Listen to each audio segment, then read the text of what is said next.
aware of the burden on West Coast and Freo. I mean, it's enormous, flying every second weekend. Overall, I don't think we give those players enough credit and leeway for what they've given up, what they've done. Let me tell you this, Poppy. When one of our players or staff had a newborn, and if it was about a week or 2 weeks after the baby was born, they were the happiest guys getting on the bus and the plane. I remember look up and go, geez, you're happy. Oh, mate, I'm going to get to sleep in the morning. I'm that excited. So yeah, there was some pros about going away, I can assure you of that. Yeah, a couple of nights away from sleepless nights and dirty nappies is probably just what the doctor ordered for a lot of those players. Paul Roos, you'll be back tomorrow for a special Good Friday treat with Corbin and Ben to preview the rest of what is going to be a massive round, 5 consecutive days of footy. And if you enjoyed this episode, you can find more from the ABC AFL Daily podcast on the ABC Listen app.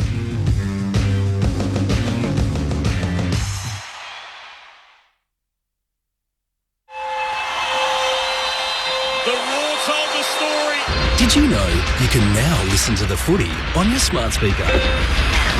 Play ABC AFL. ABC Sport, your home for footy. On ABC Sport, you're listening to the 2025 AFL Premiership season. AFL. Don't get better than this. On your radio, Sport Digital, and on the ABC Listen app.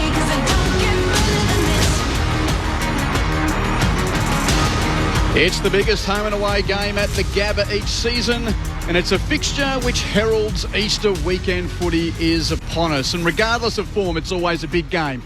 But when you've got the Lions and Pies on a winning streaks the way they are, well, it's an even more salivating opener to Thursday night footy on ABC Sport here to begin round 6. Welcome to the Gabba. Quentin Hull is my name. If you're ears are on the radio and eyes are on the road, drive safely at the start of this long weekend. We know that we've got lots of people tuning in as they try and safely get to their destinations for a couple of days R&R. And make sure you're with us across the weekend with the footy, because there's heaps to get through all the way through to the MCG on Monday when Geelong play Hawthorn. But tonight, it's the Lions 5-0. The Pies 4-1, two teams who have played some exceptional contests of recent times. The 2023 Grand Final will be regarded as one of the best of recent times, and even late last year when Brisbane was 3 goals up at the MCG, yet Collingwood found a way to beat them.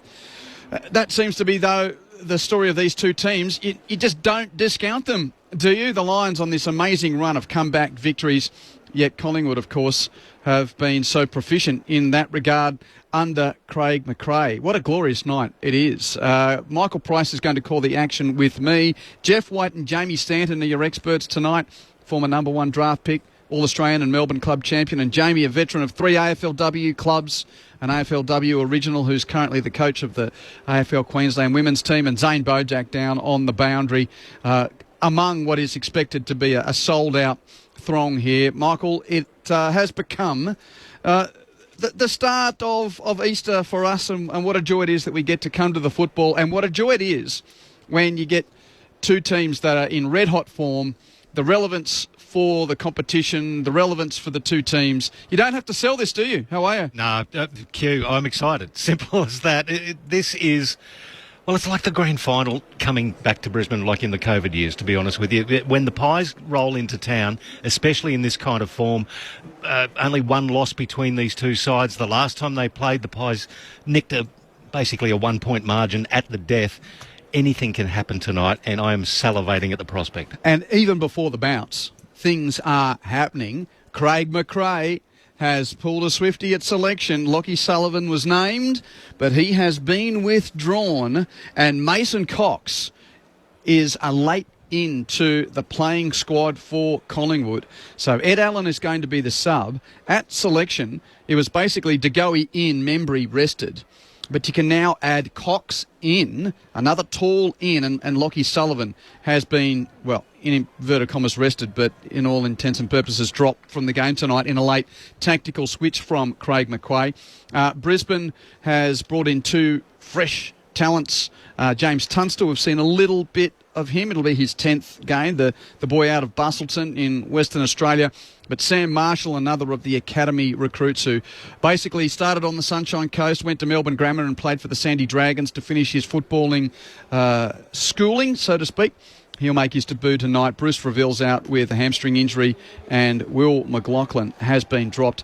Jeff White, Jamie Stanton, happy Easter to you. Welcome to Holy Thursday football. Whitey? Happy Easter, yes. Great to be here. I love this. This is a wonderful fixture. I love this game. I remember last year both sides weren't going that flash and it was still a good game. But tonight's even more, it's extra incentive here. They're both playing great football.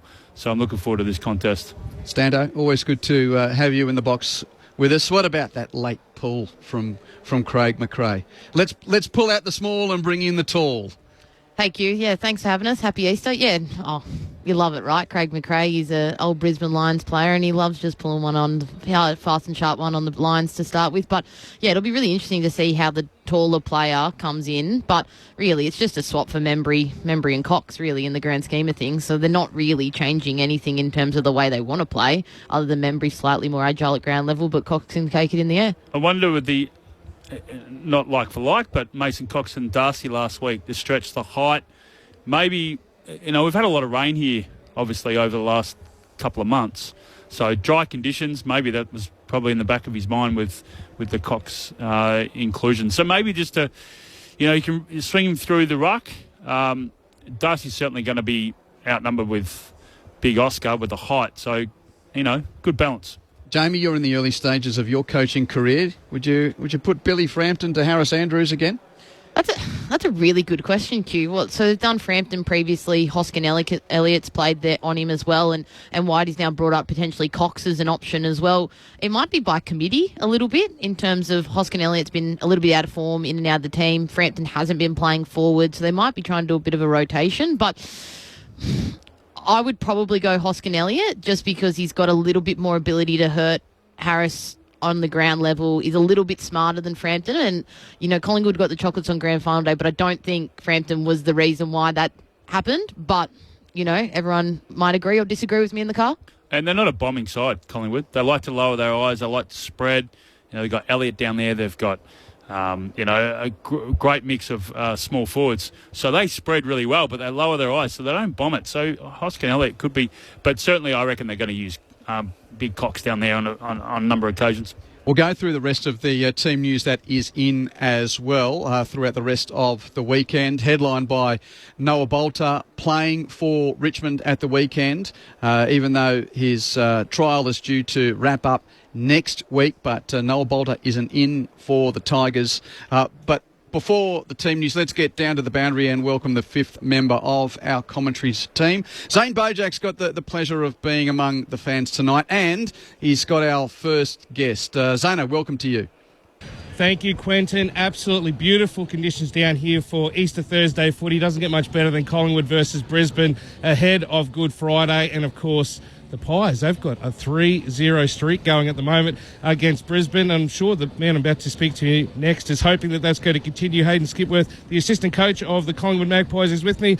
Hayden, what about their win against the Swannies? And you guys have been here in Queensland ahead of tonight, getting yourself used to these conditions. Yeah, it was a great win to take you back to the Swans game. They obviously come off a really good win against North, and we knew we had to be at our best to get the win, and we played somewhere near that, which was nice. And then we rather than go back to Melbourne on the short turnaround, we flew straight up here and tried to acclimatise. But as it turns out, we probably would have been better off staying in Melbourne. Well, tell us about being able to bring in Jordan De Goey and being able to rest him memory. That's pretty handy from a Pies point of view. It certainly is. We found last year we sort of, just through injuries and stuff, we had to keep rolling guys out there. We've got a healthy list and squad at the moment.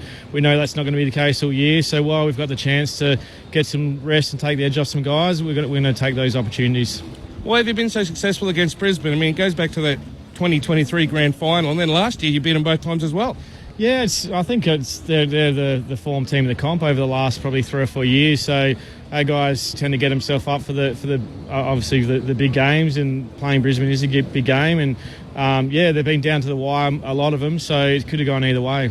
They've been slow starters, though. Is that something you can capitalise on? Hopefully, yeah. Hopefully we can get off to a good start, and we know their second halves are super strong. So, it'd be nice to come into half-time with a lead, but we're worried that they're a great team and they do finish games well. Got a couple of milestones tonight. Darcy Cameron plays his 100th for the Pies and 200 AFL games for one of my favourites in Jamie Elliott. What are you expecting from the man they call Billy? Well, hopefully he takes a few hangers and kicks a match winner. That's what he's known for. We're trying our best to get the win for him. He's been such a great player, and he's had such a horrendous run with injury over his career. And to get to 200 games, I bet you throughout his career, he probably didn't think this would happen. So hopefully we can make it a special night. And Darcy Cameron, so hopefully he gets a few sons down the track and we can have some father sons. But he's been a great pickup since coming across from Sydney, and he's clearly one of our best players. Yeah, a lot of talk about Nick Dacos and the fact that Sydney tried to tag him, didn't work. A lot of talk that maybe Dunkley might do the same for the Lions. What do you do to counteract that if they do put someone on him? Yeah, we've got lots of things we can do. We drop him a half back or wing or half forward. So he's one of those players. He's very similar to Andrew McLeod. He can sort of impact across the three lines. So we're very fortunate if he doesn't work through the mids, we can move him and we move him where the game normally needs him as well. So, yeah, historically Dunkley's probably gone to DeGoey. So it'll be interesting to see which way they go, whether they go to Geordie or to Nick. Just finally, you've got another big match in Anzac Day coming up very shortly, but what do the Pies fire up in these big games? Don't know. I think we've got an experienced list, and I think the big crowd and that gets them going and gets their juices going. So we're very fortunate. We've got 100,000 members, which we're very thankful for, and we've got a big Pies army that follow us around everywhere. And next week will be massive. So hopefully we can get the job done and go in with a 4-1 record. Well, there'll be 35,000 here tonight, and a lot of them will be wearing black and white still up here in Queensland. Hayden Skipworth, thanks for talking to ABC Sport, and best of luck tonight for the Pies. No worries, thanks for having us. Yeah, good work down there, Zane Bojack with Hayden Skipworth, the senior assistant to Craig McRae at the Collingwood Football Club, as both teams are warming up in glorious Thursday night conditions. You can get in touch, by the way, throughout the evening. The way to do so is on the SMS 0437 774 774 is that number. 0437 774 774. Please send us your name and where you're texting from. As soon as Jeff White walked into the box tonight, he says, "You're going to get the text going tonight?" Because he was listening and was going to text me at Norwood last weekend. Yes, it was a great call, by the way, last week. Some game, by the way. Are they renaming it Hipwood Oval after the second half? Heard a few jokes around the place after Eric's 5-goal surge. We've got a couple of minutes to chat through things before other parts of our audience join us. So, Jeff, Jamie, how do you address a premiership team that hasn't lost a game yet goes missing in games? It's an interesting question, and I did some reviewing of this. I think it was yesterday or the day before, but it's almost like they get in at half time and go, right, this is what we're doing wrong, this is what they're doing right, this is how we correct it. And then all of a sudden, when you look at the heat map of last week, Western Bulldogs just owned the corridor, and it felt like Brisbane were forced to go wide and a lot of their players on the half-back line. It was the total opposite in the second half, obviously, for score opportunities. But what they tend to do, Brisbane, in this situation, when they get on the half-back line, directed by Zorko, is they hit those targets in the corridor, and they take risks, and they clog up. So all of a sudden, then Western Bulldogs try and smother the corridor, then they go wide and they play them fast. So, it's almost like a mindset, Jamie, where they go, right, this is what we're half-time, and it's really good analysis. You don't want that to happen in the third or fourth quarter, but if they do that tonight against Collingwood, it's a great outfit. This is why I think it's going to be a great matchup, because both sides play similar in they're never out of the game. I think it actually shows the coachability of the group that Fags has, and whether that's him as a coach or his coaching group that he has, and the standards that he's been able to get this group into, that they're actually adaptable and can make different decisions on the run, which is really hard to do. So it's well known and well documented that Brisbane didn't have the preseason they wanted based on how many injuries came out of last year, how many people had to be in for surgeries, etc. So they came across really late. So you expect in in the season, especially early on, that they're going to fluctuate in terms of their form, especially in and out of games. But what the difference is, and what I guess we're sort of, Whitey's talking about the ins and outs just then, but holistically I'm talking about now is the mindset of the players that Brisbane have at the moment. That shows a group and a coaching group that's at the top of its game in able to deliver a message, understand and recognise it's not working, make smart and adaptable changes within game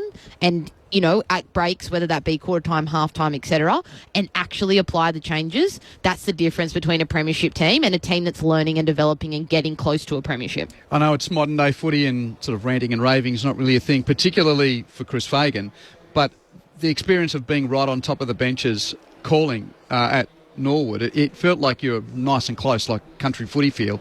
And even in that first half, you just don't see any panic from the Lions. They are a very trusting group, I think, of each other. So that's one part of it. On the text, g'day to Nikki, who's driving on the Hume. Who do I tip tonight? I really need a couple of wins to improve in the footy tipping comp. Oh, Nikki, stick around. I don't know when we'll get the tips and what time you have to get your tips in, but no doubt Jeff White and Jamie Stanton will give you some good oil in just a moment. Thursday night footy, you're hearing it on the national broadcaster, ABC Sport. The footy might stop with the final siren, but with ABC AFL, the conversation keeps rolling. Get ABC AFL Daily Podcast with Premiership coach Paul Roos alongside Corbin Middlemass, Ben Cameron and Poppy Penny. From walking on thin ice to dancing on the mountaintop. It's your daily footy conversation. Find it on the ABC Listen app. ABC Sport. We begin this broadcast by acknowledging the traditional custodians of the land on which this match will be played today and pay our respects to their elders past, present and emerging. We extend that respect to Aboriginal and Torres Strait Islander peoples listening. It's all on the line. Here we go. The moment of truth has arrived. What a matchup this is. What a game. The umpire holds the footy up. I wouldn't want to be anywhere else on earth. On ABC Sport, this is the AFL. Oh, there's a bit to get excited about. The intensity and the pressure in the ball is unbelievable. Take your moment. This is that moment of the game of footy. This is just football at its best. And that'll be it. From walking on thin ice to dancing on the mountaintop, the Brisbane Lions never stopped believing. And they are the champions. Sit back, relax, witness the greatest. It don't get better than this. He curled the through for a magnificent goal. Comes out, gathers, snaps, goal. An extra bit of class. He smashed that through. What a kick. Goes bang with everything he's got. They are leaving nothing out there. Listen to the roar. The drop punt. He's gone. And the building is jumping. We know he's a big shot taker. He's a big shot maker. Leans back on the kick. Game on. That camera action, baby. Countdown to contact. From the right forward, off it. Oh, he's a sharpshooter, all right. Step up in the big moment. Close to the man on the mark. Drop punt. He's there. Gathers. Snaps. He'll bring the house down. Sit back, relax, witness the greatest. It don't get better than this. We'll put it on the boot. Kick up towards the logo. You take a seat, cause it don't get better than He this. defies the laws of gravity. He runs onto it 50 from goal. He's in Dusty's pocket. He shoots. Oh, he's as bloody good as Dusty. Oh, yeah. Rose snaps goal. The drop punt. It's good. And you can hear that body roar. Walks one way and the next and the snap. There's the finish. 60 out. Oh, my goodness. That's a massive kick. Big time spot. Big time goal kicker. That's why we love football. Brilliant to watch. From the centre wicket. Whacks it for six. Scores level. Running past. Throws it up the left. Could that be the sealer? Seconds ticking down. We're not done yet. What a finish. Welcome to the 2025 AFL Premiership season on ABC Sport. On radio, on digital, and on the ABC Listen app. You take a seat, cause it don't get better than this.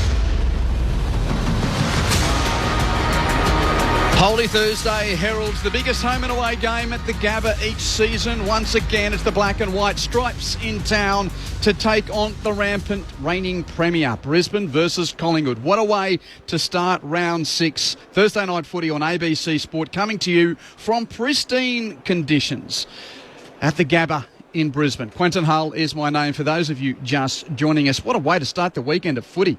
5-0 the Lions, Magpies 4-1. That first round blip against Greater Western Sydney seems a long time away for the Magpies, who continued their roll-on with an impressive victory over the Swans on the Friday night of Gather Round. While for Brisbane, yet again found themselves in a hole. It was a pretty deep one at Norwood, but then Norwood Oval became Hipwood Oval. From 39 points down, Eric Hipwood kicks 5 goals and the Lions win by 21 points to come into this fixture with a perfect 5-0 record. The Pies, though, have won the last 3 times, and that 3-game winning run started with the memorable 2023 Grand Final, where Collingwood was headed late, only for the heroics of the long-range goals from Jordan De Goey and Steele Sidebottom, seeing the Pies pick up the flag on that memorable Saturday. They also won both games that these two teams played last year. And interestingly, there's a bit of late selection news as well from the Collingwood camp. Mason Cox is going to be playing tonight. He hasn't played since the round 2 game against the Western Bulldogs. So he's had a couple of weeks out of the team. Lockie Sullivan has been dropped to make way for the late in. So Sullivan was named to play. He is now out. Cox is in, joining the return of Jordan De Goey to Craig McRae's team. Tim Membry has been rested for Collingwood, and as was the case in last week's Friday night game against the Swans, Ed Allen is once again the sub for Collingwood. While for Brisbane, 2 changes to the team that won at Norwood. James Tunstall comes in, the youngster from Bustleton in Western Australia, just his 10th league game, and Sam Marshall on debut.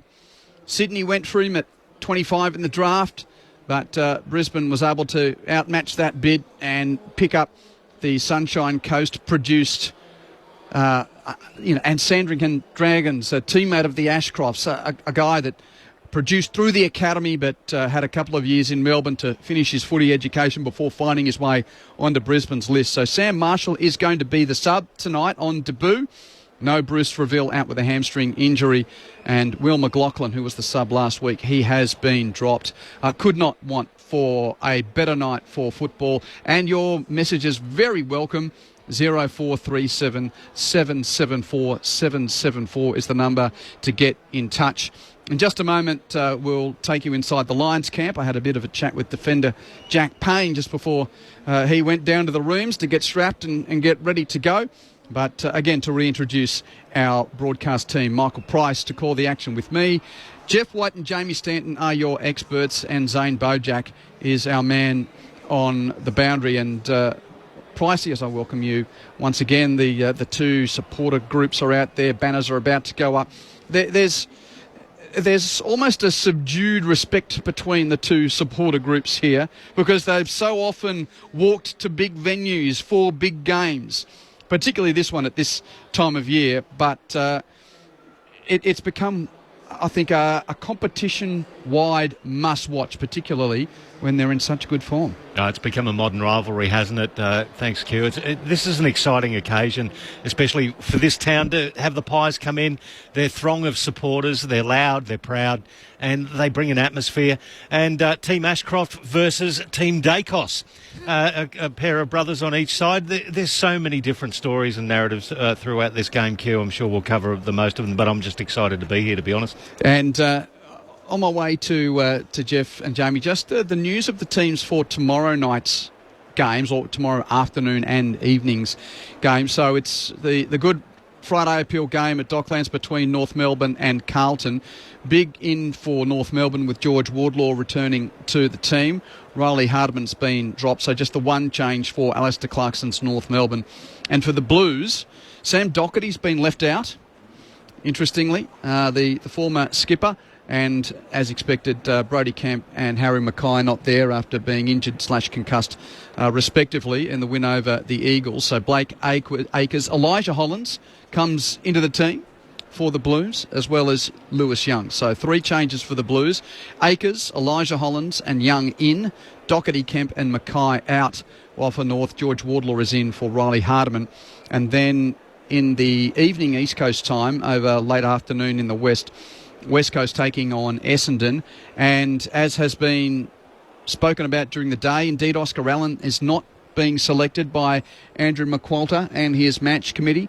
The co-captain managed.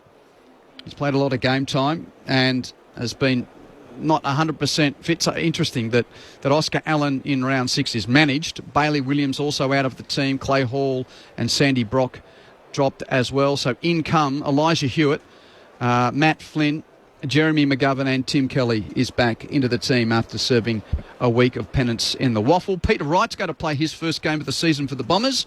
Big 2-metre Peter is in with Nick Bryan out for Essendon. So they're the changes for tomorrow's games. And across the weekend, the other headline is the fact that Noah Bolter is going to play for Richmond a couple of days before he is sentenced on the alleged assault charges stemming from over the summer. So there's plenty around the place, but before we hear from Jack Payne, Stando and Whitey, a few more thoughts on this contest. I'll start with you, Jamie. The art of match day coaching these days, can you explain it? Because there's still, to me, as an observer, there seems to me to be something magical about what Craig McRae can do on match day. And I don't think a lot of coaches around the place these days have that same type of reputation. Fly's got the little sparkle about pulling a move during a game. Yes, he definitely does. To be really honest with you, coaching is 90% during the week, 10% on game day. And of that 10%, 1% is probably you. And 9% is all the assistants giving you ideas and suggestions and you then making that decisive decision. What Fly has, and it's no secret at all, he has a fantastic relationship with all the players, and game day is significantly emotional because as players, and Whitey can attest to this, and anyone that's played any sport in any competition is, we heighten. We're in fight or flight mode consistently, and you ideally want all your players to be fighting, but sometimes some of them are flighting and they're totally nowhere to be seen. E.g., Hipwood last week, halftime comes out, then he's fighting again.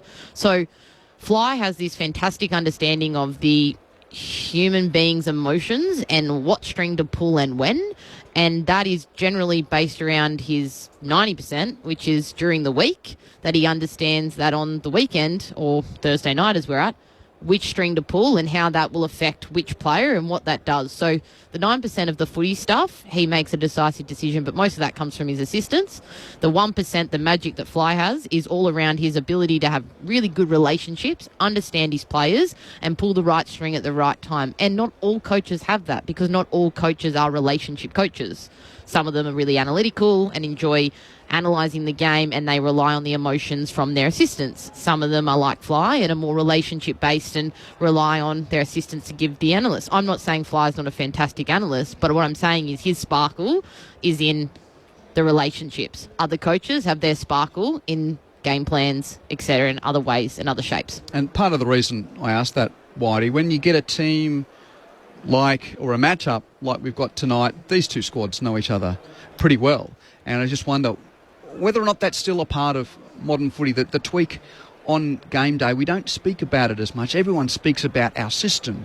Yeah. But well, pulling a rein. I mean, if you're the jockey that goes inside or outside, it can be the difference between winning and losing. 100%. And Zane spoke to the assistant coach of Collingwood, Skipworth, just before.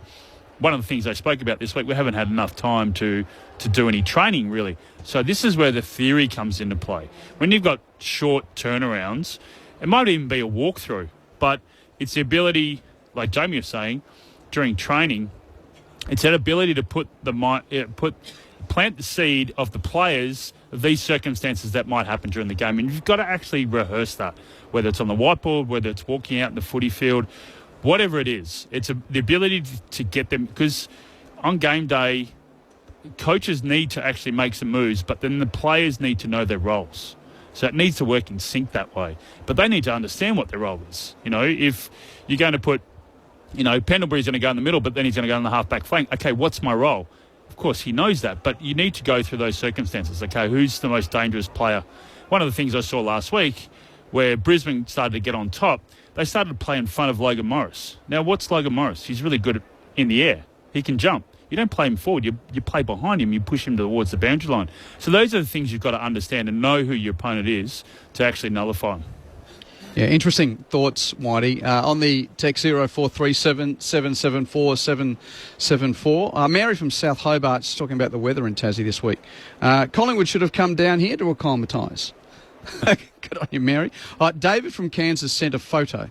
Now, I know that's not great for radio unless I describe it for you. So he is a keen lawn bowler. Got 34 on it. That's good. And he's got a new set of lawn bowls, which where the bias is in the middle, basically, you know what I'm talking about here. He's got a magpie emblem in his bowls, and down the bottom they read Premiers 2023. That's awesome. So, David from Cairns, thank you. To Jack and Jesse, they're travelling from Murrayville to Swan Hill. They're Tiger supporters going for the Lions on home turf. Looking forward to the coverage tonight. Thank you. Yes, a lot of listeners tonight, no doubt, on the way to their Easter holidays. So take care on the roads. And you've got the footy with you here, be it on the old-fashioned radio or the ABC Listen app. It's the best way to keep in touch with the footy across this Easter weekend. Before the two teams get into action, Jack Payne continues to be a name which is being discussed in circles around the AFL as one of the growing defenders in the game. 74 games under his belt now, Jack Payne, and I was able to catch up with him a little bit earlier on before he went down and suited up. Let's take you into his prep for tonight's game. Yeah, we certainly have been lucky enough to play in some big games over the years. Although this week's come really quick, given the short turnaround. We haven't done too much on the track this week. It's been more about recovery and preparation. But we're very much looking forward to tonight. It's going to be a good battle. We're getting word out of the coach that he's talked to you about. Okay, you're winning, but I'm not all that keen on the way you're going about it. So, what's this week's focus been on? Those areas that you need to try and improve to ensure you don't go too far behind in games? Yeah, obviously the start's been really pleasing. 5-0 is a great result, and I think as a club it's been the best start to the year we've ever had, so that's really pleasing. But as you touched on before, our starts in each game haven't been too flash, so tonight we're looking to rectify that and come out really positive and put together a four-quarter performance. What does it look like, though, on the footy field? What have you identified that has been missing? Yeah, I feel like teams are sort of coming after us now. So they're sort of coming bull at a gate from the get-go, and we quite haven't matched them in that regard. So we're looking to do that tonight and jump out of the blocks against Collingwood and give it our all. You've had a few great matchups with the Pies. When the back six get together and try and work out how to negate Collingwood's forwards, there never seems to be a straight line. They're a pretty dynamic forward line. So, what have you worked on in the lead into this assignment? Yeah, they are. They're obviously a really classy outfit. They've got so many avenues to goals, as you touched on before. So, as I said, we really haven't done too much work on the training track this week. It's been more about recovery and preparation and looking at tapes from their previous 5 games of the year. We're looking at another good task tonight. They're obviously got a dynamic forward-line duo. So, it's going to be a great battle for all the defenders tonight. Jack Payne's with you. Now, Jack, what if Billy Frampton goes forward again? The famous role that he played in the grand final where he negated Harris Andrews. So have you had a chat to Harris about that? You weren't there, of course, on that particular day, but how do the big men try and work their way through those types of problems?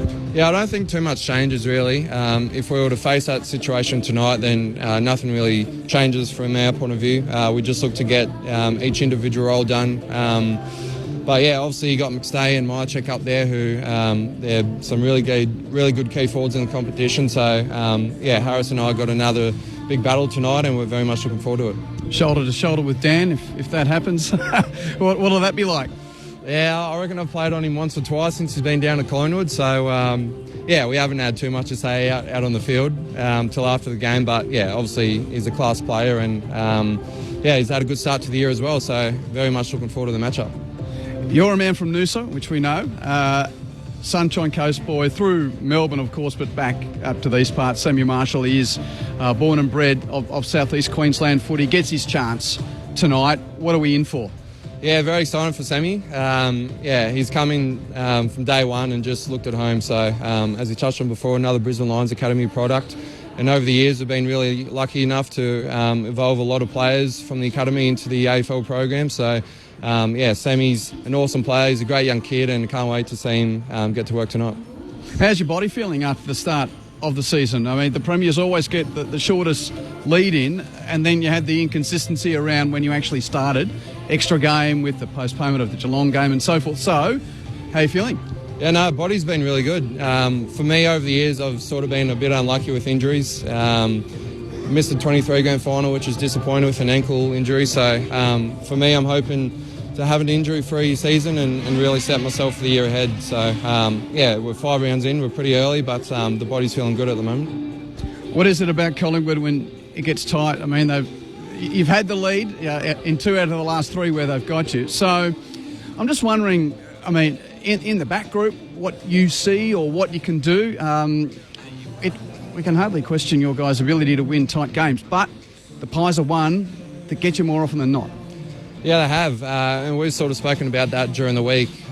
We had a really good record over them for a number of years, and then I think in the last 3 or 4 battles they've had the wood over us. So obviously we want to change that tonight, and as I touched on before, we really want to have a good four-quarter performance. So tactics or above the shoulders type of stuff? Is it in your head, or is it something that you need to do with the magnets and the way that you play your footy?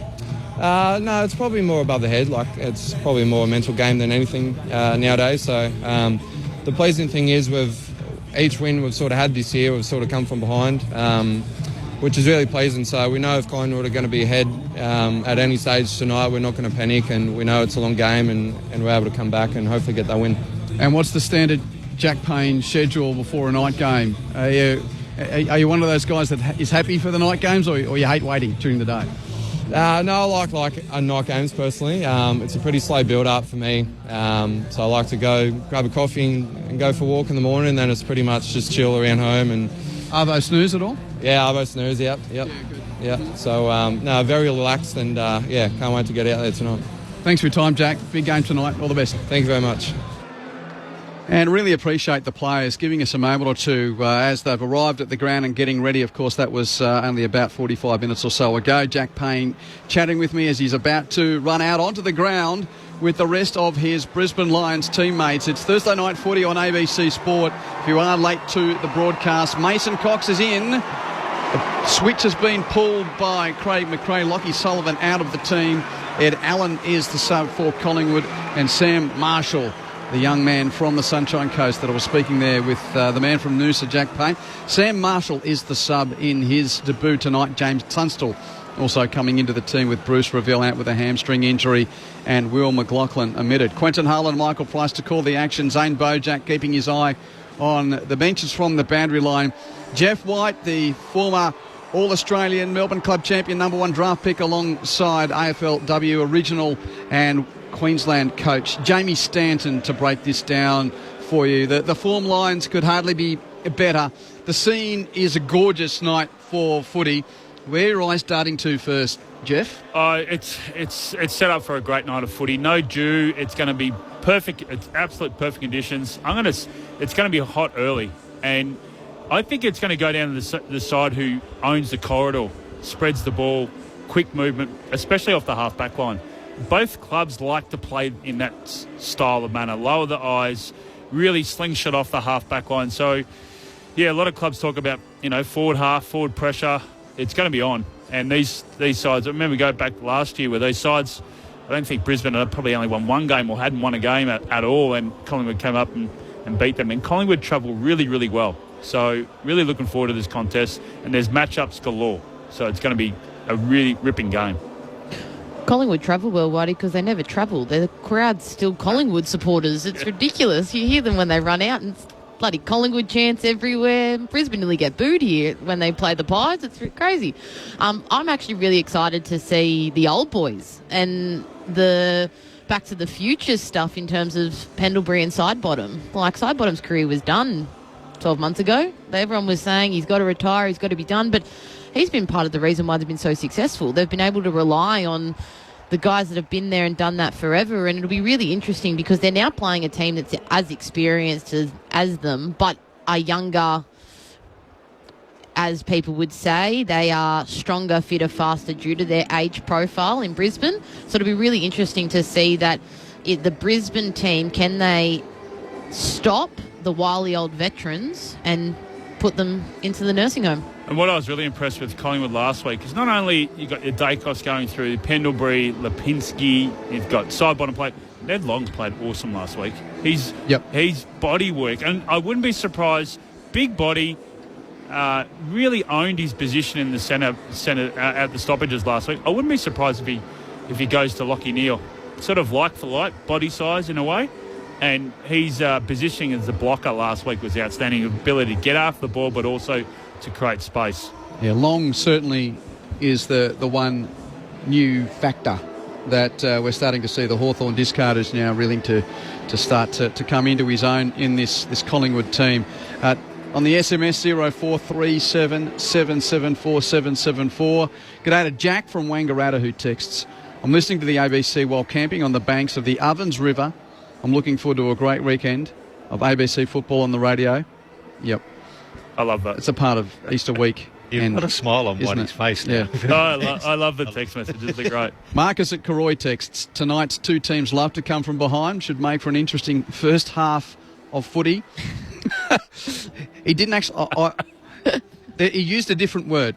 But, yes, it is going to be an interesting first half in that regard. Marcus, very clever text. Down to Zano on the boundary just before we get to the opening bounce. Looking around, still a few seats about the place, Zane, but they're trying to cram in Vulture and Stanley Streets to get in for the opening bounce here.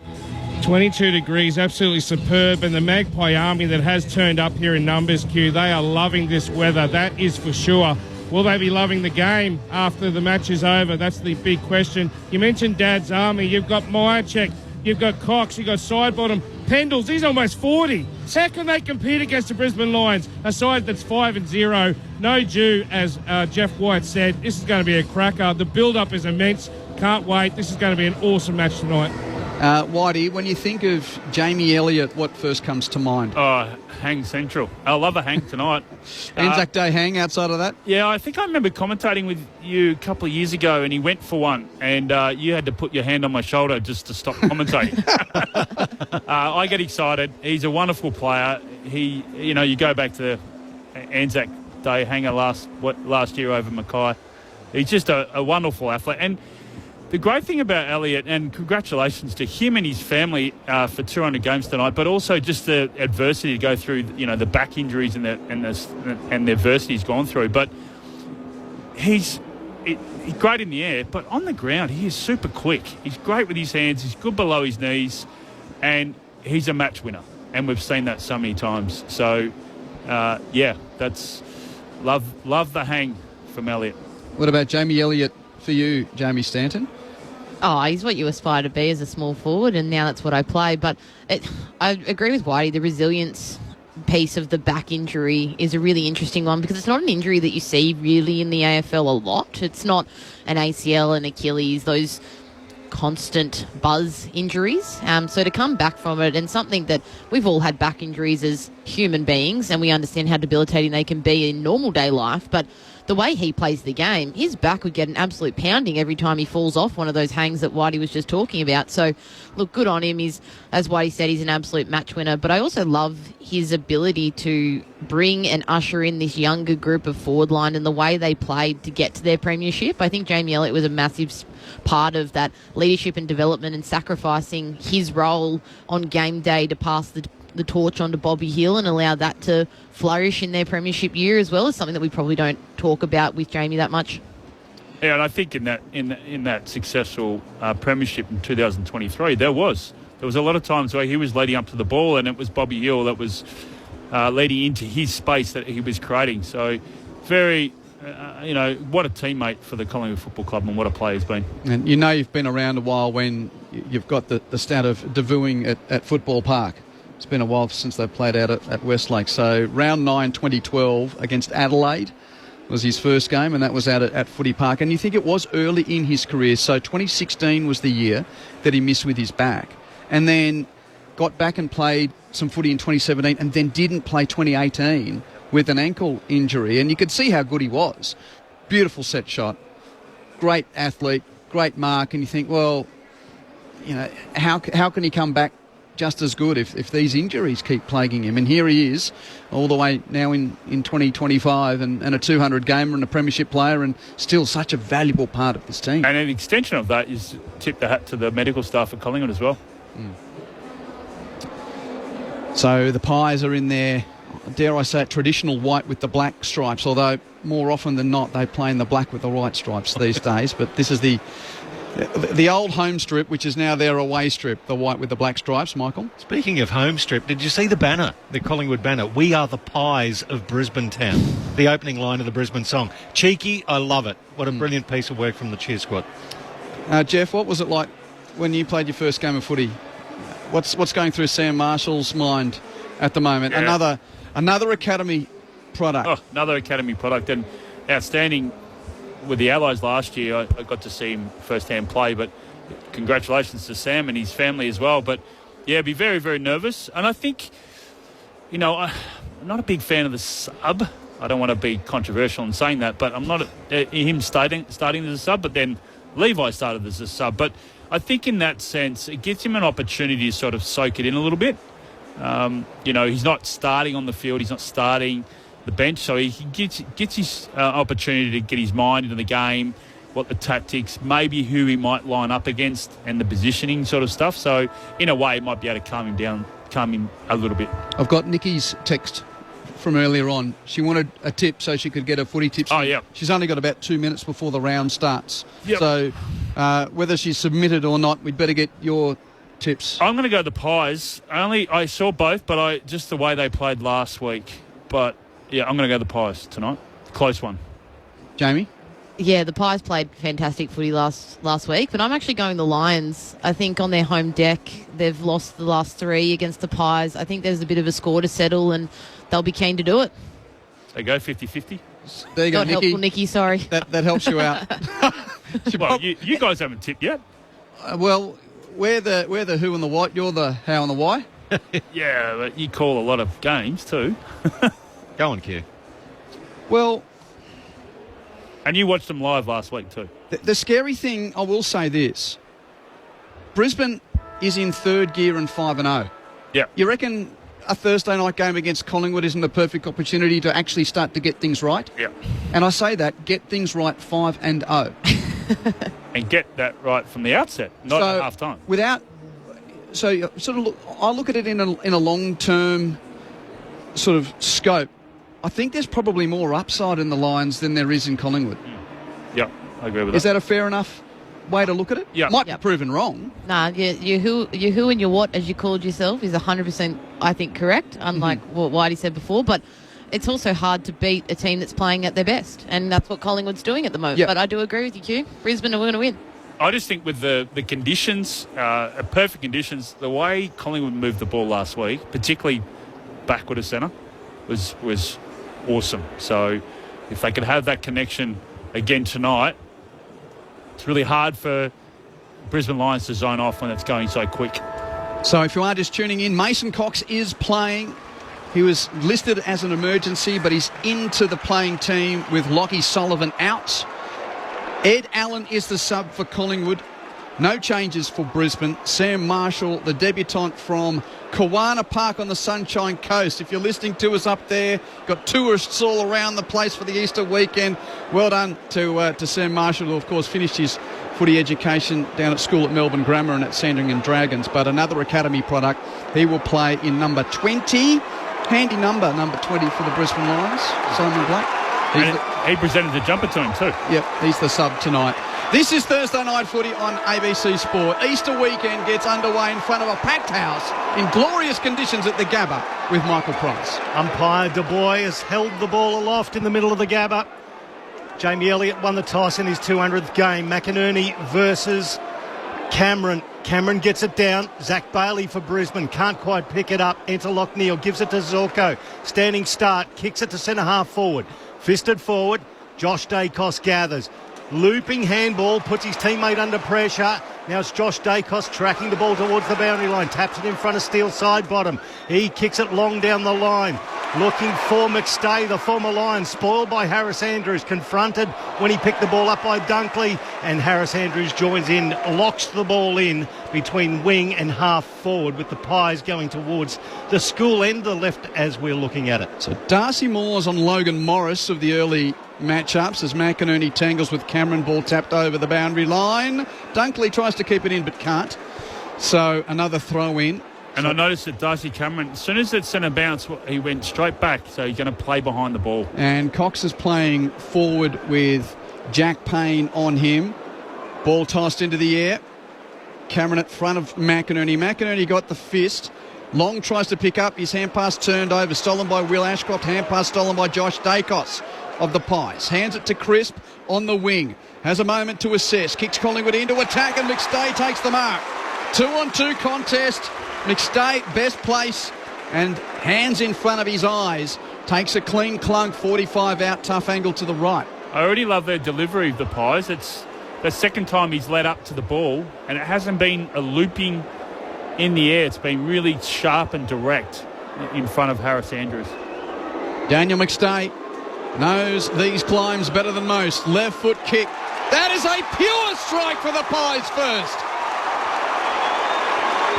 Oh. Brilliant opening for the ex-Lion here for the Black and Whites on Thursday night footy on ABC Sport. Collingwood won straight. Brisbane yet to score through 2 minutes. Carrying on from what Whitey said then around the Collingwood's delivery inside 50, Mason Cox was fantastic. His body work on Payne, who wanted to come in as the third man, he actually held and wrestled him really well and positioned him right pretty much under the contest so that McStay could come and flush across the front with that lowered kick that Whitey was talking about, which allowed McStay to do what he's really good at, lead up and keep Harris out of it. So Dan McStay, who much maligned for his goal kicking here at the Gabba over his Lions career, did not spend any time over the ball and then smashed it through. Beautiful kick to start proceedings. Flight path was dart-like. Absolutely. One straight to the Pies, back into the middle. McInerney versus Cameron. Cameron gets it forward for the Pies. Free kick on play. He's won a free kick, the big Collingwood ruckman. He goes back, just looking to direct a bit of traffic, then he peels off to the right. Kicks it to the right forward pocket once again. Mason Cox is the target. There's been a hold. They were worried about the height of the big man. They were holding him. Mason Cox gets the free kick. 35 metres out, slide angle to the right. This is what this is definitely a ploy. They had trouble last week, Brisbane, with Darcy. So I'm not saying like for like here. Obviously know where Cox is in his career, but just that height. I mean, he's 6'10". It's hard to get over. Jack Payne had a big fistful of jumper. Mason Cox to the hoots of the Gabba crowd. He pokes at that one and pushes it wide, one behind, 1-1-7 to the Pies. The Lions yet to score, 3.5 minutes gone to the first term. Zane Bojak's on the boundary. Oh, they've done it many times before, but Harris Andrews working on Dan McStay. McStay says, how about 1-0, Harris? Already got the first goal, and those two have been body checking each other like you wouldn't believe. Wilmot runs to the pocket, chips to Rayner, marks at half back, kicks back inside 50, a little dangerous. But Zorko marks despite Cox's late arriving pressure. Zorko chips back to Wilmot. Brisbane with the ball at left half back. Wilmot plays on. Later pressure from McCreary. Got dumped after the kick. Is it worthy of a free kick? No, play on. Howe flies the pack on the wing, couldn't mark, but Collingwood at the Rove. Hands through Cameron to side bottom. Then Nick Dacos to Long. Now Josh Dacos in the middle. Driving ball to full forward. McStay flies, got a hand, couldn't mark. Ball on the deck. Andrews roves for Brisbane. Hand passes to Leicester. Rush clearing kicks fortuitously. Marked by McCluggage at half back. Quick handball to Will Ashcroft, then to Cam Rayner. Back to McCluggage in stellar form. He puts it to half forward. The kick not that great. Darcy Cameron picks it up for the Pies. Handball off to Howe. That's a beautiful pass to the centre, to the wing of the commentary side. Finds Hill. He chips it forward. Lipinski gathers about 20 metres forward of that position for Bobby Hill. Just forward to centre wing, Vulture Street side. He directs traffic, then goes back into the corridor. That's another low kick, a spearing kick towards Cox. It was spoiled, ends up with Answorth, and he chips it forward to find Eric Hipwood at right half back. He's getting a lot of applause, Big Eric. Kicks around the wing, and Dunkley had run on and takes the mark in front of the broadcast position. Thursday night footy on ABC Sport. Perfect conditions to start round 6 as Dunkley's kick too wide towards half forward, out of bounds on the full. So really good defence here from Collingwood. They're clogging up the corridor. Half forwards to Goey and that are coming up, so that's forcing Collingwood to go down. Brisbane to go down the line. Josh Dacos takes the free kick forward of left half back. Runs in field, kicks Collingwood towards the half-forward flank. McInerney punches the pack, got it away from Cameron. Roved by Hipwood of Brisbane. Hand pass to the wing from McCluggage. Very short pass, not 15. Rayner gathers it and runs around Josh Dacos. Kicks deep for Cameron. Great spoil. Moore punches it out. Little Charlie got climbed over the top of by Big Darcy to knuckle it over the boundary line for a throw-in the right forward pocket for the Lions. Collingwood 1-1. Brisbane yet to score. 6 minutes play. He's back to All-Australian form, isn't he? Darcy Moore at the moment. Poor entry by Brisbane, though. He's got running on inside 50 Will Ashcroft with no one to be seen and goes the long one. Throw in, right forward pocket. McInerney in front position. It skims his knuckles, goes over the back of the pack, picked up by Crisp. Tackled as he lets go the ball. Charlie Cameron dancing through traffic. He's tackled holding the ball. Good defence from the Pies. Now Howe wants to play on quickly. Gives it off to Perryman, confronted by Berry. Puts a lot of pressure on the kick, and that causes Wilmot to come in and mark it at left half forward for the Lions. He's a bit confused as to where to go. Handballs backwards to Zorko. Zorko hits the corridor, retreats a little to about centre wing on the outer side and finds Harris Andrews, who's gesturing to slow it down. Now he's going to go long into the left forward pocket. Rayner flies in the front position, couldn't quite take it. There's a free kick, a whistle on play. It's going to go to Brisbane. Didn't see what that one was for. Obviously a hold in the pack. And Rayner was dealt with. He was at the front. He will take the kick, and he's about 40 metres out, and it's a very tight angle to the left. This is in his wheelhouse. Can't see much on the replay there. Might have been before he went to jump. Looked like it pulled his jumper a little bit, but besides that, looked like a pretty even contest. So Cam Rayner, probably lucky to get that one, will release this from around about 45. As I say, a tight angle to the left. It's not a bad looking drop punt, but it is wide. It is one behind. The first score for the Lions, 1-1-7. Plays one behind, 6 points the margin, 8 gone first term.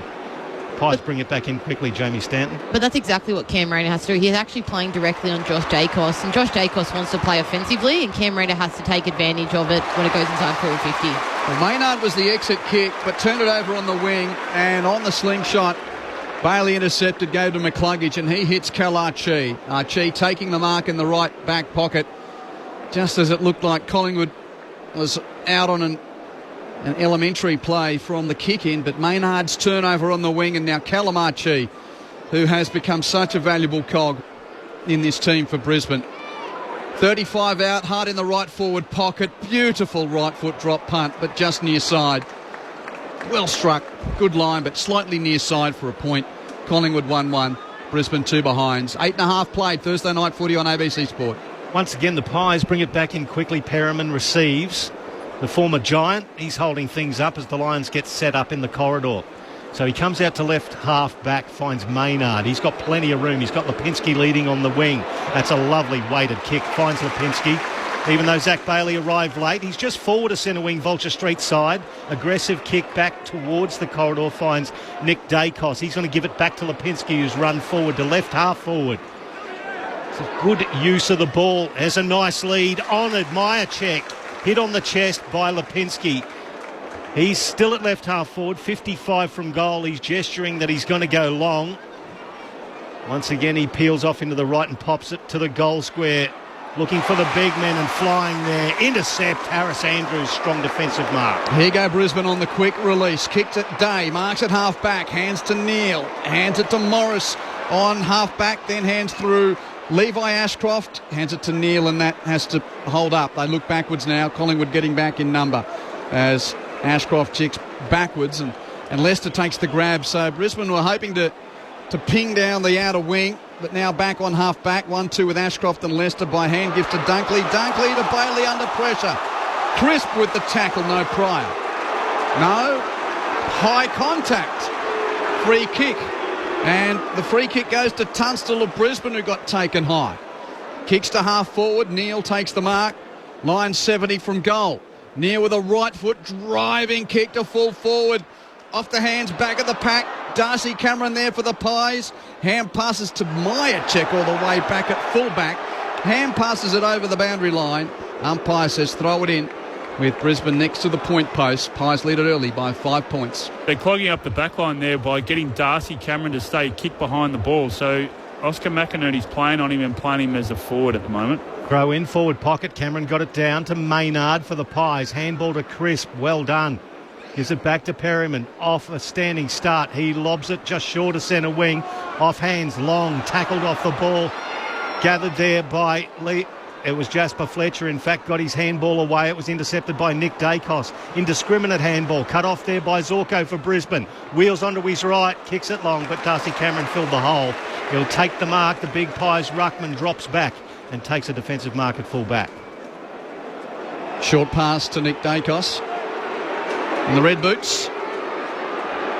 Nikos to Jacos. Josh, the next man in the line. Brotherly love on this Thursday night. Josh Dacos to the middle for Pendlebury. So chip mark.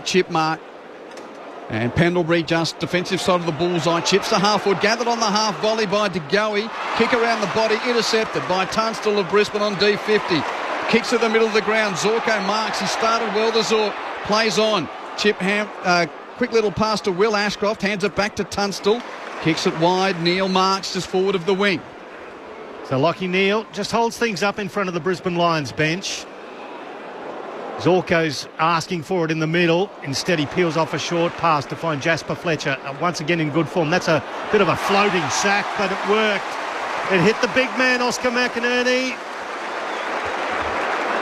And that's exactly what I was saying. So when Darcy goes behind and he's closer to goal than what Oscar is, he's got to be dangerous. He's got to come to the ball. He's got to play like a forward. So then it sucks Darcy to actually then play one-on-one. So it's a great kick to the favoured side there and well managed there by Oscar McInerney. Have a shot on goal. The Lions ruckman is 25 out. Just a slight angle to the left. You don't want to say this when they're lining up, but he's usually a good kick for goal. Comes in and makes no mistake. The Lions get there first and hit the lead. 1-2-8 to the Pies. 1-1-7. 13 minutes gone of the first term. Thursday night footy on ABC Sport. I don't really want to talk ruck stuff with a fantastic ruckman in the room, but it's actually quite opposite ruckman playing tonight. Cameron sits behind the ball 24/7 and actually helps the Collingwood structured defence, where McInerney does actually like to go forward and get involved offensively. So it's quite interesting to see if Oscar can take more advantage of that as we continue to play out the rest of this game. And sometimes you've got to use him as well. If Darcy is going to go back, 30, 40 metres and have that kick and a half behind the play, you actually can use Oscar through the corridor. You use him as a chip and run. They're very skilled side, the Brisbane Lions. So that's an opportunity to use him. So then it draws Darcy out of that clogging the hole inside forward 50. Bit of Ruck 101 from Jeff White with Jamie Stanton. Your experts on Thursday night footy on ABC Sport, and already the locals are trying to just remind all the black and white in the house that this in fact is their backyard. Centre bounce, roved by Dacos Josh. Hand pass 1-2. In fact, it was Nick through Pendlebury back to Nick Dacos. Runs to half forward. Kicks to McStay. 2 grubber. Mark Payne in the pack, 30 out. I'll say it now, Q. Collingwood's a lot cleaner below their knees at the moment, and it's always a really big indicator of how the side is going to perform for the rest of the night. And what a kick from Nick Dacos on the favoured side. Outstanding. So hard to defend. McStay had 3 in that pack to beat. Yeah, but you've also got to put it in position so he can, fly for it. Already got one, Dan McStay. 30 in front. Another beautiful kick. Something's changed since he went to Collingwood. He comes to this ground, doesn't look like missing with a set shot. 2 straight for Dan McStay. Collingwood 2-1-13. Back to the lead. Brisbane 1-2-8. 15 minutes played. Well, part of the reason why teams are so successful in going inside 50 and is the kick inside 50 directly. What most teams are trying to do now is actually kick directly across the body. So if you use the centre square as your reference point and the goal square as the reference point directly down the middle, they try and kick to the opposite corner that they're travelling from. So Dacos was coming out the boundary side where the benches are here at the Lions, and they kicked directly across towards the point post, but the corner of the top of the square of the goal square, which actually allows Harris and puts Harris in a really poor defensive positioning and allows the forward to leave that as a whole space and actually lead into, which is really great forward craft. So what are we, 15 minutes into the first term? Dacos brothers have got 14 disposals between them. Josh with 8 and Nick with 6. And once again, make it... Pendlebury explodes from the pack, but his kick a little astray on the left foot and was cut off there by Wilmot for Brisbane. He's got his back to his own goal 45 metres away. He wants to go laterally to the right and finds Harris Andrews. Once again, the Pies have set up beautifully as Andrews has to once again go laterally to the left and find Answorth. Answorth now, he chips it further, still inside defensive 50, but it's with Jack Payne at left half back. Just looking for an option. He kicks it long down the line, looking for Logan Morris. Spoiled by Darcy Moore for the Pies over the boundary line. In front of Lockneil, we're going to throw in between wing and right half forward for Collingwood on the Stanley Street side of the ground. Just really suffocating them at the moment, aren't they? Collingwood are able to just pin them on the one side, not allow them to switch or even get the short 45. A wild boundary throw in, went about 5 metres away from the ruckman. They play on. Cox got there, kicks it off the ground. McCreary picks up for Collingwood. Hands it to Nick Dacos, hands it on to Crisp. Hands it around the wing to Pendlebury, about 70 out, gets on his left boot. A high entry to the pocket from Pendles. McStay again, first hand, couldn't mark. Rode by Myercheck, lightning from hands to boot. And the snap from the pocket is true. And a third goal for Collingwood. Brody Myercheck with an excellent finish. And the Magpies lead by 11 points. Collingwood 3-1-19. Brisbane 1-2-8. 17 and a half first term. Thursday night footy on ABC Sport. And sorry, Jamie, but it's 6-1 in the clearances already in favour of Collingwood. Below your knees, great clearance there on the stop. The band just throwing on the wing then. And I was going to comment on how the Collingwood Talls are actually placing Harris and Jack Payne very separate. They're playing them very much separate, but directly in line with each other. So they're literally like a straight line. So they actually can't come off and help and support each other. So McStay flies on Payne and Myercheck's sucked Harris underneath, so it becomes a front of the ball spot where you don't want Harris to be. They're looking good, the Pies. The banner said the Pies of Brisbane Town. They're acting like it at the moment. Day versus Cox in the ruck. Cox gets it down. Towed forward there by Nick Dacos. Grabbed by Tunstall for the Lions. He evades one tackle, gets pinged in the second, holding the ball. Once again, that's a feature that's been added to Nick Dacos's game. 9 tackles last week, and he was awarded with a good one there. He kicks it to right forward pocket. Didn't quite make it there. Good defensive mark. Putting himself in the hole. Jared Berry, courageous effort, takes the grab. Pies by 11 early on. Perfect conditions to open round 6.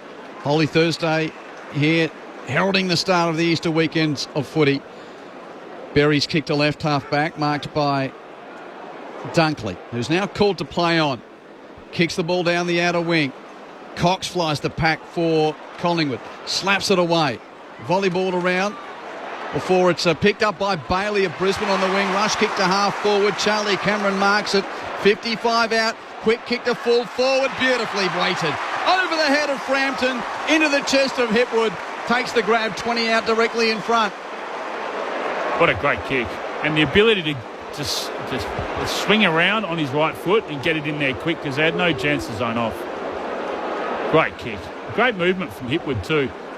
Created 2-3 leads and then double back on the fat side. Eric Hipwood, unbelievable second half last week against the Bulldogs with the 5 goals, having had only the 1 touch to half time. This is just what key forwards want first up. 30 out directly in front as a sighter. How's Hipwood's left boot? It's a good one. It's a second goal for Brisbane. 5 points to lead to the Magpies. Collingwood 3-1-19, Brisbane 2-2-14. 20 minutes played, first term. And Eric Hipwood now has 11 goals for the season.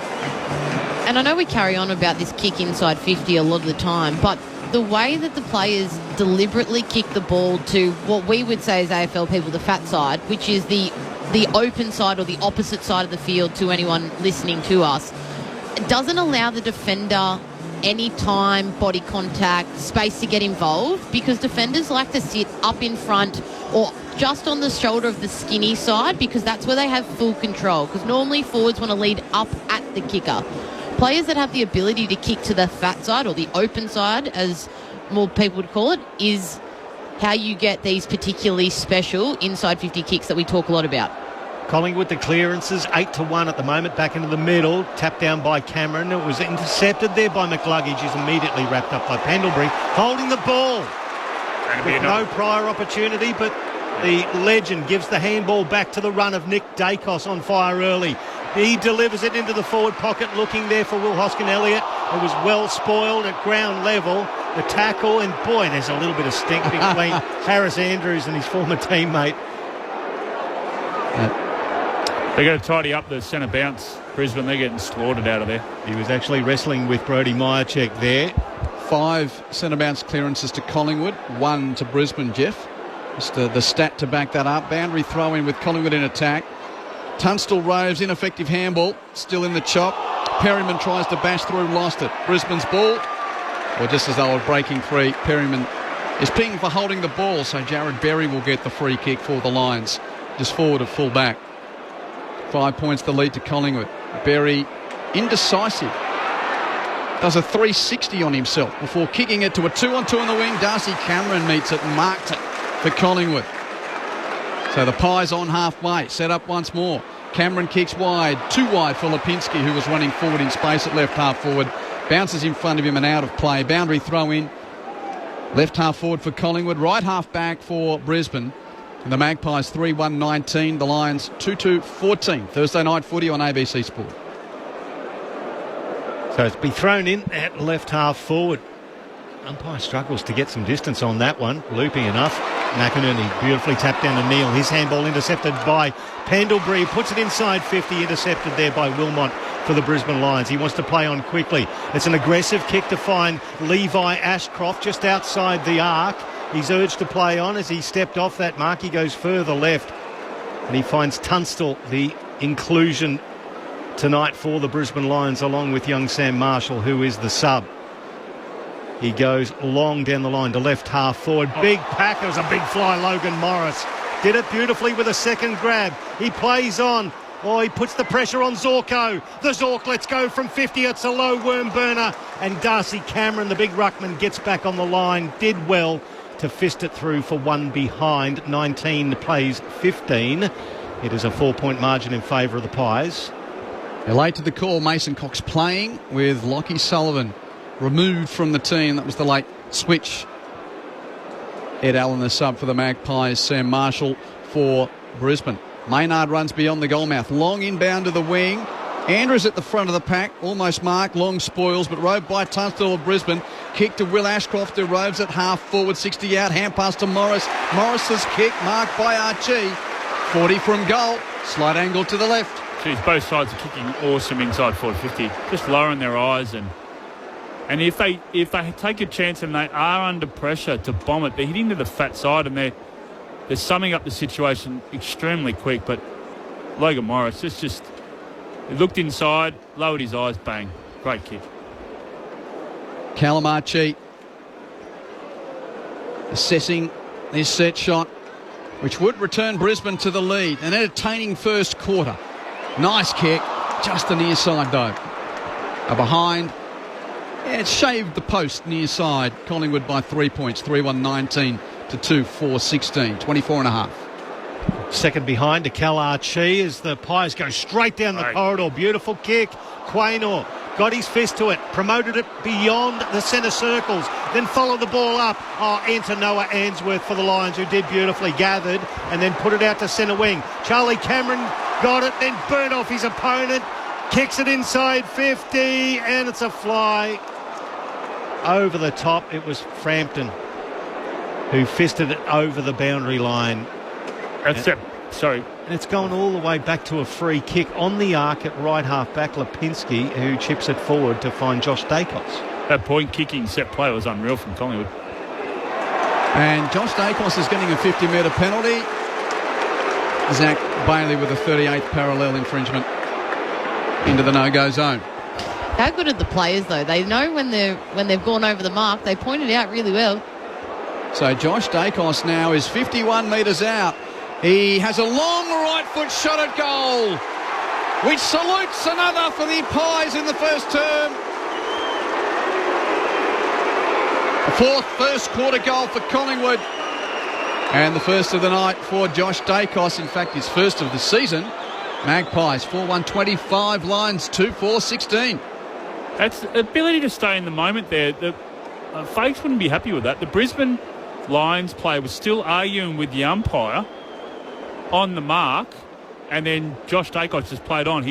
So good awareness from Josh Dacos, but not staying present from the Brisbane Lions player. He's not going to change his decision, so you don't need to stand there. And he actually turned his back to the play, and that allowed Josh Dacos to go through his 50 and kick a goal. So great finish.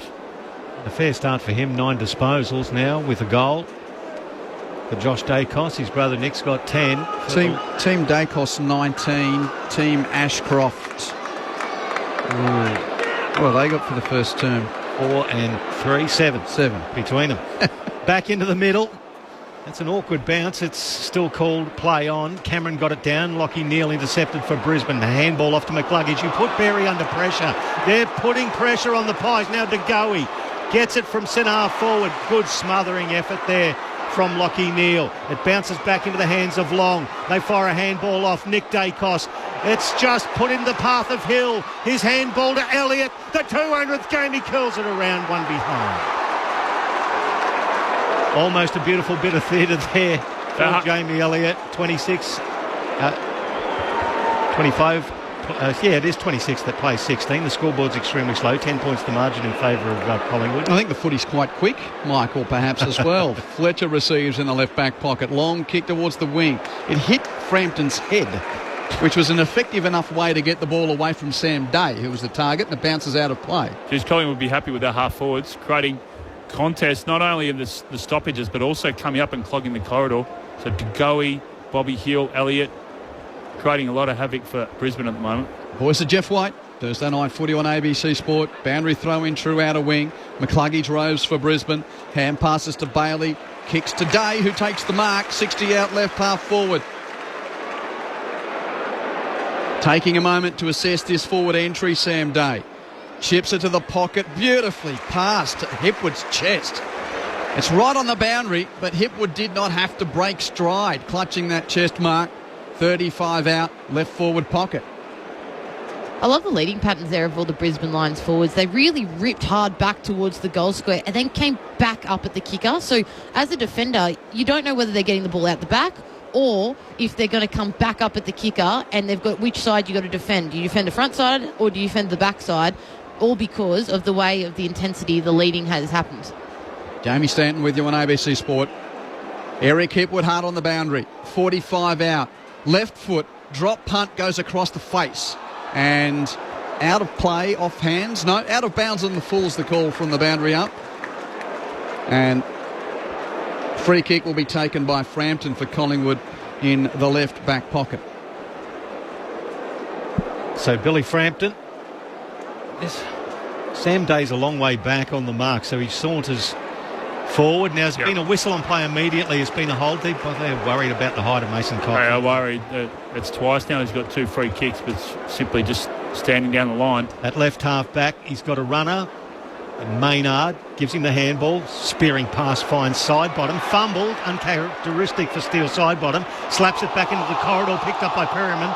Tackled by Lockneil, let loose the ball. Crowd wanted ball. Nothing doing, says the umpire. Side bottom. Handball to Maynard. Knocked off it by Cameron. Gathered by Quaynor for the Pies. Handball Josh Dacos. A looping kick inside 50. Myercheck the target. Spoiled nicely. Good effort there. Coming from Noah Answorth over the boundary line. Gabba Crowd hoots the umpiring fraternity. We're going to throw in 45 metres out their forward pocket. But this is the one night of the year where you don't know whether it's the Collingwood mob hooting or the Brisbane mob hooting. They do make themselves known here. It's the closest to the 50-50 crowd that we get here all season, with the Pies fans turning up in number. Boundary throw in, Dunkley roves to clear immediate danger for Brisbane.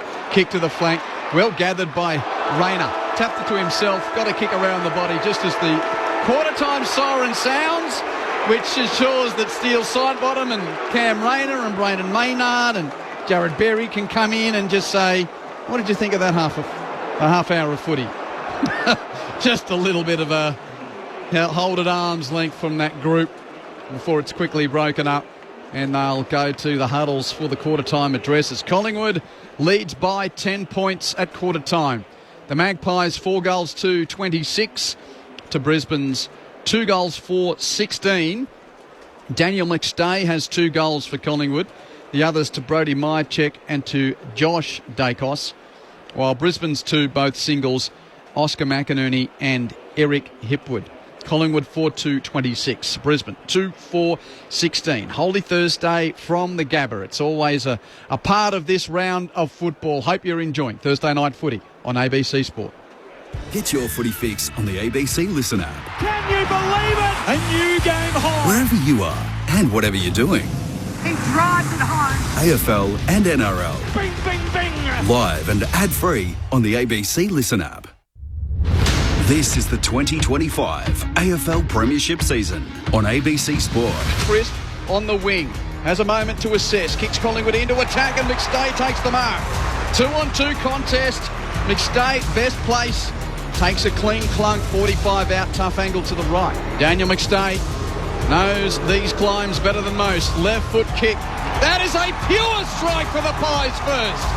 So Lachie Neale just holds things up in front of the Brisbane Lions bench.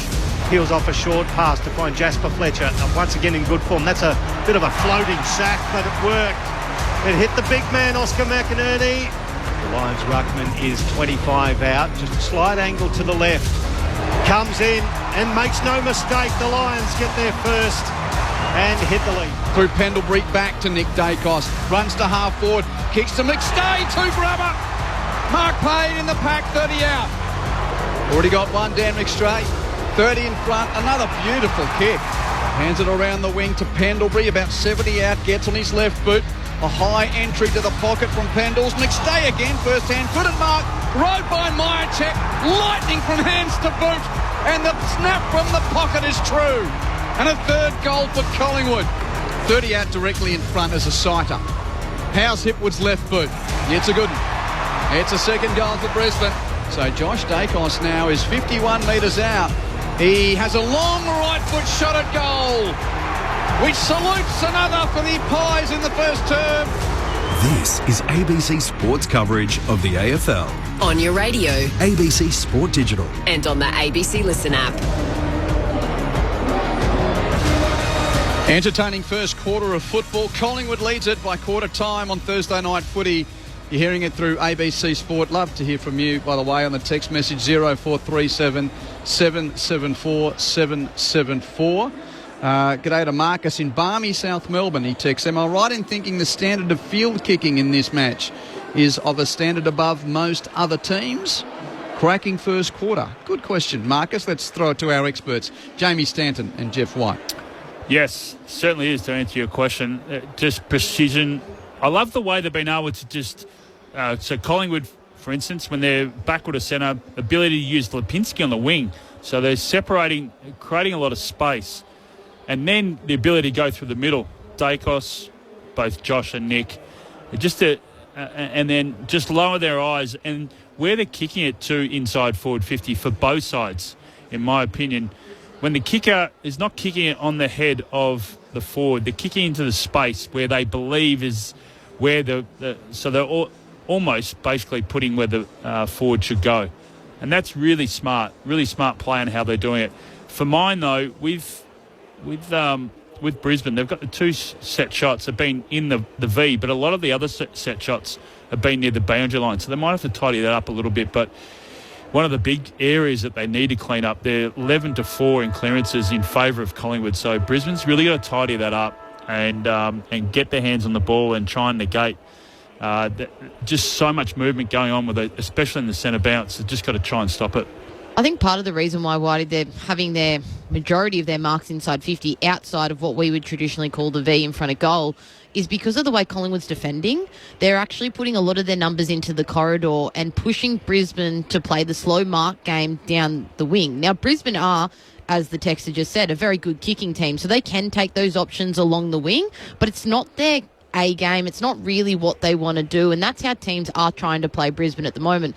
We always talk about Zorko coming through the corridor, especially at the Gabba with the shorter field, or it feels shorter at least. So with Collingwood clogging the corridor, it only allows the hit-up leads into the pockets because of where the ball's actually coming from, skinny on the wing. So when they've been able to get it into the V is when they've been able to have their fast play and they can utilise that open side. And Darcy Cameron, even though Darcy Cameron's playing behind the ball, and Oscar McInerney's on him, when the Brisbane player looks, he sees one-on-one. So it forces him to actually kick laterally. So even though, Darcy Cameron had 6 possessions in that first quarter, I know Oscar kicked a goal, but he's just clogging up that inside corridor, inside the V, inside forward 50. So it's actually forcing those kickers to kick laterally. Jeff White and Jamie Stanton with the analysis of Collingwood's 10-point quarter-time lead. Dacos incorporated 21. Give it 11 to Nick and 10 to Josh. They lead the way for the Magpies. Pendlebury with 7. That's first quarter disposals. Brisbane's best, Lachie Neale with 8 in the first term. James Tunstall on return to the team, 7 first quarter possessions. And Zorko, Wilmot and McCluggage with 6. In the sibling bingo, by the way, Ashcroft's 7 trailed Dacos's 21. Will's got 4 of them. Levi's got 3. Levi 4. Will's got 3. So, and the clearances, as Jeff was talking about, 11-4 in favour of Collingwood in that first quarter. And from the centre bounce, 6-1 for the Magpies from the bullseye. They lead the inside 50s as well, the Pies, 15-10, and they lead the game by 10 points as we start this second quarter with Michael Price. As the umpire bangs it down the middle of the Gabba, Darcy Cameron versus McInerney. McInerney got it down, but Pendlebury stole it and immediately gave it off to that man, Nick Dacos. Can they control him? Doesn't look like it. The left foot is a superb kick. And there's another... That is sublime, Whitey. Another centre bounce clearance. Oscar McInerney's got to change his angle. He's got to start jumping into Darcy Cameron. Darcy Cameron's coming across the line, checking his run early, and then it's allowing the Collingwood players, especially from the sweeper position, just to come behind. The mark was taken by Jamie Elliott on the lead and it hit him lace out. He's on the boundary though. He'll have to release this one from around 45 metres. This is not exactly out of his wheelhouse. The beautiful right foot drop punt sails towards goal, but just fades to the left. One behind. 27 plays 16, an 11-point lead. Just about a minute gone of this second term. Zorko entrusted with the kick in. And taking a while to work out what he's going to do. Saunters out of the goal mouth. That's a long kick to a one-on-one Andrews v. Lipinski. Good point. Yeah, saw that Andrews had his man there. But, well, Andrews takes the mark. And, well, before the ball arrived, Bobby Hill gave away a free kick. So, Sam Day's going to get the free kick at left half back. Day with his right boot. Kicks the lines to half forward. Big pack. No mark on the deck. Lipinski first to meet it for Collingwood. Ham passes to Long. Ham pass fumbled by Pendlebury. Has time to pick it up though. Hands infield to Josh Dacos. Ham passes to Howe. Howe's kick is marked by Elliott just forward of the bullseye. Hands it off to Long, who'd run on to centre half forward. Kick off the instep. He was looking to flare it out wide to Crisp. Didn't hit it all that well. Crisp now under pressure. Tackled by Tunstall. Gave away a handball, turned over. Picked up by Fletcher of Brisbane. Oh, hands it to Tunstall out the back to Dunkley. Under pressure. Hands it off to Payne. Payne's tackled by McCreary. Just got his hand pass clear to Levi Ashcroft. Hands it back to Dunkley, who got decked after he kicked it. And that's the way the umpires saw it. Free kick down the field, taken by Zorko, forward of right half back. He goes straight into the corridor. It's another aggressive kick to find Sam Day, just to the left of the centre circles. He flares it further left, Forward to centre wing, Noah Answorth into the left forward pocket. Beautifully weighted kick into the path of Charlie Cameron. He takes it 25 metres out, but he's right on the boundary. He's facing inboard. That's our best ball movement of the night from Brisbane, from the half-back line. He's looking to curl this around with the right foot. Charlie Cameron takes a big deep breath, plays on. He's pulled it too tight. One behind, 2-5-17 to the Lions, 4-3-27 the Pies. It's a 10-point margin. Collingwood lead at 3 gone second term. Zane Bojak's on the boundary. Well, as I've got, Jamie, I should say, we've got the Tiger Balm right in our nostrils at the moment because they've been working on Jordan De Goey's Achilles. Of course, he came in with those problems and they've just been doing some work on him. They're getting ready for him to come back out. Josh Dacos runs to the pocket, inbound looking for Darcy Cameron, spoiled away by Fletcher, and then he punched it over the boundary line. I think he's been pinged for insufficient. Free kick, he has been pinged for insufficient. Free kick to Darcy Cameron. Defensive 50, left half back for Collingwood. Long kick to the wing and a big pack. McStay to the front again, got a hand, but couldn't take the mark. Battling on at ground level, forces pressure on Tunstall. Ricochet over the boundary line for a throw-in on the outer wing. Collingwood 4-3-27 lead Brisbane 2-5-17. 4 minutes played second term. This is Thursday night footy on ABC Sport. The crowd buzzing here. Throw in right onto the logo. Tunstall playing a very good game on his return, only his 10th in AFL. He taps it forward. It was cut off by Crisp though. He kicks it to half forward, and that's a good intercepting mark by Froggy Lester for Brisbane. Punches it up the line to find Neil. The Brownlow medalist kicks it over the head of the leader in Archie. It'll bounce over the boundary line just short of right half forward on the Stanley Street side of the ground. 4.5 gone of this second quarter. It's Thursday night footy on ABC Sport. Perfect conditions. Sold out. Ball thrown in. Ruckman tangle. Again at the coalface. Nick Dacos tackled. Holding the ball. Tunstall with the clamp. And Jimmy Tunstall plays on from forward of the wing. Kicks wide to Dunkley, who marks right half forward. Hard on the boundary. 60 from goal for Brisbane. Sets up a high ball to the corridor. Big fly from Day in the pack. Can't take the mark. Perryman tried to crash through at ground level. No way through, no prior. Ball up 30 metres from Brisbane's goal. Here's an ideal chance. A very congested forward 50 for Brisbane. McInerney tried to grab it out of the ruck. Just scraped his shoe. Nicely picked up by Lipinski. Nick Dacos went through traffic beautifully and delivered a nice little pass, a sand wedge to find Jack Crisp on the arc at left half back.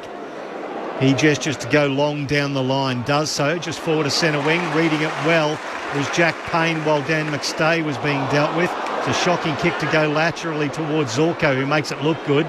He gathers it on the bounce, retreats inside defensive 50 to find Ryan Lester. Now he comes out, goes laterally to the left and finds Hugh McCluggage. He's standing on the point of the centre square, Vulture Street side, left half back.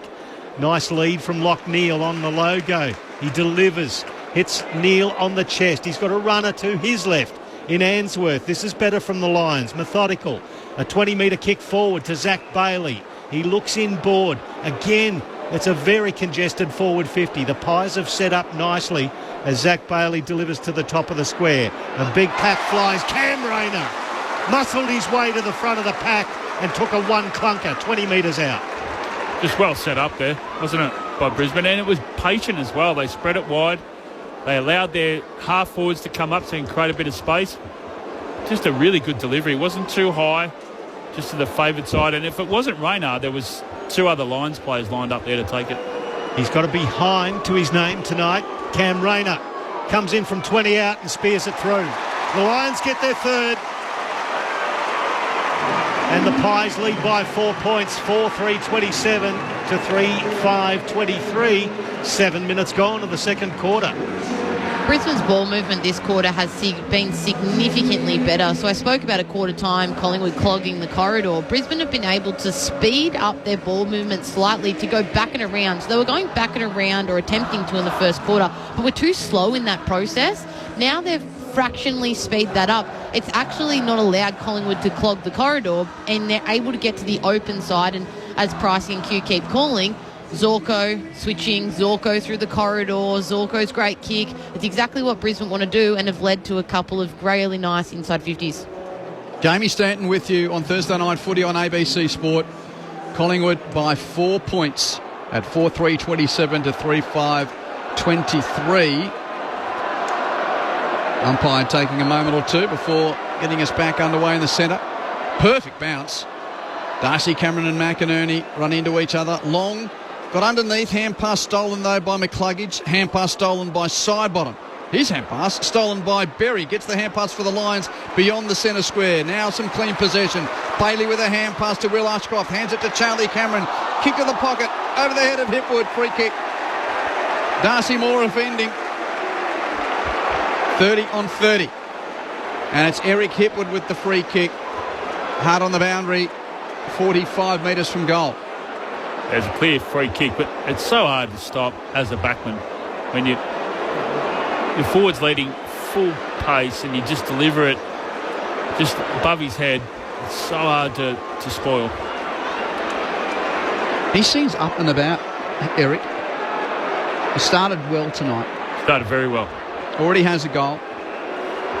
Had a miss from a very tough angle at the end of the first quarter. This is perhaps the preferred side for the left footer.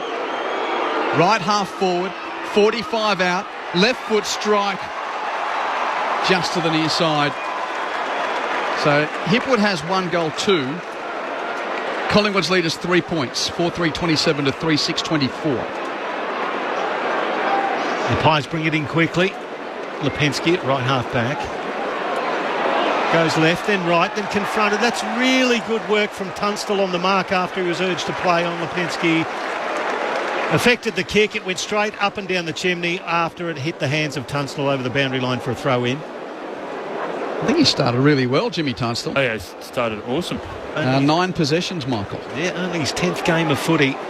Called back in after some very good form in the VFL. The throw-in across the arc of 50. McInerney fists it on the bounce, straight back to where it came from, and we'll have to do it all again from the same spot.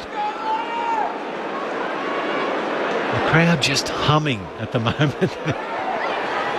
The Pies by 3 points, 10 gone, second term. The throw-in off the hands of McInerney. Tunstall couldn't quite pick it up. Oh, McCluggage does, and he's absolutely buried in a very aggressive but fair tackle. Well done from Long. And it's going to be a ball up. 60 out. Still at left half forward for Brisbane. There's 6 pairs of players around this contest. Exploding onto it, Lockneil. The curling kick inside 50. Logan Morris couldn't quite juggle the mark. It was taken by Josh Dacos. He spears the ball towards centre wing. Cox versus Day. Cox did beautifully. Tapped it to the ground. Picked up by Bobby Hill. Look at the pace. Has a bounce. Lockneil chasing manfully, but Hill gets away. Harris Andrews got his hand to the kick as it was floating towards Myercheck inside 50.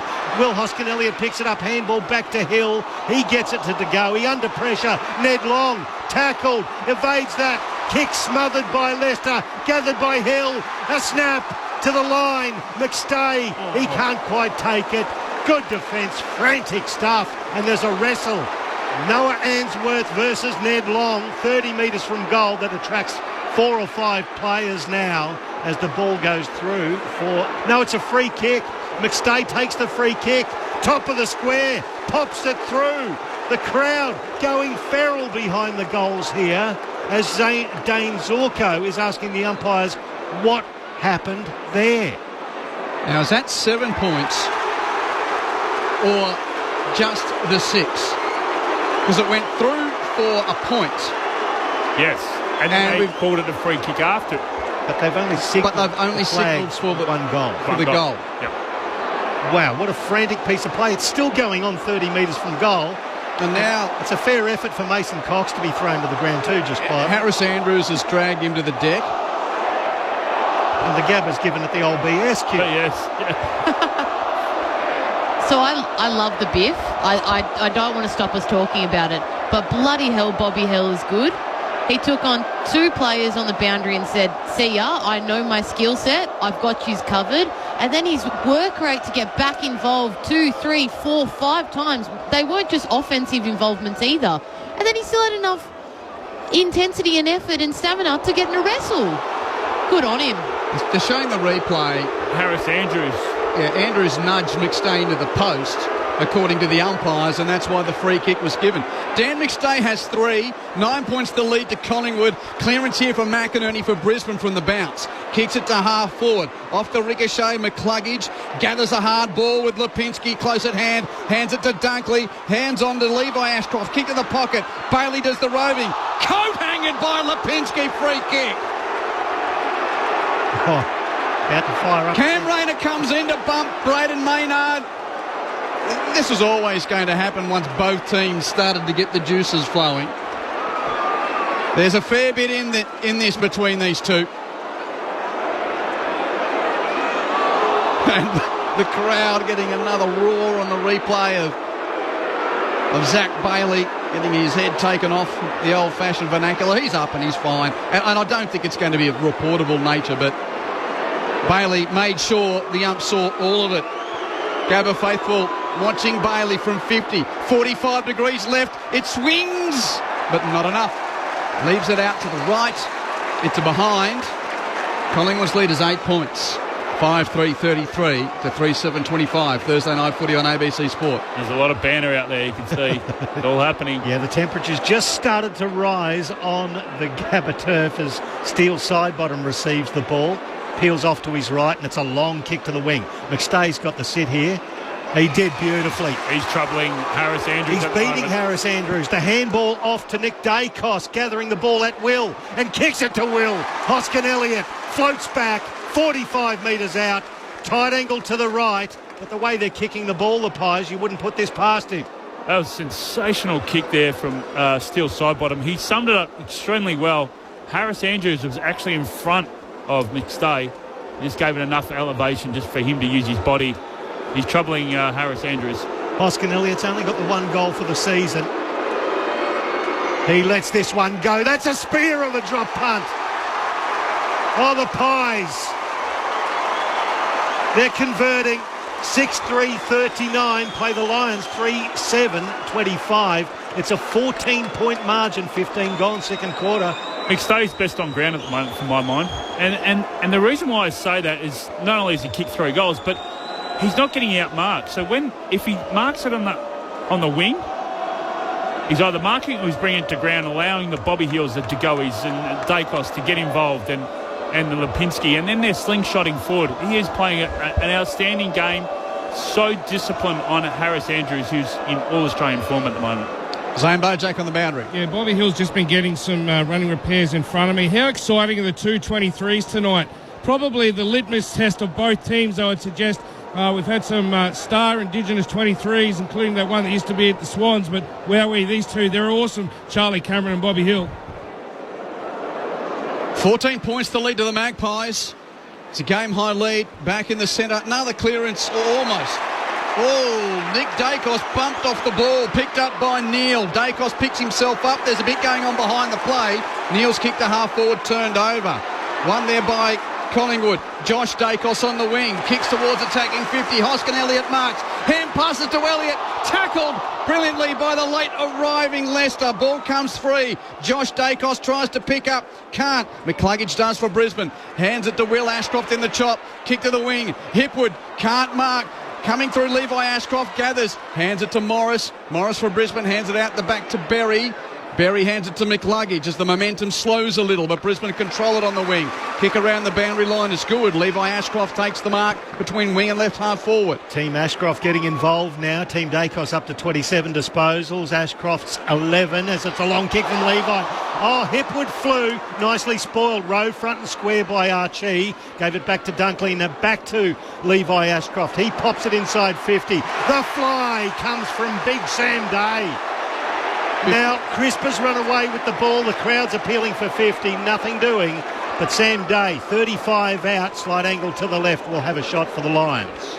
This is such a smart decision by Levi Ashcroft.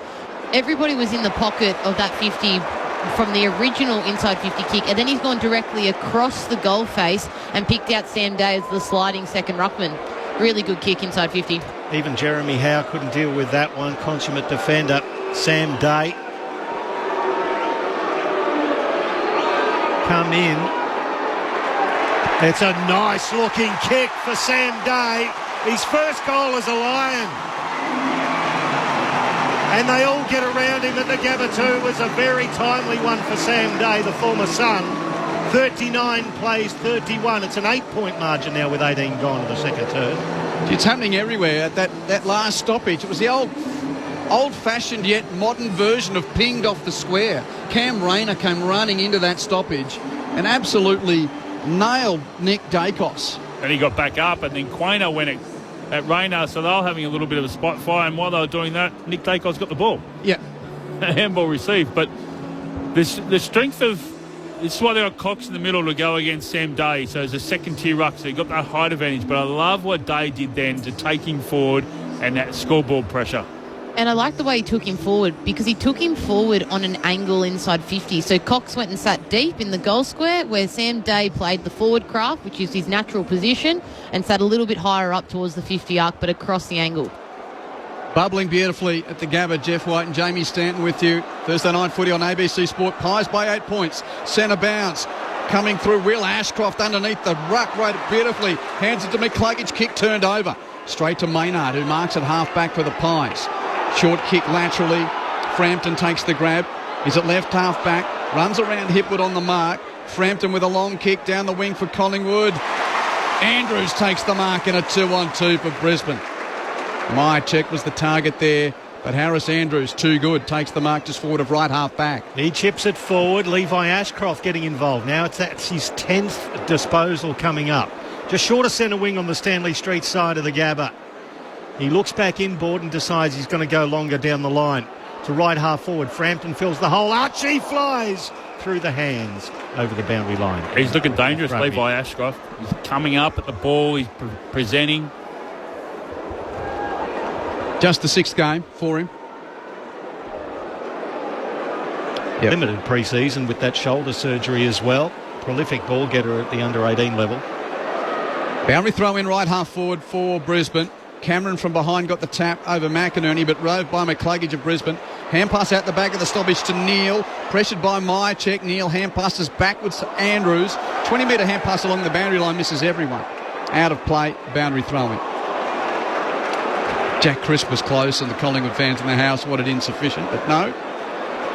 Collingwood led by 10 points at quarter time. It's an 8-point lead currently for the Magpies. Dan McStay has 3 goals. Ball thrown in, slightly attacking side of the wing for Brisbane. Clean possession, McInerney. He's kicked to half forwards a tumbler, read by Josh Dacos. Hand passes to his brother. Nick's on the wing, hands it out the back to side bottom, gives it back to Nick. Outside of the boot, kick towards half forward. Not great. Pitches in the contest. Levi Ashcroft smashed in a 2-man Magpie tackle. Ball spills free. It's on the deck. 80 from Collingwood's goal to be won. And, Myercheck has to play tackler again to ensure that Bailey can't come free. And we'll see another ball up between wing and left half forward for Collingwood. The Magpies kicking 2 goals 1 to Brisbane's 2 goals 3 through 21 minutes of play in this second quarter. Umpire throws it up. Cameron slaps it towards the boundary line. Was intercepted there by Dunkley, tackled off the ball by side bottom. Has he dragged it back in, or was it Crisp who got his hand to it? Umpire calls it a draw and will come in and ball it up again. It's a left half forward for the Pies. The outer side of the ground. They're kicking towards the city end, the right as we're looking to it. Off hands. Pendlebury, nice little basketball pass. It's kicked inside 50. The big pack flies, and it's Ryan Lester who bangs it over the boundary line. For Brisbane, in a defensive manner, there will be a throw in the left forward pocket. Collingwood by 8 points, 21 gone, second quarter. Thursday night footy on ABC Sport. He's Michael Price. I'm Quentin Hull, Jeff White and Jamie Stanton, your expert. Zane Bojack on the boundary as we start Easter weekend at a sold-out Gabatoir. Boundary throw in, Pies in attack. McCreary crashes through. Berry with the tackle. Lot of opportunity holding the ball. Free kick to Jared Berry. Plays on quickly with a hand pass to Will Ashcroft. Kicks it to the wing. Hipwood flies. Got a hand. Can't take the mark. Then gave away a free kick by grabbing Maynard without the ball. Hipwood can't do that. He cannot drop the mark there in a one-on-one where he's presenting, and then he cannot give away the free kick. He's got to be better. Cheap kick with the man known as Bruz. Kicks it wide. Side bottom takes the mark. 2 kicks from goal for Collingwood. Hard on the boundary between wing and left half forward. Pies leading by 8 points. Side bottom with a wide entry to the pocket. McInerney's in the hole and takes an uncontested mark for Brisbane in the right back pocket. That kick just a little bit high for Mason Cox, and that's saying something as well, as they retreat the Lions back into the goal square. Harris Andrews, a little chip forward to find Darcy Wilmot. Nobody standing the mark, so he just plays on. Little sand wedge to Leicester. Leicester's handball puts Day under pressure, but there's a free kick. It will be because Leicester was dealt with after he got rid of it, and so Day has it. He flares it out to the left to find Ainsworth by foot. Onto the wing, Jared Berry for the Lions. Once again, the Pies have set up all forward of the centre circles. So he retreats back, does Jared Berry, to Noah Ainsworth. Ainsworth back to half, back to Harris Andrews. They'll try to retain the ball. This chip mark is very effective, as Andrews is saying, I want some more movement, boys. He's not getting it, so he comes back out wide. Dunkley, strong mark taken in front of Lipinski. Good, strong hands. Right in front of the commentary box here, Vulture Street side. Couple of old mates from the kennel. Dunkley doesn't like what's ahead, so again chips it backwards. Andrews takes the mark. Most defensive player on the ground. Just forward of left half back for Brisbane. High, hoping ball to a packet left half forward. Hit with the fly from the side. Howe spoils right by Morris of Brisbane. Hand pass turned over. Taken by Nick Dacos, who burns a tackler. Has a bounce, and off he goes. Bounces, hand passes to DeGoey. Hands it to Long. Hands to Pendlebury. Weaves around Wilmot and chips wide. McCreery takes the mark and holds it up. 60 from goal. Gee, that had all slingshot about it until McCreery decided to take a moment. And look at the man on the mark, 50 from goal. Yeah, they had control there, Brisbane. They'd be disappointed that Harris just pulled the trigger and went down the line. Just play that chip mark just to get them to defend and wear them down a little bit. Man on the mark, 50 from goal. Bo McCreery launches into a right foot drop punt. Great kick! Collingwood back out to that equal game high of 14 points. The Magpies 7-3-45 to the Lions 4-5 4-7 31 25 minutes second term. It's handy when you got someone like number 35 on the half back line, just ducking and weaving and creating space and breaking the lines. But the Lions they were going to play a little bit of tempo footy there, but then when Harris Andrews went down the line, sort of broke that up, and then Collingwood just swooped on it. But the ability to slingshot off the half-back line, that's just the strength of their game plan, and it's played in their hands. There's 3 minutes and 40-odd seconds left.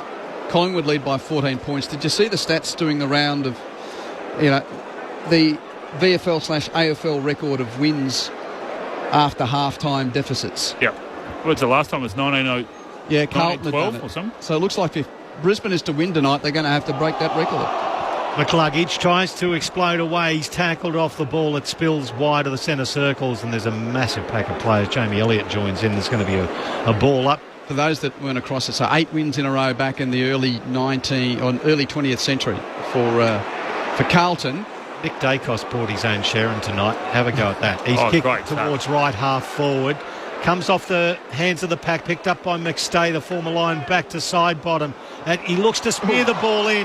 Zorko gets in front of Will Hoskin-Elliott, takes the mark and appeals for a free kick, as Zorko does. That's an aggressive kick.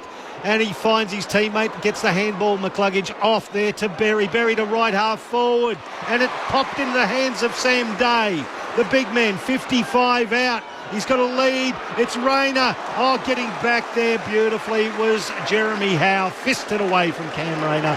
Over the boundary line, right forward pocket. Will get a throw in. It was wonderfully timed by Jeremy Howe. Then he was out. Rayner was in a perfect position. Sam Day is up to 5 marks now. He's moving well, isn't he? Starting to find his rhythm at his new home. Lions in attack. Boundary throw in. Goes beyond the ruckman, beautifully rode by Dunkley. Hand pass to Levi Ashcroft. Snaps a high bomb from the pocket comes down on the goal line. Darcy Moore punches it through for a point. Magpies by 13 at 7-3-45 to 4-8-32.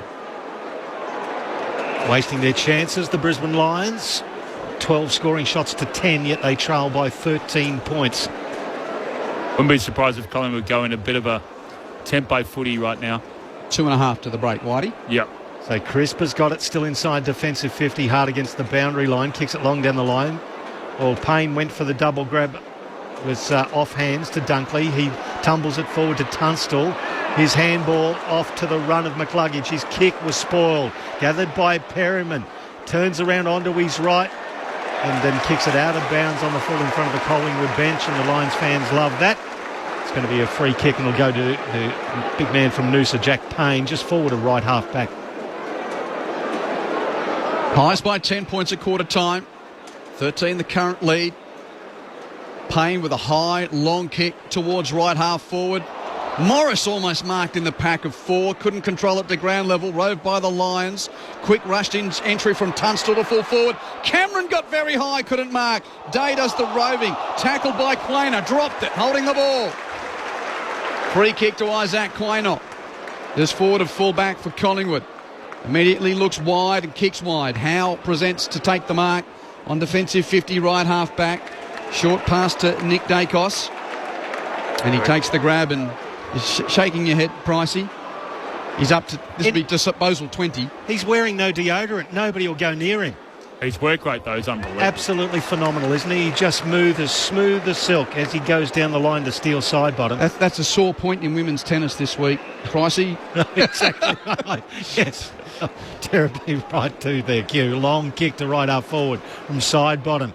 Presenting strongly was McStay. He was fisted away by Harris Andrews, but Dan McStay is absolutely presenting hard at the footy. The ball gets fisted over the boundary line. Throw in right half forward. And McRae would love this too, because he got to stop play now forward of centre for Collingwood, and it's all because of McStay coming up and presenting.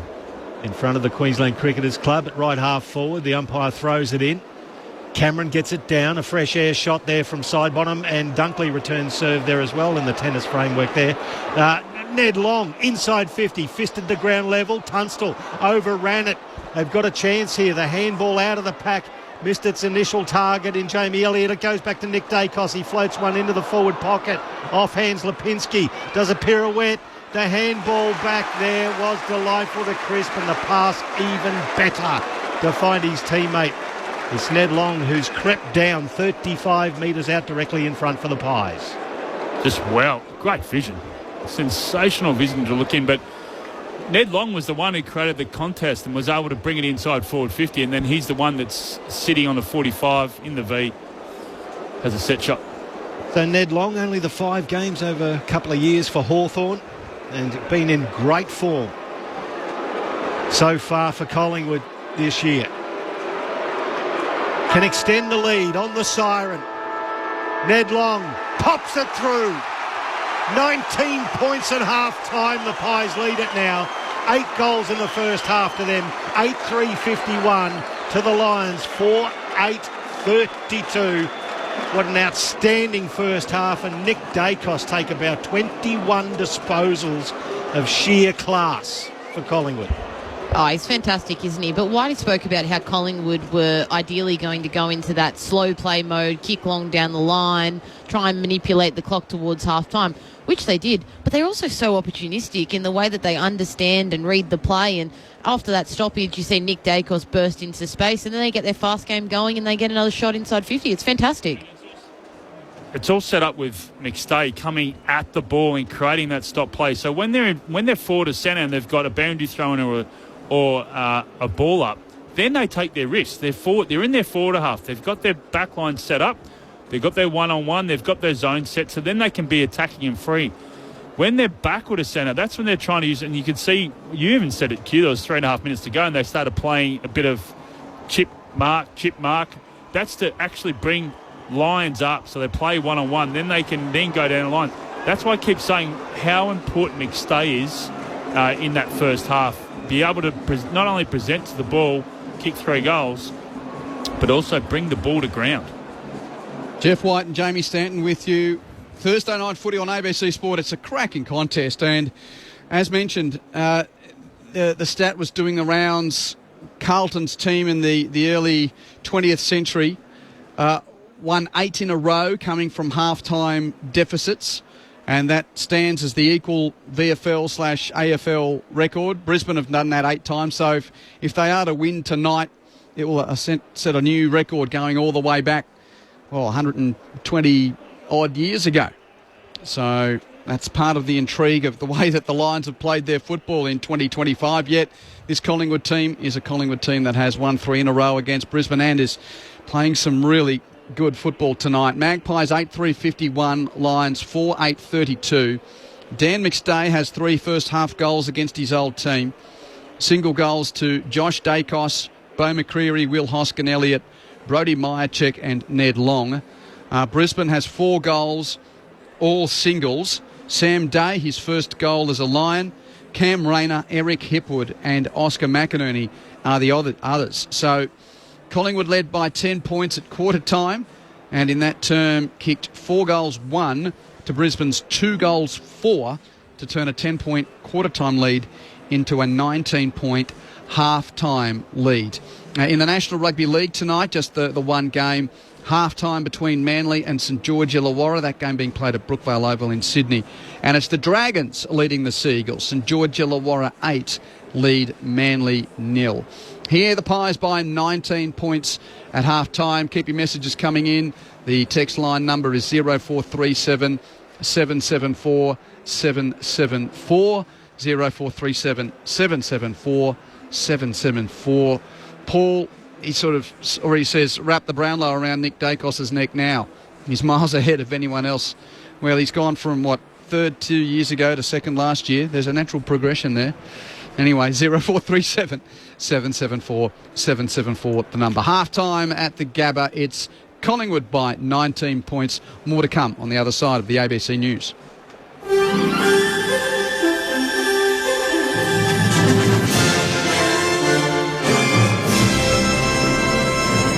Sarah Hall with ABC News. The Coalition is accusing Labor of being shifty and sneaky by not responding to their request for a briefing on Russia's reported request to base aircraft in Indonesia. Alison Shao reports from Parliament House. The Liberal Nationals say they're deeply concerned by reports Russia requested to base military aircraft in Indonesia. Coalition spokesperson James Patterson says their request for a briefing from the government has gone unanswered for more than 2 days. Caretaker conventions dictate that briefings be provided to the opposition. Defence Minister Richard Marles told Sky the relevant information is already in the public domain. We're not talking about an Australian government decision here. We're not talking about Australian government action. Indonesia has assured Australia that no Russian planes will be based there, but it's unclear whether a formal request was made by Russia. A candidate dumped by the Liberal Party for his views opposing women in combat has been included in campaign material sent out to households in the New South Wales seat of Whitlam. Former soldier Benjamin Britten was removed as the Liberal candidate last week and is now contesting the Labor-held seat as an independent. But Mr Britten's image and written pitch has been included in the Liberal Party's postal vote pack sent to residents who have chosen to cast their ballots before Election Day. New data shows Gen Z men are more likely to hold traditional gender beliefs in comparison to older men. Research from the E61 Institute has found average beliefs in traditional gender roles have been declining across generations, with the most traditional demographic being men aged over 65. However, Gen Z men are emerging as an exception, while women of the same age are becoming less traditional, creating a noticeable divergence between young men and women. Economist Erin Clark says the difference could have implications for policy areas ahead of the federal election. What this research does point to is that young people are not a uniform group, they're not a monolith, and gender matters. So understanding the different preferences of young men and young women is key to understanding this voting bloc. Lawyers for Netflix star Matt Wright say a deal could soon be struck with prosecutors to reduce the length of a marathon jury trial to hear charges relating to the aftermath of a fatal helicopter crash in 2022. More from Oliver Chaseling. Darwin Supreme Court has heard the length of a jury trial of celebrity crocodile wrangler Matt Wright could be reduced by more than a month if an agreement is reached between the parties in the coming weeks.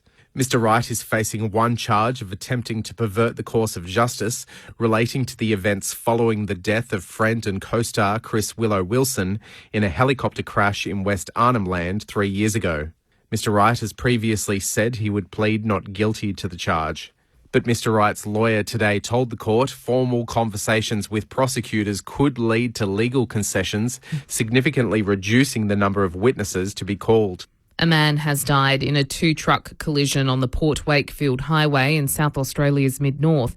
Talia Fay reports. Emergency services responded to the crash near Inkerman around 7 o'clock this morning. Police say the trucks burst into flame on impact and it took firefighters several hours to extinguish the blaze. A 77-year-old Port Augusta man died at the scene, while the other truck's driver and passenger were taken to hospital with minor injuries. In a statement, Augusta Scrap Metals confirmed one of its trucks was involved in the crash. It says it's a devastating time as the business mourns the death of an experienced driver who worked in the SA transport industry for decades. Ukraine's defence and foreign ministers have unexpectedly arrived in Paris, where talks are beginning on how to end their country's war with Russia. The US Secretary of State and American envoy Steve Witkoff are both taking part in the talks, but it's not clear if they'll meet the Ukrainian delegation. Here's the BBC's Paul Moss. Ukraine has repeatedly called on US politicians to meet their representatives, but the US envoy Steve Witkoff had pointedly decided instead to meet Vladimir Putin in Moscow and then fly to Paris for talks with European leaders. But now it seems he's been followed to Paris by Ukraine's Defence Minister Rustem Umerov and Foreign Minister Andrei Sybiha. A spokesman for the two said they had meetings scheduled with American representatives but didn't say who. With Steve Witkoff and Marco Rubio in town, those two would certainly be their top choice. And in the AFL, West Coast co-captain Oscar Allen will miss tomorrow's clash with Essendon after being managed by the Eagles. You're up to date with the latest ABC News. Hi, I'm Corbin Middlemass. And I'm Ed Cowan. He played Test cricket for Australia. And Ed Cowan gets his first Test match century. And he commentates the cricket. Stark tries again. He rocks in straight through him. Together, we're giving you your weekly cricket conversation. We're pulling apart the biggest stories in the sport and delivering them to you each and every week. It's called the Grandstand Cricket Podcast. Find it on the ABC Listen app.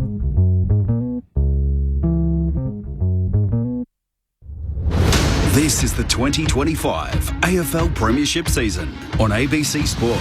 It's a very congested forward 50. The Pies have set up nicely as Zach Bailey delivers to the top of the square. A big pack flies. Cam Rayner muscled his way to the front of the pack and took a one clunker 20 metres out. Cam Rayner comes in from 20 out and spears it through. The Lions get their third. And the Pies lead by 4 points. The handball off to Nick Dacos, gathering the ball at will and kicks it to will. Hoskin Elliott floats back 45 metres out. Tight angle to the right. But the way they're kicking the ball, the Pies, you wouldn't put this past him. Hoskin Elliott's only got the one goal for the season. He lets this one go. That's a spear of a drop punt. Nicely spoiled row, front and square by Archie. Gave it back to Dunkley and back to Levi Ashcroft. He pops it inside 50. The fly comes from big Sam Day. It's a nice looking kick for Sam Day. His first goal as a Lion. And they all get around him at the Gabba too. It was a very timely one for Sam Day, the former son. Man on the mark, 50 from goal. Bo McCreary launches into a right foot drop punt. Great kick. Collingwood back out to that equal game high of 14 points. Can extend the lead on the siren. Ned Long pops it through. 19 points at half time. The Pies lead it now. 8 goals in the first half to them. This is ABC Sports coverage of the AFL. On your radio. ABC Sport Digital. And on the ABC Listen app. The Brisbane Lions will have to rewrite history to remain undefeated in the 2025 season. Yet again, the reigning premiers find themselves behind at halftime. Welcome back to the Gabba. Quentin Hull with you on this Holy Thursday, where the headlines are a 3-goal haul for ex-Lion Dan McStay in the first half for the Pies, Nick Dacos with 21 disposals, and at the centre of a few still frames on the replay, he was bumped by Cam Rayner in that second quarter. A couple of the texts are asking whether or not there's a case to be answered for there. G'day to Pete, who texts, "Hi all, Rayner looking at a week or two off for the hit on Dacos, question mark. Looked high to me." We'll get our experts to speak through that in a moment, Jeff White and Jamie Stanton.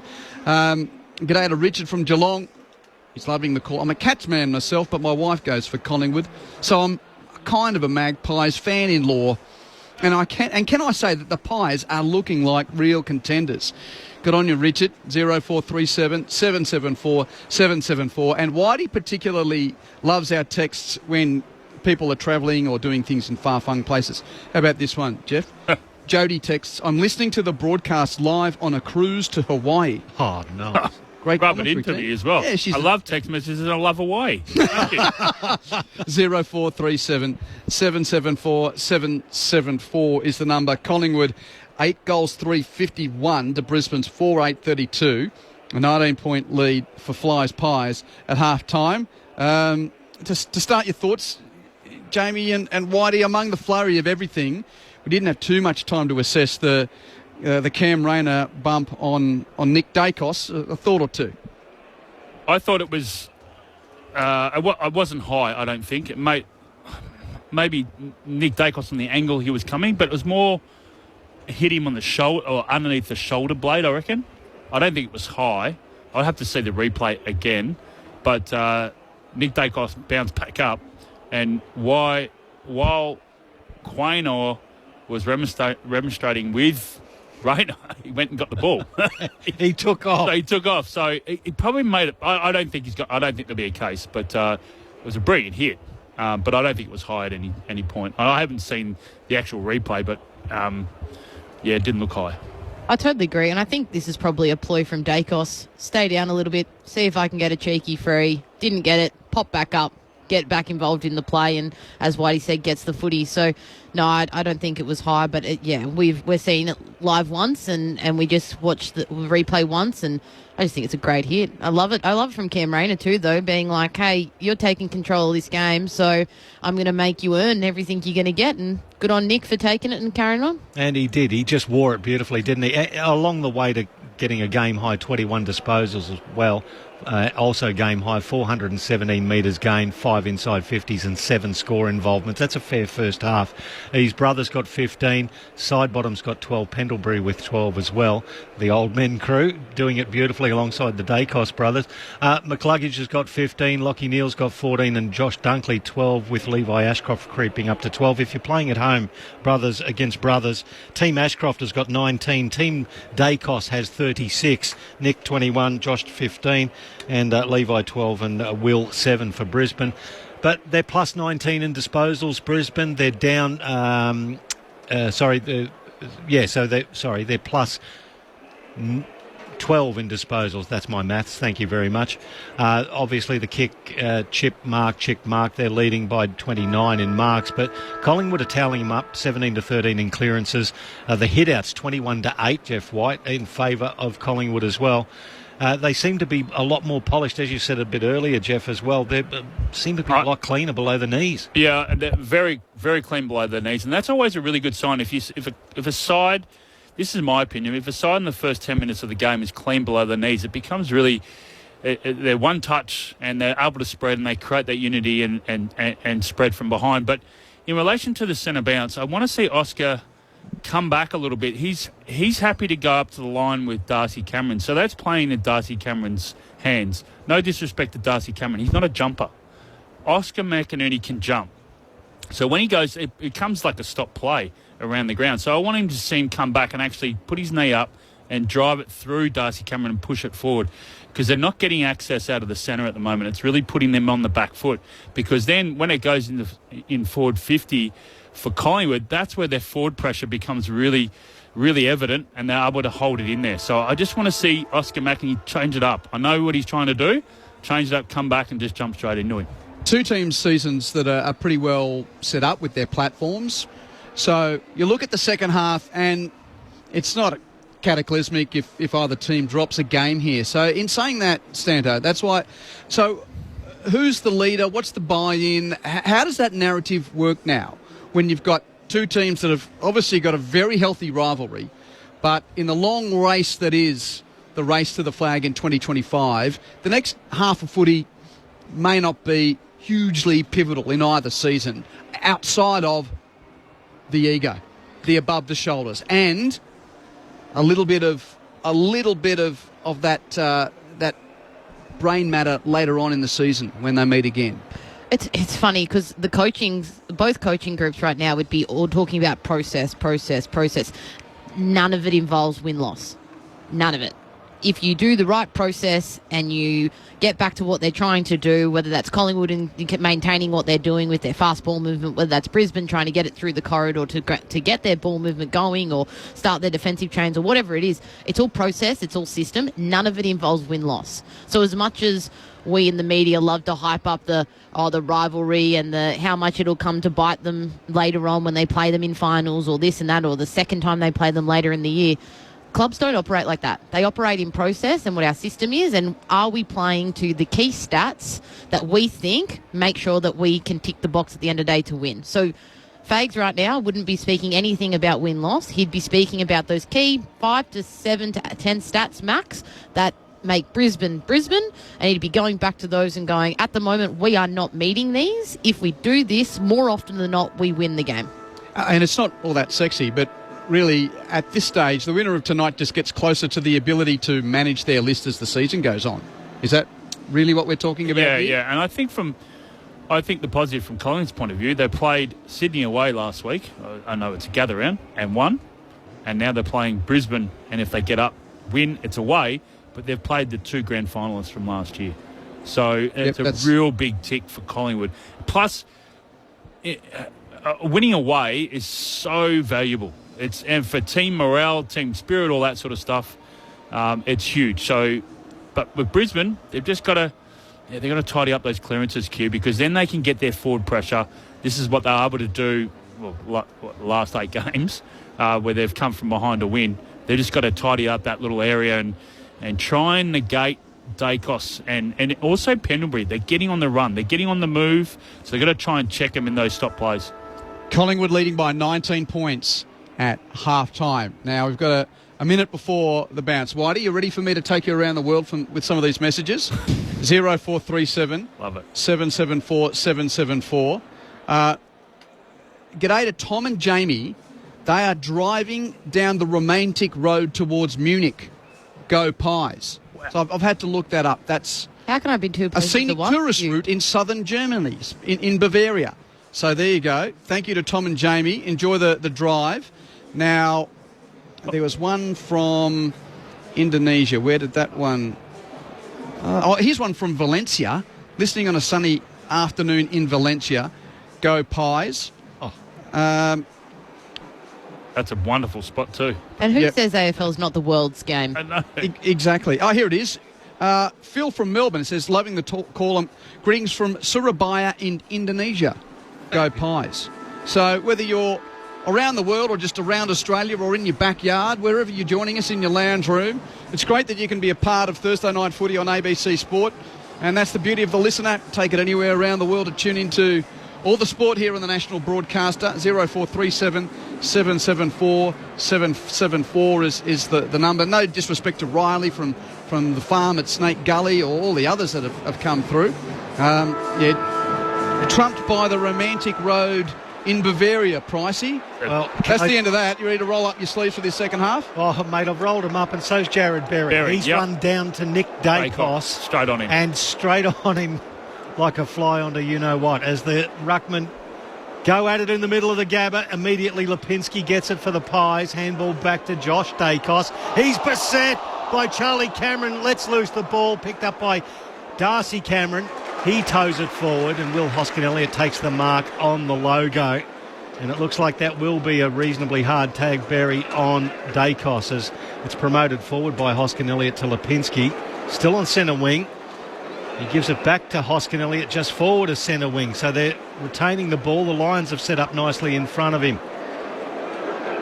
Yeah, and Berry is just pushing Nick Dacos at every opportunity. Hoskin Elliott from the wing kicks towards half forward over the head of Lipinski. It bounces out of play. So there's one move. The clamp's gone on. Yeah, the clamp's gone on, and now you watch Collingwood. Now the teammates get around and they'll start putting some blocks on for Nick Dacos and even starting to use him with their wraparound hand pass just to get him into the game.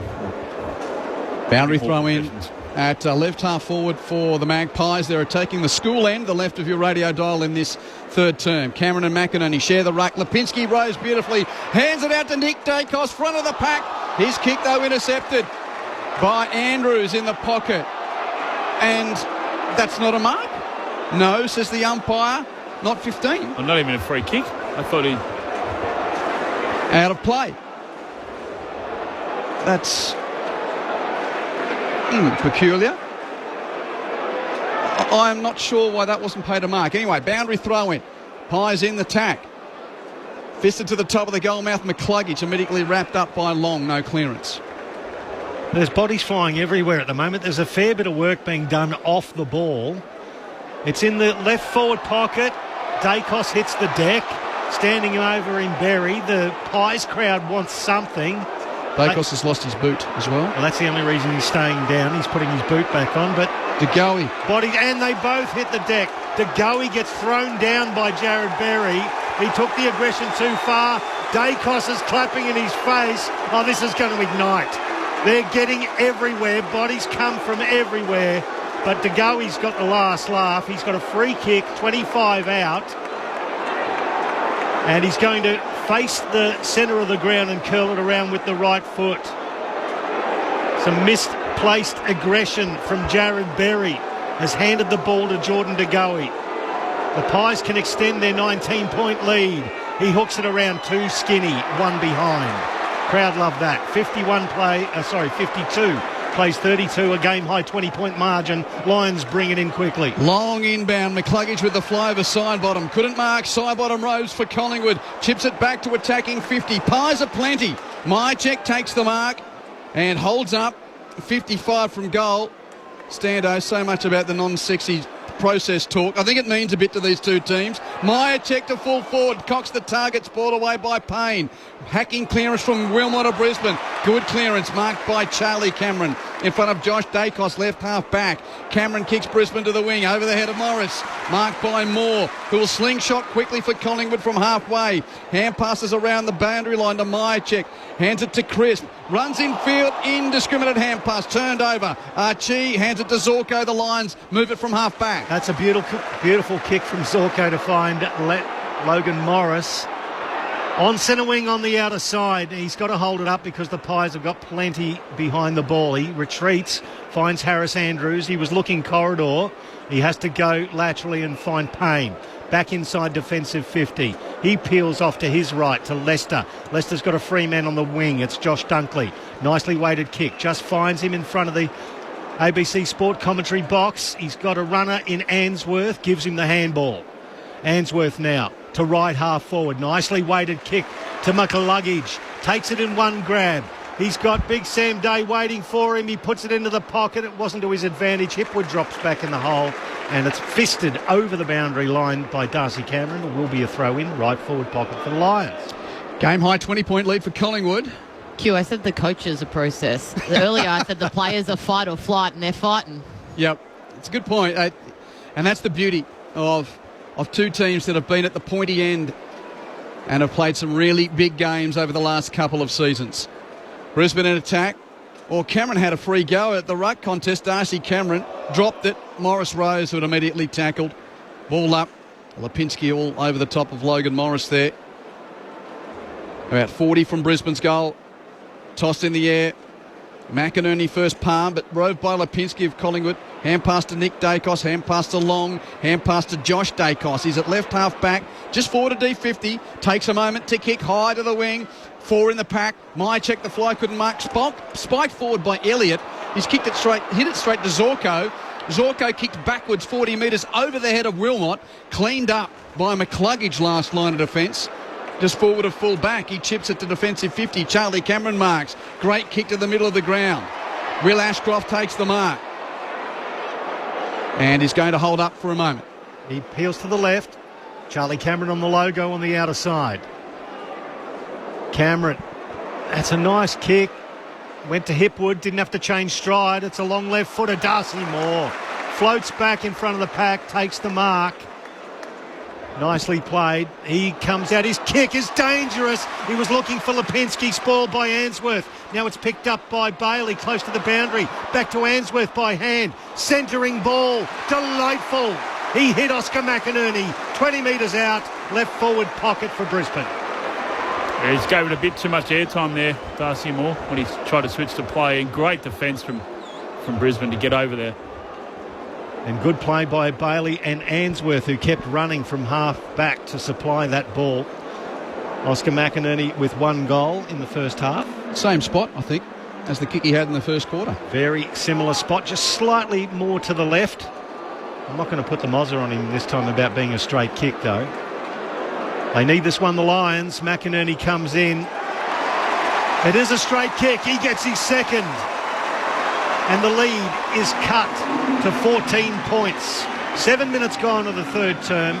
Magpies 8-4-52 to the Lions 5-8-38. It's one of the things you've got to be really sharp on. When the ball goes inside your forward 50 and there's an intercept mark, that's when you've got to be on to defend. And it's hard to do because you're actually watching the ball and you're trying to assess. But if it's out of your area, that's where you've got to pick up. I can't remember what Brisbane player it was that came off, but that's the ability to go from attack to defence really, really quick. Answorth. Answorth, yeah.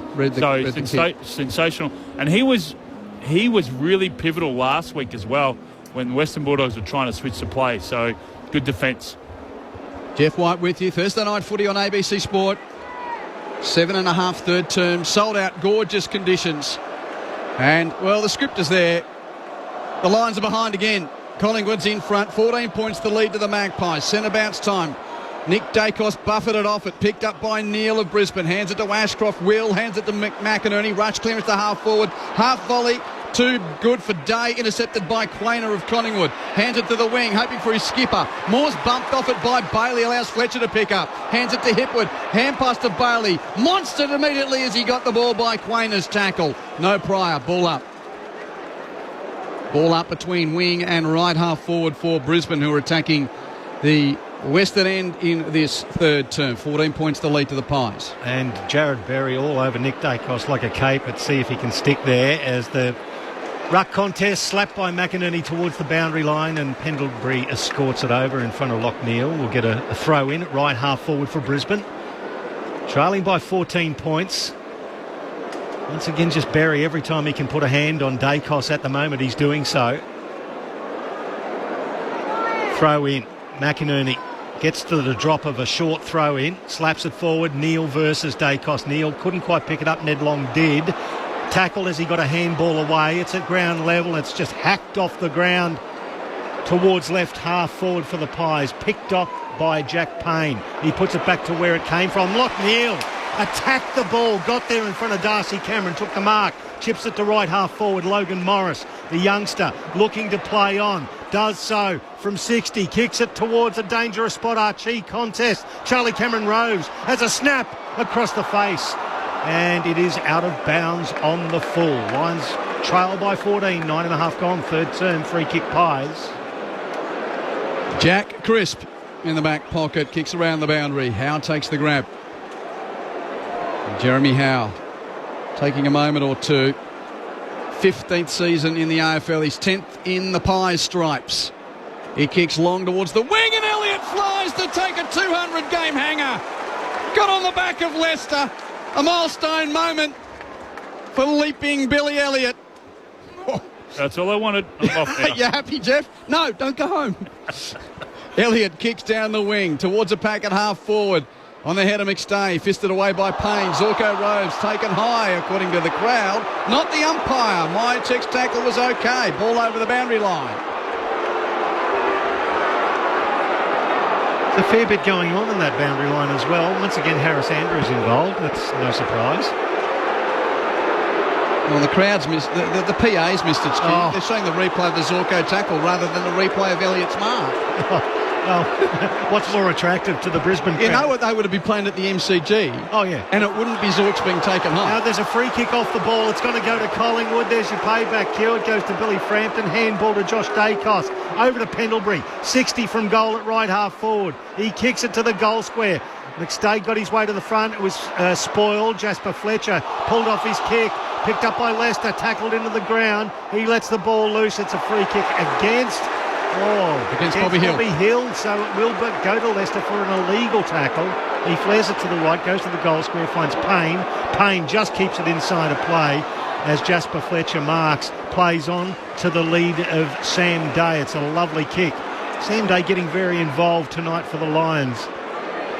He's at right half back, looking to go up the line. The Pies have shut off the lateral movement. Levi Ashcroft presents strongly and takes a nice mark in front of Perryman. And he's looking backwards, all the way back inside defensive 50. Noah Answorth is the middleman in the switch to the left half-back flank. Zorko takes the grab, has a bounce. Bobby Hill's chasing him. Second bounce for Zorko. Hill got him, put him off his kick. Ball rolls along the wing on the outer side. Myercheck picks up for Collingwood. Kicks back inside 50. Dropped by Payne. Rode by Elliott. Hand pass ends up with Nick Dacos.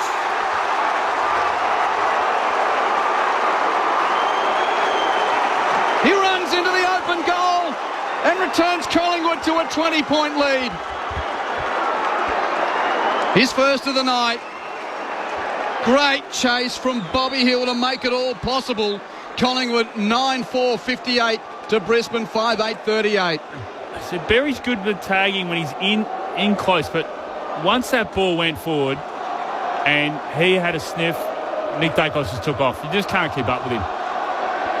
The interesting part about that, Whitey, is Berry tried to get involved offensively, and it would be really interesting to know what Fags said to Berry at half-time, because I feel like the way he's behaving at stoppages, it's a very defensive mindset, but then he got involved offensively, which is the total opposite of what they're probably trying to do with Nick right now. They really need just a hard lockdown, disregard your stats, and make sure Nick doesn't touch it.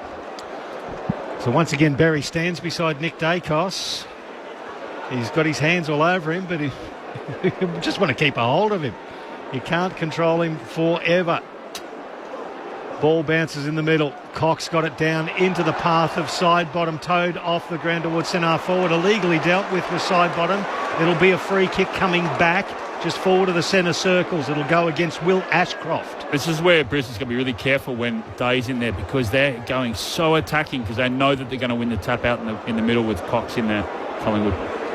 So side bottom, long and straight at the target to Cox. The height of Mason Cox, the big American in front of Sam Day. Takes a beautiful mark, 30 metres out directly in front. It was such a good setup in the centre bounce there, Q, because what they did is Nick Dacos, knowing that he's getting tagged, was really selfless, where he came back and let side bottom come through. So he was set up as a blocker. He went around as a sweeper to allow still side bottom. Stars and Stripes chant.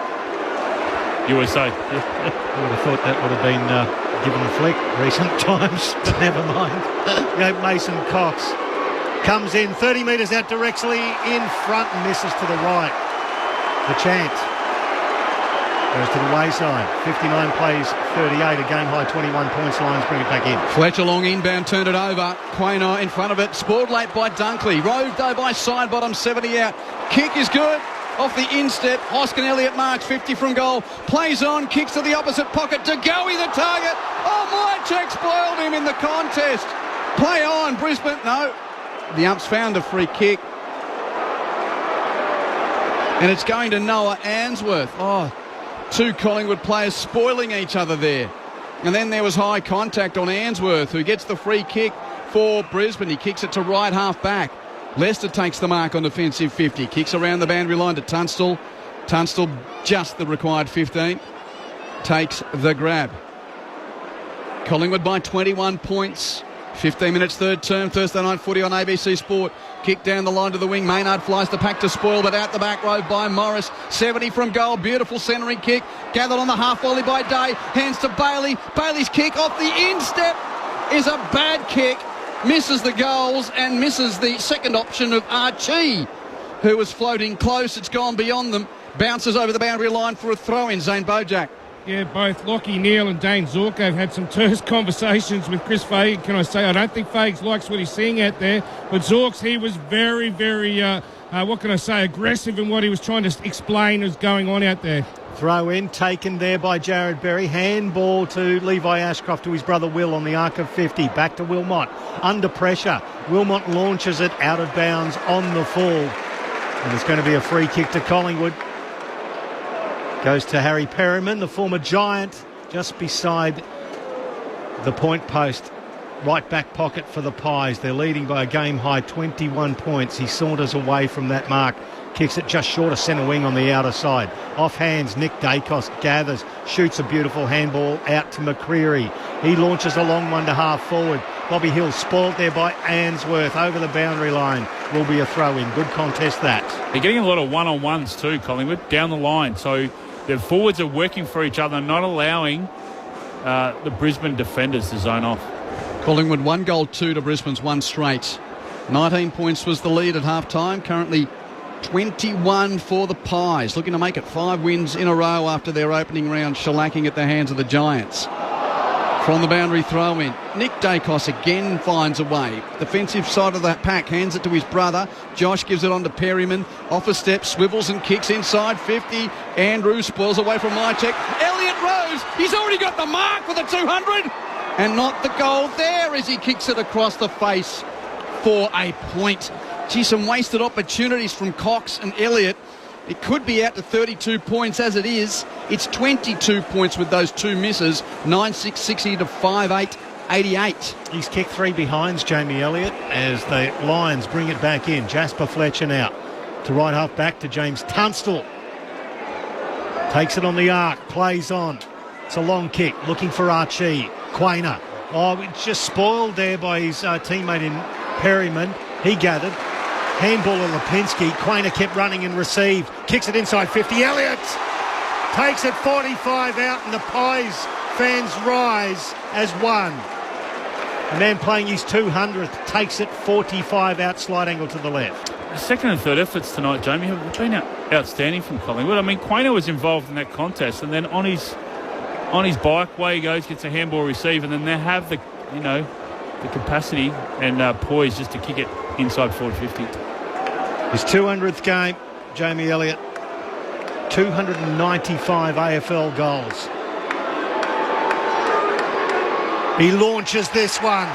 He loves it. And they all get around him as he extends the Pies lead at the Gabba. 10-6-66. Plays 5-8-38. It is now a 28-point margin in favour of the Pies.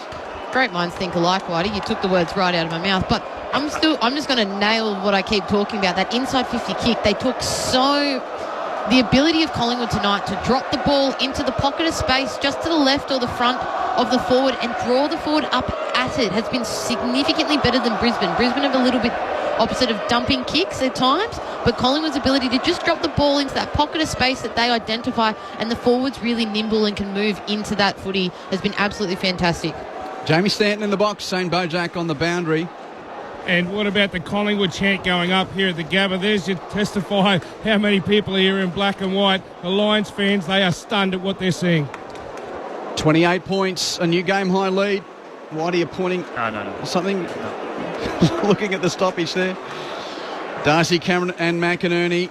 Ned Long with the rove for Collingwood. Hand pass out the back, kicked off the ground by Nick Dacos to the wing. It favours the veteran side bottom. Gathers, beautiful left foot kick running towards the boundary. Kicked it across his body and it hits Hoskin Elliott, who didn't have to break stride to mark just forward of the wing. They've created a great addition as a blocker in the centre bounce for Ned Long. Hoskin Elliott kicks to half forward. Meyer check. Gets to the drop, takes the mark. 5 in from the boundary. 50 out at left half forward. flat-footed here, aren't they, Brisbane? They're getting trailed into the contest. They're not winning their stoppages. Getting smashed out of the centre. 5-time leading goal kicker at the Pies. Had those pectoral and hamstring issues last year. Great to see him back and fully fit for Collingwood fans. 55 out. Myercheck sets it up to the top of the goal square. One hand, Darcy Cameron couldn't mark. Rove by Neil, lines out of trouble. 1-2 hand pass exchange with Dunkley. Neil chips to McCluggage, who marks. Neil runs on, receives, chips to the wing. Scooped up at his bootlaces by Charlie Cameron. Plays on with a terrible kick over the head of Day. It was good until then. Quainer mops up at half-back for Collingwood. Gets the handball back to Pendlebury. The legend just takes his time and delivers perfectly to Steele's side bottom. Right on the boundary, just forward of left half-back for the Pies. He settles things down. 21 minutes gone. They lead by 28 points. He peels off the 45 kick, gives it back to Pendlebury.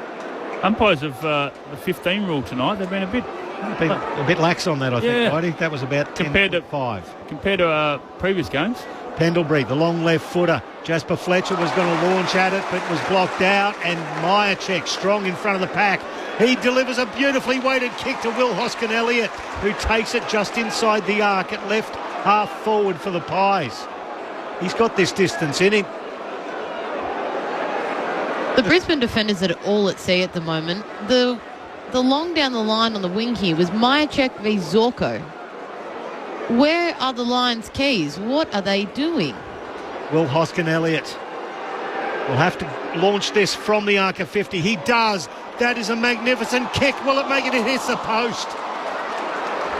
One behind. 29 points the margin for Collingwood after 22 minutes of this third term. 10-7-67 to 5-8-38. Well, dare we say it, but it's almost looking like a bridge too far for the Lions here. The way that the Magpies are playing, 29 points the lead against the comeback Kings. Wilmot chips short. Ainsworth marks, transfers to Fletcher. He marks on defensive 50. Kick to the wing. Day's got 2 to beat. Good fly from Day. Couldn't mark, but Quainer roves and runs it over the boundary line. Free kick, though. Sam Day got a push in the back in that contest. So Day kicks infield. Wilmot takes the mark between right half back and centre wing, and he gesticulates, where am I going? He looks infield, no one's on the mark, so he runs on and chips it short. Day still got it just forward of the wing, kicks infield, trying to spot Levi Ashcroft among 3 Pies. It's turned over. Hoskin-Elliott picks up, hand pass almost missed his hand, set to go a task, but cleaned up by Long, scoops it up, hands it to Nick Dacos, edge of the centre square, chip to Cox. Cox hands it to Long, runs the bullseye, kicks it wide, forward pocket entry, hoping for Lipinski, well spoiled by Tunstall. Hill's there though, Hill rose, hand pass pinched by Fletcher of Brisbane. Second time of asking, he hands it to Zorko. Zorko to the run of Levi Ashcroft, pursued there by McCreary. He has to round out and go backwards. He goes long down the line. Big fly by Darcy Cameron. He follows it up, gathers it on the boundary line. Nice handball back to Jeremy Howe, but the umpires called it back. It went over that boundary line. There'll be a throw in. Brisbane just can't get past the wing. They're happy just to kick it down the line, but there's no representation, no Hipwood. Day's been there a few times, but they're just getting outnumbered. And the hard tag from Jared Berry on Nick Dacos, not successful. 7 disposals in the third quarter alone. He's up to 28. Incredible. Throw in, outer side. Cameron gets it down. Ned Long, he's an inside beast, gives it back to Cameron. Inside 50, Myercheck. In front of and outsizing Jasper Fletcher. And the Pies looking ominous at the Gabba in this third term. I know we keep talking about the structure and the stoppages, but they're just doing such a great job at the moment, the Pies. They've got no answer for them at the moment, the Brisbane Lions. Myercheck's got 1 on the board. He'll let this go from just on 50. It's a high kick. It's a straight kick. It is a dart and a dagger to the heart of the Brisbane Lions in this third term. 11-7-73, plays 5-8-38. It is a 35-point margin, nearly 6 goals here at the Gabba, 24 and a half gone. And Q, you spoke about it before the game started around Mason Cox coming into the Collingwood side. Just then, that contest of Jasper Fletcher on Myercheck is the exact reason Why Craig McRae put Cox into the side. Cox plays on Payne, McStay's on Andrews, and then you have Mychek, who's been Collingwood's best key forward for the past 3-4 years, playing on a second-year, first-year defender, second-year player, taking advantage of his bigger body, better footy brain, understood the contest and where to position himself for that inside 50 scrapper. Jamie Stanton with you, Thursday Night Footy on ABC Sport. About 3 minutes left of the third quarter. Collingwood's lead 35 points. Centre stoppage. Bailey tries his best for Brisbane, can't pick up. Dunkley kicks off the ground. Gets a worm burner towards left half forward for Brisbane. Quainer first to meet it though for Collingwood. Hands it to Maynard. Pressured off it by Bailey. Play on. Brisbane ball. Archie picks up. Hands it out the back to Dunkley. Rush kick to the pocket. Hipwood crashes the pack. Punches the ball to the boundary line. And it's out of play for a throw-in. They've just had nothing from the centre bounce. Brisbane in relation. That was a rush kick, but from backward to centre. They haven't had any go through. They've been able to go inside forward 50. What can they conjure up here, Brisbane? Trailing by 35 points late in the third term. McInerney off hands. Day can't get it. Will Ashcroft imposes himself, gathers. Handball to Charlie Cameron. He's under pressure from 4 Collingwood players. He let the ball go. Side bottom. Josh Dacos by hand to Mychek. Tackled into the ground by Fletcher. No holding the ball. Crowd wanted it. They should have been holding the ball then. He ducked. Took possession, had time to get rid of it, but... Well, it's only 55 from the Lions' goal. And there's a massive crowd around this ball as the umpire throws it up. Cameron propels it forward. Once again, it's going to get stuck under a few bodies. The umpire will do it again from the same spot. 2 minutes of playing time remaining in the third quarter. Collingwood has extended its three-quarter time lead of 19 points to now lead by 35. Brisbane free kick though at the stoppage. Not quite sure who's getting the free kick. It's McInerney's. He's already got 2 goals. Man on the mark here is 50 from goal. And McInerney already looking for other options other than kick for goal. Jack Payne's got the finger pointed saying, come on, Big O, you've got the journey and we need one. 35 points the deficit. McInerney from 55. High right foot drop punt right to the line. Almost marked by Darcy Cameron of Collingwood. The ricochet taken away by Crisp. No score and Collingwood come clear. Crisp has a bounce, kicks to Long, marks, hands it to Quaynor, hands it to DeGoey. Off they go through the middle of the Gabba. Hand pass to McCreary. 2 bounces to 50. How's the finish? Kick to the pocket. He hits McStay. That is Magpie brilliance in Brisbane. I'll say right now, Q, that's a player of the year. Right there. Coast to coast, but the way, that tap in the middle, unbelievable. I hope he finishes off for the goal, but that was a player of the year for my mind. That was unbelievable. And how sweet it will be for those in black and white if an ex-Lion can finish it off. McStay snap. Oh, he's missed it to the near side. He's kicked a point. 6 goals the lead to the Pies, 11-8 to 5-8. Zane. I tell you what, Nick Dacos was just getting some treatment on his hamstring and he jumped up away from the physios and you thought he would have won the grand final with that chain of passes, and then of course he got disappointed when the kick missed. They brought it back in Brisbane, but it's coming back inside 50. Mychek slaps it along the boundary line and it's going to be a throw in the left forward pocket. Their defensive efforts against Brisbane, absolutely amazing. So 6 goals the lead. I'm putting that McStay kick along with the Cox kick, and there was another. So really, Collingwood should be 9 goals in front. Yeah. They're flogging them, really. 3 goals, 5 this quarter, 1 straight goal. Well, Cox has missed 2 in front. He's normally pretty good. Throw in left forward pocket, rove there by Bailey. He scrubs it forward, cut off by McCreary. Jamie Elliott from 40. Jamie Elliott gets his second and his 200th. They're partying the Pies here in Brisbane. 41 points the margin. 28.5 gone in the third term.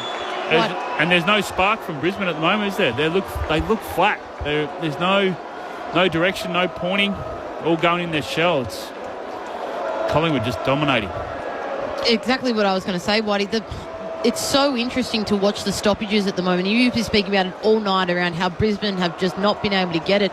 they're just so flat-footed at the stoppage. They're not even injured. It doesn't matter if you're a midfielder or Jamie Elliott's a half-forward playing on a small defender. They are all just standing, watching. They start with arm across, and then they allow their Collingwood player to move, and then they just watch. And they watch Collingwood's brilliance in action. It's like they're spectators in the crowd, like all of us. That was Zorko playing on Elliott too at the stoppage. Just let him roam.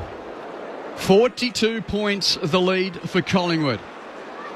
With a few seconds left in the third term, centre bounce, DeGoey forcing tackle there at ricochets to Darcy Cameron. High kick to half forward, no one there for Collingwood. Archie backing back with the flight, takes the mark. And that's the end of a dominant quarter from Collingwood. They've established a match-winning lead. And Josh Dacos is running in to give high fives to his teammates as the siren sounds. From 10 points at quarter time to 19 at half time to now 42 points at three-quarter time. The Collingwood lead. The Magpies kicked 4 goals, 4-5 to Brisbane's 1 goal. 4-5 to 1 goal. And as much as the locals have been lauded as the comeback kings, they'll have to be Kiwi and Chautauqua combined to come home from here and win it, because they are a long way back at the final change. 12-8-80 plays 5-8-38. Daniel McStay has 3 goals for Collingwood. 2 goals for Jamie Elliott. 2 goals for Brodie Myercheck. And singles to Josh Dacos, Beau McCreery, Will Hoskin-Elliott, Nick Dacos and Ned Long. Brisbane's 5 have come through 4 goal kickers. Oscar McInerney's kicked 2 goals. Singles for Eric Hipwood, Cam Rayner and Sam Day. So let's go through that again. Pies by 10 at quarter time, 19 at half time, and now at three-quarter time it's a 7-goal lead, a 42-point lead.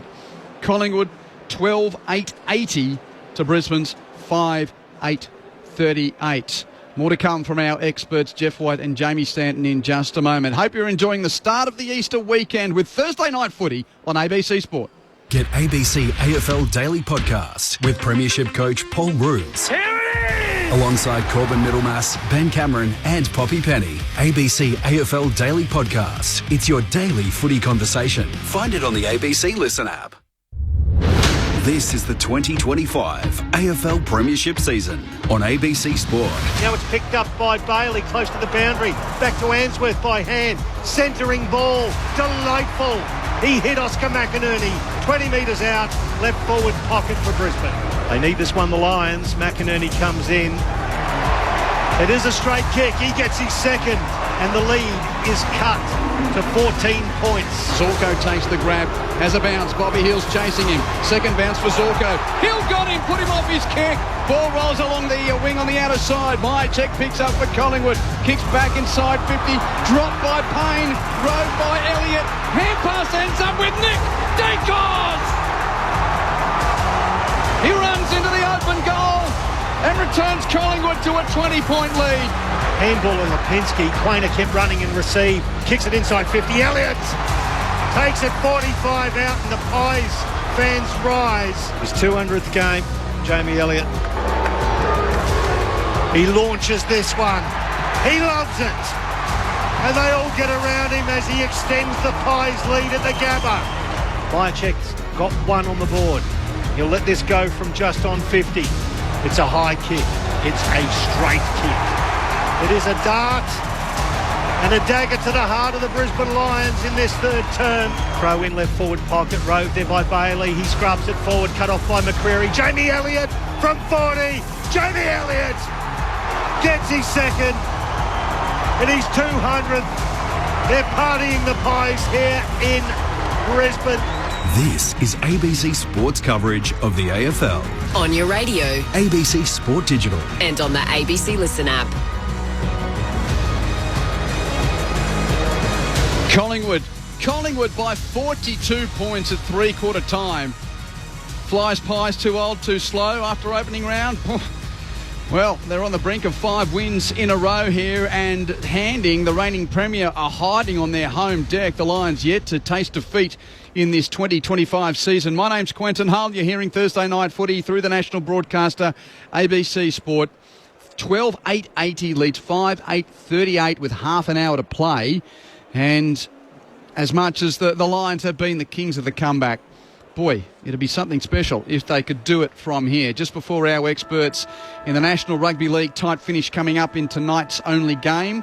It's at Brookvale Oval. There's about 5 minutes left. St George Illawarra, the Dragons, lead the locals, the Manly Sea Eagles, by 20 points to 18. So not long to go there, 20 points to 18 Dragons over the Seagulls. And just a reminder, wherever you are, the green buttons, the league, the red and the blue buttons, the AFL, you can hear it all on the ABC Listen app. Jamie Stanton and Jeff White, how have Collingwood done this? With their speed of ball movement.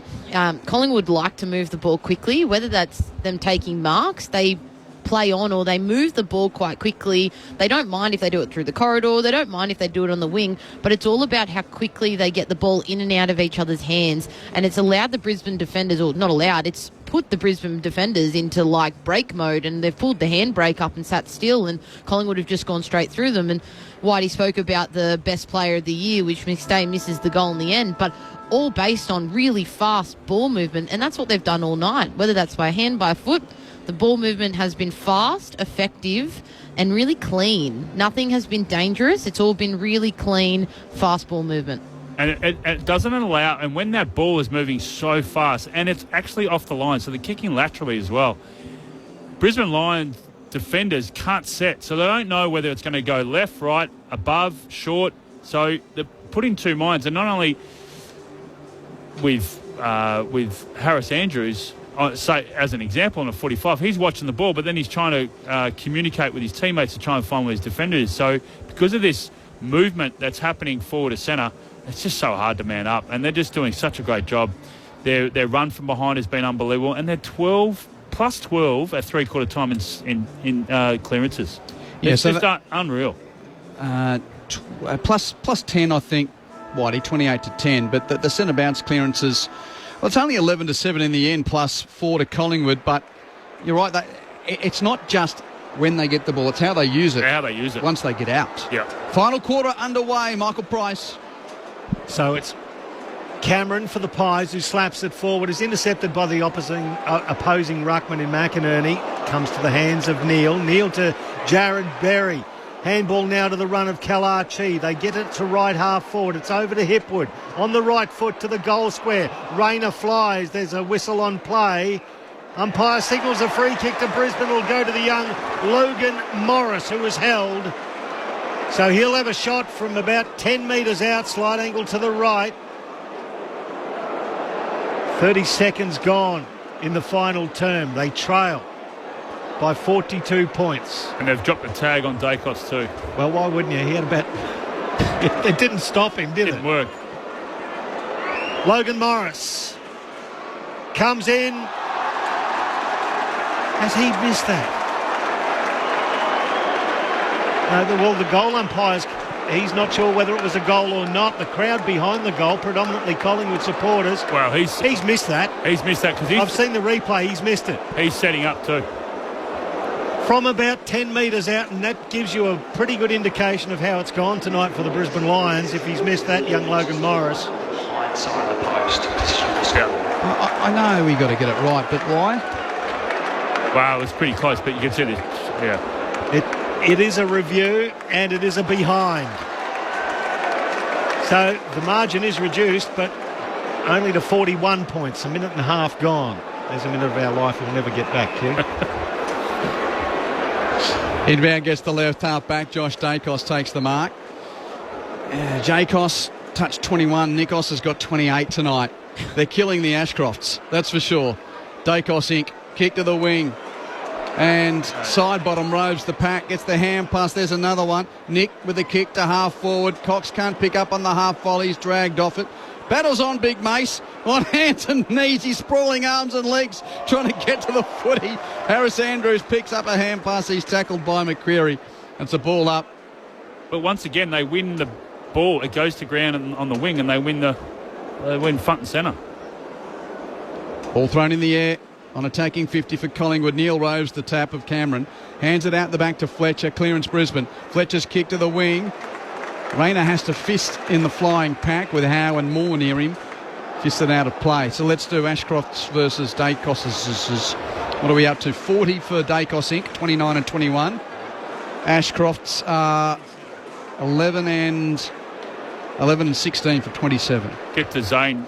Moore's just come off on the bench. Okay. Throw in on the outer side, off hands, Nick Dacos, handball to Maynard, speculating handball forward, McCreary does well. Fisted to his own advantage, explodes onto the arc, the outside of the boot, the kick to go, he couldn't quite take the mark. It's a free kick anyway. Dane Zorko, the offender, the umpires adjudicated that it was an illegal block. So Jordan De Goey will have a shot about 30 metres out. Should be a soda for him. That's so impressive. The way Collingwood move the ball in tight to then the outside. Oh. That's a soft free kick as Jordan De Goey extends the pain, gets his first. It is a 47-point margin. It doesn't get any better for the Brisbane Lions. Zane Bojak's on the boundary. Yeah, Darcy's been undergoing a HIA. They've been looking at the footage. The doctor has been talking to him, and I think, to be honest, I don't think he'll probably come back for the rest of this quarter, but just wait and see. He's talking to the doctor now, but I think he's okay. He's conscious and everything, but I think they're just a bit worried that he's dazed. Yeah, and Jeff White just talking to me here. You picked up something on the screen. Yeah, there's some blood coming from his ear. He's bleeding from his ear. And copped a knee from friendly fire from Howe. So we just seen a replay. But it looks like that'll be looked at by Morris. Pushed him into the contest, into the knee. That's a 3-weeker. So Logan Morris pushed Darcy Moore into the contest, which forced that contest. Yes, Zano? Yeah, and Ed Allen looks like he's been activated. Darcy is bleeding and he's heading down towards the race. Centre clearance, Nick Dacos for Collingwood. Hands it to Pendlebury, hands it out the back to Josh. Josh Dacos hands to Perryman. Perryman kicks wide and Crisp takes the mark. He'll equal the great Jim Steins next week for consecutive appearances. What a player he has become. Who would have thought he struggled to get a regular start in those 3 years he spent at the Brisbane Lions all those years ago. Crisp with a long kick from the wing towards the pocket. Into the lap of Day, drops the mark. He fumbles out of play for a boundary throw-in. So just repeating, Darcy Moore off the ground with blood coming from his ear after having had a collision with a teammate, which may have been helped by a nudge from Logan Morris. I think there's a couple of weeks coming for young Logan Morris in that regard, if what we've seen so far this season plays out. The throw in, Josh Dacos versus Will Ashcroft. And the ball gets stuck underneath the pair of them. Good bit of sportsmanship too. They help each other up as the umpire will throw it up. 35 metres out from the Collingwood goal. Nearly 6 minutes gone to this final term. Thursday night footy on ABC Sport. Off hands to the ruck. Ryan Lester off a step, kicks it towards the wing. Big fly Hipwood. At ground level, the Pies superior though. Howe couldn't quite pick it up. Enter Hipwood again. Gave it to McCluggage by hand. Then Morris. Sweeping handball to Rayner, who taps it into the path of Berry. Nice play. Berry returns the handball back to Rayner. Now back to Berry. Confronted by Maynard. Gets around him nicely. Drops it onto the right shoe and then kicks it straight down the throw to Billy Frampton. Unfortunately for Brisbane, who plays for Collingwood, and he will go back and take it very easy as the Pies are doing it easy. Short passes to Quainer, remarks in the left back pocket. 47 points the lead for Collingwood. 34,802 the official crowd, so nearly 35k in the house. Quainer long to the wing. Maynard taps it off the ground. Well, Pendlebury tried a little soccer there to create, and usually for Pendles, he didn't create much there. Stoppage on the outer wing. 34,802. Cal Archie looks like he's going to be subbed out as well. Yeah, Marshall will come on for his first. Sam Marshall to make his debut. Whistle in the ruck contest on the outer side. Free kick Collingwood. McInerney getting over the shoulder of Darcy Cameron. Zano? Yeah, Archie's chucked on the jersey. He's out, and we're going to see Marshall come into the contest. Pick 25 in the draft. Lions had to go there when Sydney bid on him as an academy product. Cameron kicks Collingwood towards half forward. Crisp the lead. Berry the spoil. Boundary the victor. Throw it in on the outer side. The young Sam Marshall, who was All-Australian at under-18 level last year, best on ground for the Sandringham Dragons in their premiership win with 28 disposals. So it's Kawana Park Juniors and finished his schooling at Melbourne Grammar and played at Sandy Dragons. Why not? Why not? Quite the player. Levi Ashcroft takes the clearance and kicks it straight down the corridor. It's beautifully intercepted there by Jeremy Howe, who flares it out to the right. A nicely weighted kick to find Lipinski on centre wing. He kicks it the right half forward. This is too easy. Jamie Elliott takes it 55 from goal at right half forward. He's going to go left to Quainer. Quainer 60 from goal, slightly further back. He's going to return favour to Nick Dacos. And then forward to Elliott, just inside the arc of 50. Now this is close to Jamie Elliott goal-kicking distance, even though he's going to start his run up from outside the boundary. And they almost cue in rack the crowd, stunned here at the Gabba. Is this MCGV Essendon range? Oh, no, he's decided he's going to pop it into a dangerous spot for McStay to fly. Jared Berry floated in front of the pack, killed it, smashed it into the behind post, and it will be a throw-in just adjacent to that in the right forward pocket for Collingwood, even by 47 points.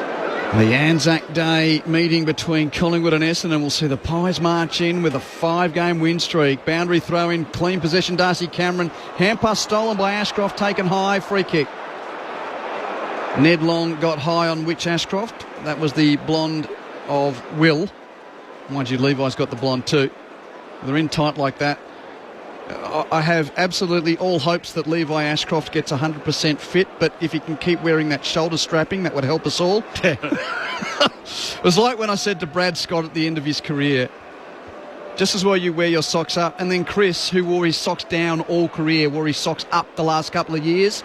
And I said to the boys, what are you doing to me? Messing with your head, Q. Yep, kick down the wing. Bailey takes the ball for Brisbane. Inside 50, Hipwood takes a juggler. One-handed juggling mark for Hipwood going with the flight despite the attention of Maynard. Yeah, now they don't have Darcy Moore down there. They're a bit down for height. I'll play on. I'll do it? No, you're watching the replay. Yeah. Sorry.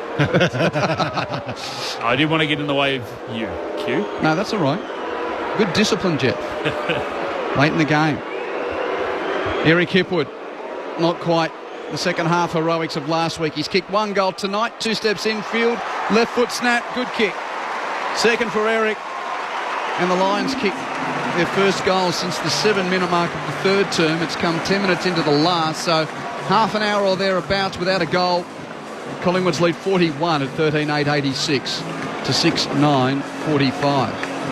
The sting has definitely come out of this game as we see the scores significantly blown out now. But as Whitey just said, Darcy Moore coming out allows Hipwood to be playing on Maynard. But the way that goal comes about, though, is by Brisbane moving the ball fast and through the corridor and off the line, which is what they've done for the past couple of games when they've been playing well, mind you, not in their not-so-great quarters, but in their good quarters. They want to come through the corridor with fast ball movement to get it deep inside 50, which is what we just saw, or as everyone heard. Collingwood just haven't allowed that tonight, though. Very, very few of those attempts tonight from Brisbane. They haven't allowed Dane Zorko to get much of the agate from halfback either. 276 metres gained, that's well short of his standard around 500-600. Coming off the hands of the ruck, Dunkley, his kick smothered by De Goey, who followed up and he's battling for the ball. He left it behind and picked up by Crisp. He was dumped into the ground by Jared Berry. Berry very frustrated with himself. The crowd don't like it either. I'd like to see the replay of that. Well, the closer umpire said play on, and the so-called secondary umpire called the free kick. Crisp kicks it long inside 50. Cox with the big contest at the back of the pack. Bobby Hill closely monitored by Noah Answorth as he takes the ball over the boundary line in the left forward pocket. Pies by 41. Well, now this becomes a bit of a puzzler. As much as the reigning champs are going to be 5-1, they have been hot and cold in winning their first 5, but heavily exposed by a highly credentialed opponent tonight. Jeff White and Jamie Sandon will break it down for you later. Sam Marshall gets a kick. He roves that pack, the first gamer in the pocket. Kick to a pack on defensive 50. Bounces back his way. He'll get a second kick off hands. He doubles up. Good on you, young man. Chips it out wide. Tunstall gathers on the bounce, hands it to Hipwood. Hipwood's right foot kick is along the wing, bounces in the field of play and then goes out. Oh, you're kidding me. And the umpire says that is insufficient intent, even though it bounced 3 metres away from a teammate. And he was kicking with his non-preferred side. Oh, dear. And Logan Morris is right there. Yeah, that's what I mean. So a guy kicking with his non-preferred boot misses his target by 3 metres, and because the target was near the boundary, they call that insufficient intent. Can I give you my weekly complaint? Bring in the lasso, for God's sake. Yeah. It works in the AFLW. Do it here. Yay, women's footy. Yeah. On your stando. So it was a long kick. It was a free kick that was awarded to Oscar McInerney. We'd just take away all the argument, wouldn't we, if that happened? No, we'll find some others. OK, McInerney kicks it along the right half forward, off hands row by Levi Ashcroft, intercepted by Crisp as he offloaded the handball.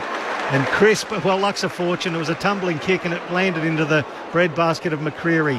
Handball to the run of Josh Dacos. He hits Jamie Elliott just forward of the bullseyes. The handball is sublime. Gives it to DeGoey. DeGoey, a long kick to the goal square. McStay, rove Bobby Hill. Bobby Hill snaps. Bobby Hill goals. Collingwood irrepressible tonight at the Gabba.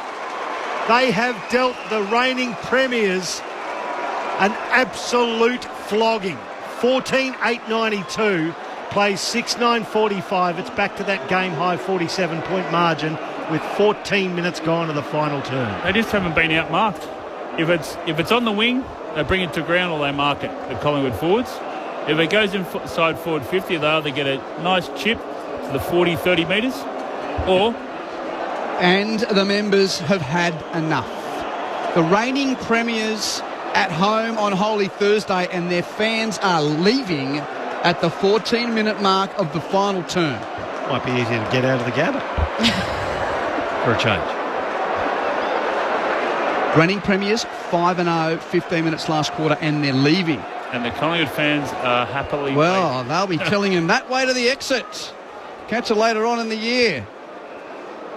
Boundary, centre bounce. Sneal's tackled by Long. So a secondary stoppage in the middle. Day and Cox crash into each other. Who's getting the free kick? Collingwood. Advantage taken by Long. Deep kick to full forward. McStay's out the back. Payne's lost his footing. McStay's in the pocket. Chips to the top of the goal mouth. Darcy Cameron can't mark. Fletcher Rose for Brisbane. Hands it to Wilmot. High, rushed, quick kick towards half back, but Crisp is underneath it and takes the mark for Collingwood. Jack Crisp is going to take his moment. What about your old mate Steinsey? Who would have thought someone would get to 244 in a row? Unbelievable. Yep. And that awaits Jack Crisp on Anzac Day. Man the mark on 50. Crisp with his left boot, 55 out. Good hit. It's going to come down right on the line. Andrews punches it through for a point. Collingwood by 48 at 14-9-93 to 6-9-45. 16 minutes final turn. Thursday night footy on ABC Sport. Lions bring it in quickly. Zorko to Levi Ashcroft. Back to Zorko. Straight down the middle. Looking for Hipwood in the centre circles. Double grabber. It's a free kick anyway. He had the chop of the arms. Takes it quickly. The left foot inside 50. Rayner takes the mark. He's 45 out. 45-degree angle to the left. Cam Rayner. And that's what happens when Dane Zorko, as you would say, Pricey, has the agate and creates off half-back. He got double possessions based off the kick-in, and as we've spoken about all night, Collingwood have not let this happen at all, and the game and the sting is totally out of it. But that piece of play talks about how critical Zorko is to the way Brisbane play the game. One goal for the night to Cam Rayner. Launches from right on the arc. He starts it right, it curls back, it hasn't got the distance. It's fisted over the boundary line. The high flyer was Jeremy Howe. It's one behind, rushed. 93 plays 46, 47 points the margin. Pies lead it. And Josh Dacos steps beyond the goal mouth to ensure it's another stat for Dacos Inc. Kicks it to half-back and side-bottom mark. So Nick's got 32, Josh has got 24. Side-bottom taking his time. The veteran in his 17th season kicks Collingwood towards the wing, and it hits the chest of Cox. He marks. Plays on with a hand pass to Long. Long's hand pass at the boot of Pendlebury. Pendlebury reaches down to pick up the footy. Gets taken high by Bailey. Free kick to the legend that is Scott Pendlebury. Kicks it out wide to Josh Dacos, who's unmarked. Kicked the goal of the year on this ground in the COVID season, playing against Sydney. Hand passes to Nick Dacos. They combine again. Nick hands it to side bottom, 55 out, left half forward. Kick towards full forward. Off hands, rode by Myercheck. Tackled. Holding the ball. Zorko with a great tackle to earn a free kick at full back for Brisbane. So as much as Anzac Day is on the mind of Collingwood and their traditional clash with Essendon, the Lions have got a trip to Melbourne next week to play St Kilda. Zorko's kick to the middle of the ground's turned over. Collingwood about to come back in. Nick Dacos hands it to Pendlebury. Pendlebury chips to De Goey. And Jordan De Goey takes the mark. The thing that's been really impressive from Collingwood tonight is the ability to go attack to defence really quickly. We saw a bomb inside forward 50 before. Brisbane won it and Cripps was able to get it. So that defensive mindset has been outstanding. And there, once again, the ability to go attack to defence. Nursed into the season with a few knee and ankle issues. Jordan De Goey, man on the mark, 45 out here. 52 out. His legs look all right on that. He's pumped through another Collingwood goal. That's 2 for the number 2. And 15 for Collingwood. They're out by the half 100. They lead by 53 points at the 19-minute mark of the last quarter. Magpies 15-9, 99. The Lions 6-10, 46. This has just been a full quarter outstanding effort from Collingwood from the get-go. Yeah. They've been relentless the whole night. It's been absolutely fantastic. What I'm really curious on, so the Lions went with Berry as the tag at start of the second half, but none of the Lions midfield since they've dropped the tag in terms of Neil, McCluggish, Dunkley, Ashcrofts ×2 have said, okay, we've dropped the tag, but I'm going to take it into my responsibility and stop this kid from running ragged around our home deck. He's exposed them. 34 disposals, 9 contested, 8 clearances, 4 centre bounce clearances, 567 metres gained and 11 score involvements. Consummate performance. They get another clearance here, the Pies, side bottom, sweeping handball, McCreary. They've got it to De Goey. Inside 50, little 9-9, just went through the hands of Ryan Lester. Jamie Elliott, keen as mustard, gets in there looking for another goal, but can't quite pick it up. It's contested 30 metres out and the umpire's going to come in and break up the scrum of players and just throw it straight up. McInerney wrestled McStay out of the way, took it out of the ruck, kicked it straight up and down, smashed by Rayner, back inside 50. Tunstall takes it for the Lions, handball to Berry, a floater. And, Hipwood did well after contesting the mark and dropping it and picked it back up, and he peeled it left to find Sam Marshall, the debutant. Take the mark. First gamer at centre-half back. Marshall kicks to Zorko, marks in the bullseye, right down the middle of the Gabba. Deep entry, great fly from Day. Not paid the mark, or has he paid a chop of the arms? No, there's a Brisbane free kick. It's going to Rayner, so neither mark nor chop of arms. And Cam Rayner got taken high by Mason Cox in going for the Rove.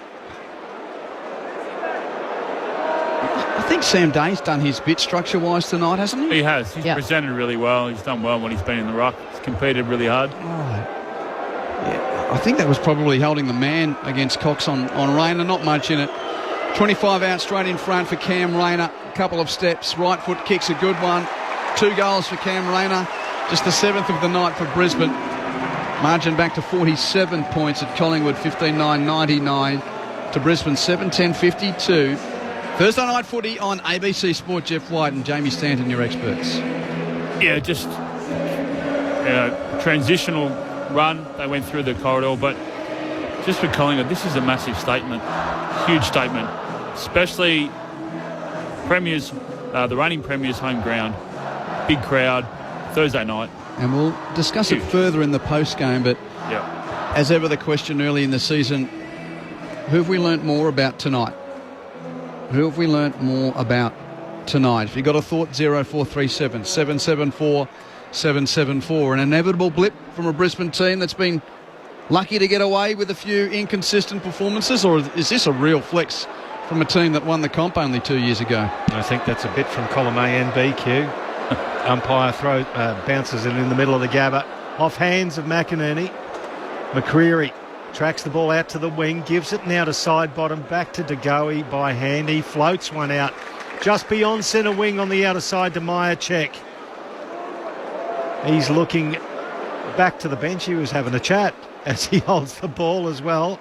Lions have flooded back. Myercheck goes long regardless. Inside 50. Oh, good mark at the back of the pack. Jack Payne floated there, took a good defensive mark. About 20 away from the Pies goal. Kicks across the face of goal to Ryan Lester. Marks, chip short to Marshall. Getting his hands on the footy. It's good. His first game.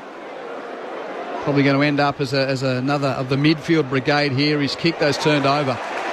Frampton got to the front of that exiting kick from defence, and Billy Frampton takes the mark for Collingwood.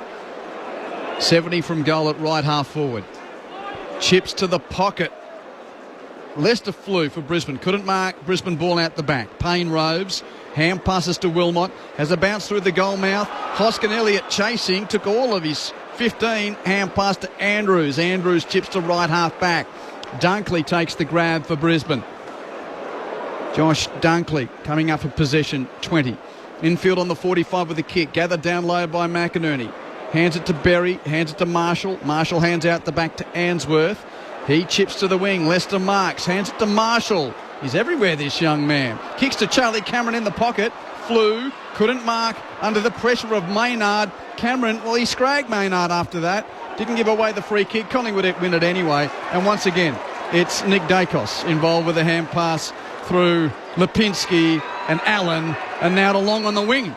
Long, the former Hawk, back to Allen, the activated sub on centre wing, and he floats one out and kicks it into row 5. Out of bounds on the full. It's going to be a free kick to Jack Payne at left half back for the Lions, trailing by 47 points, if you don't mind. The reigning premiers getting flogged on their home deck here. Andrews gathers the ball and he puts it to the right to Darcy Wilmot. Nobody to kick to. He's had a bounce and he decides to drop a short pass to Zorko. Still inside, defensive 50. The aggressive kick not quite working there for Zorko. Crisp gathered.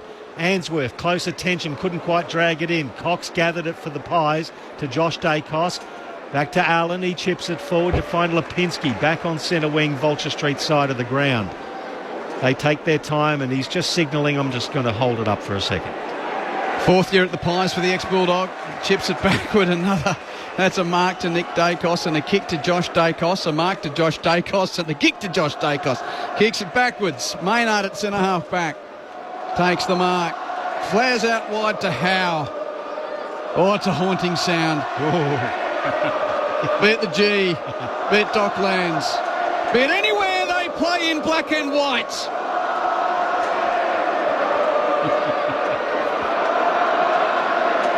The unmistakable sound of happy Collingwood fans. And they're sharing it on the outer side. Still side bottom. He's still going, isn't he, Sidey? Chips backwards. It's Sherry around the back now. Side bottom chips to Howe at defensive 50. And Howe kicks it back around the wing. Beautifully weighted kick over the head of Berry. Taken by McCreery. He runs infield. Probing kick to full forward. McStay, huge fly. Couldn't mark. But Hill swoops brilliantly. Stops in the goal mouth. And torpedoes the Sharon into the roof of the stands. Oh, he hit the scoreboard.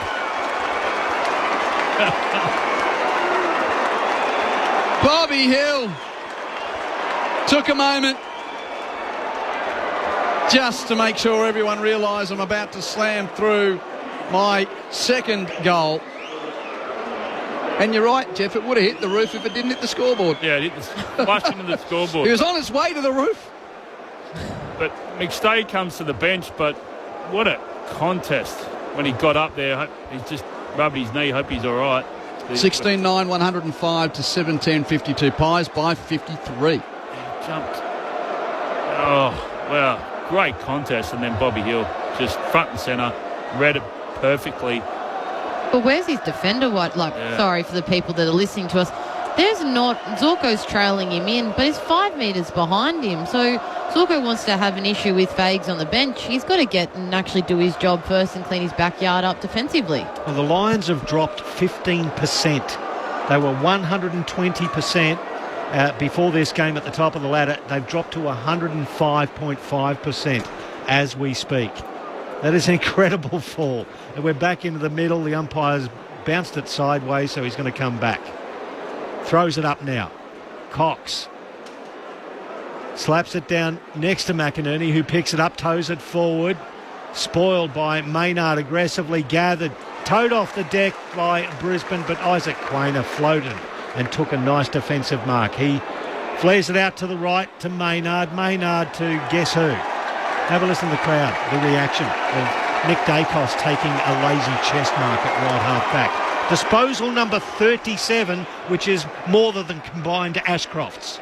Kicks it to the wing, hoping for Cox, but Payne intercepts to mark for Brisbane. Spears a pass infield, marked by Berry near the bullseye. Transfers across the centre square. Kick is marked by Cameron, who's had a dirty night. That's Charlie. Hasn't done much tonight. Chuckles Cameron, kicks towards half forward. Morris the target, spoiled away by Howe. Boundary the winner. And among the storylines of the night, Logan Morris might be under a bit of hot water for pushing Darcy Moore into a contest where the Pies skipper was injured. Zane Bojack on the boundary. Well, Q, I had a lot of Lions supporters around me on the boundary about 2 minutes ago, but they cleared out that last goal. Those that stayed have gone, and I've now got Collingwood fans around me. Oh, looking forward to that trip home. It's going to be a lot easier to get out of here as the throw in slapped forward, picked up by Josh Dacos. He tumbles it. Oh, Harris Andrews, good mark against Will Hoskin-Elliott. Stretched to his maximum, just chips it forward a centre wing out of side to find Dunkley. Dunkley bounce passes it by foot to Oscar McInerney at right half forward. Handball back to Lockie Neal. He wants to chip it inside 50. Berry, the target, Berry, has got a chop of the arms off Pendlebury and will get a free kick. 45 out, 45-degree angle to the right. He was employed as the tagger to Josh Dacos in the third quarter, who duly racked up 8 disposals against him. Would not be the first opponent Nick Dacos has ever done that to, and won't be the last either. If this is a home game for Brisbane, by the way, as Jared Berry comes into the boos of the crowd and kicks a point. 105 plays 53, so it is now a 52-point margin. Free kick to Collingwood on the way out too. What a statement victory from Collingwood.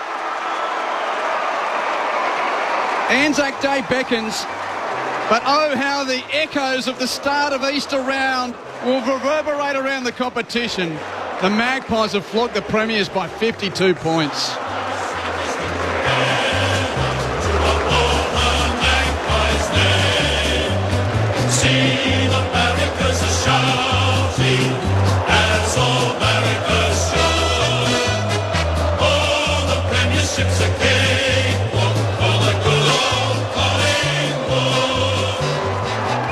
And from go to woe, it was a dominant performance from Collingwood.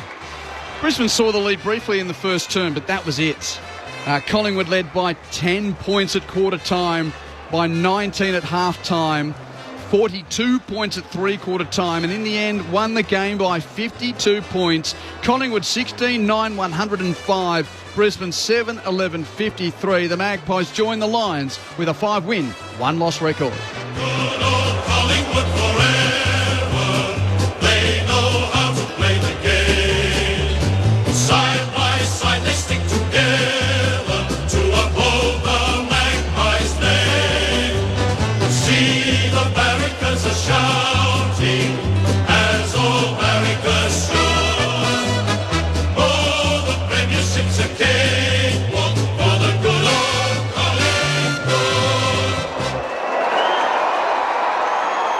Well, officially 34,802 is the crowd. That's not the roar of that many. I reckon there's maybe half that left here. The Collingwood mob, they haven't gone anywhere. They want to celebrate what has been a tremendous victory. And as Jeff White said before the game and at half-time, well, it's a long season ahead. What's to play for? Well, the Magpies, after missing the finals last year as premiers, in consecutive weeks have beaten the two teams that played the last game of last year. It was the Swans, the runners-up on the Friday night of Gather Round, away from home. And admittedly, Sydney was away from home as well. But then coming here to Brisbane's house and flogging the Lions by 52 points. And the manner of which they did it as well. We'll speak through it. We'd love to hear from you. We'll get into the rooms as well. 0437 774 774 if you want to have your say. Please send us your name and where you're texting from. That's 0437 774 774. Collingwood 16 goals, 9-105. Brisbane 7-11-53, the first defeat of the season for the Brisbane Lions. And that means the only unbeaten team in the AFL is down the M1 at Carrara.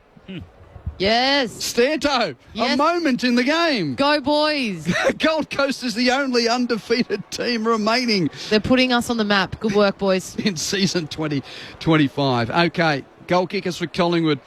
Daniel McStay kicked 3. 2 goals for Jordan De Goey. 2 goals for Jamie Elliott. 2 for Bobby Hill. 2 for Brodie Myercheck. And single goals to Josh Dacos. Beau McCreary, Will Hoskin Elliott, Nick Dacos and Ned Long. Brisbane just the 7 goals. 2 for Cam Rayner, 2 for Eric Hipwood. And the 3 singles were kicked by Sam Day. Oh, my apologies. Oscar McInerney kicked 2 as well. So 3 kicked 2, 1 kicked 1. McInerney 2, Hipwood 2, Rayner 2, and Day with the 1. Apart from Nick Dacos having 38 possessions, how did that happen, Jamie and Jeff? I know I've taken away the first answer, but let's go a little deeper. That's what we do here on Thursday Night Footy on ABC Sport. It was their work rate was completely outworked Brisbane, but just the ball movement, the work rate for each other, the ability to hit their targets. I don't know Price would be able to get the kicking efficiency. It felt like they were hitting the target all the time. Their spread from defence was outstanding. When they got held up, they were able to find the little short ones on the 45. If they couldn't do that, they hit it down the line at the wing. They had Myercheck, McStay, Cox bring it to ground. If they didn't bring it to ground, they marked it. If it brought it to ground, the crummers came through clean below the knees. I said that within the first 10 minutes of the game. They're clean below their knees, and I love that theory.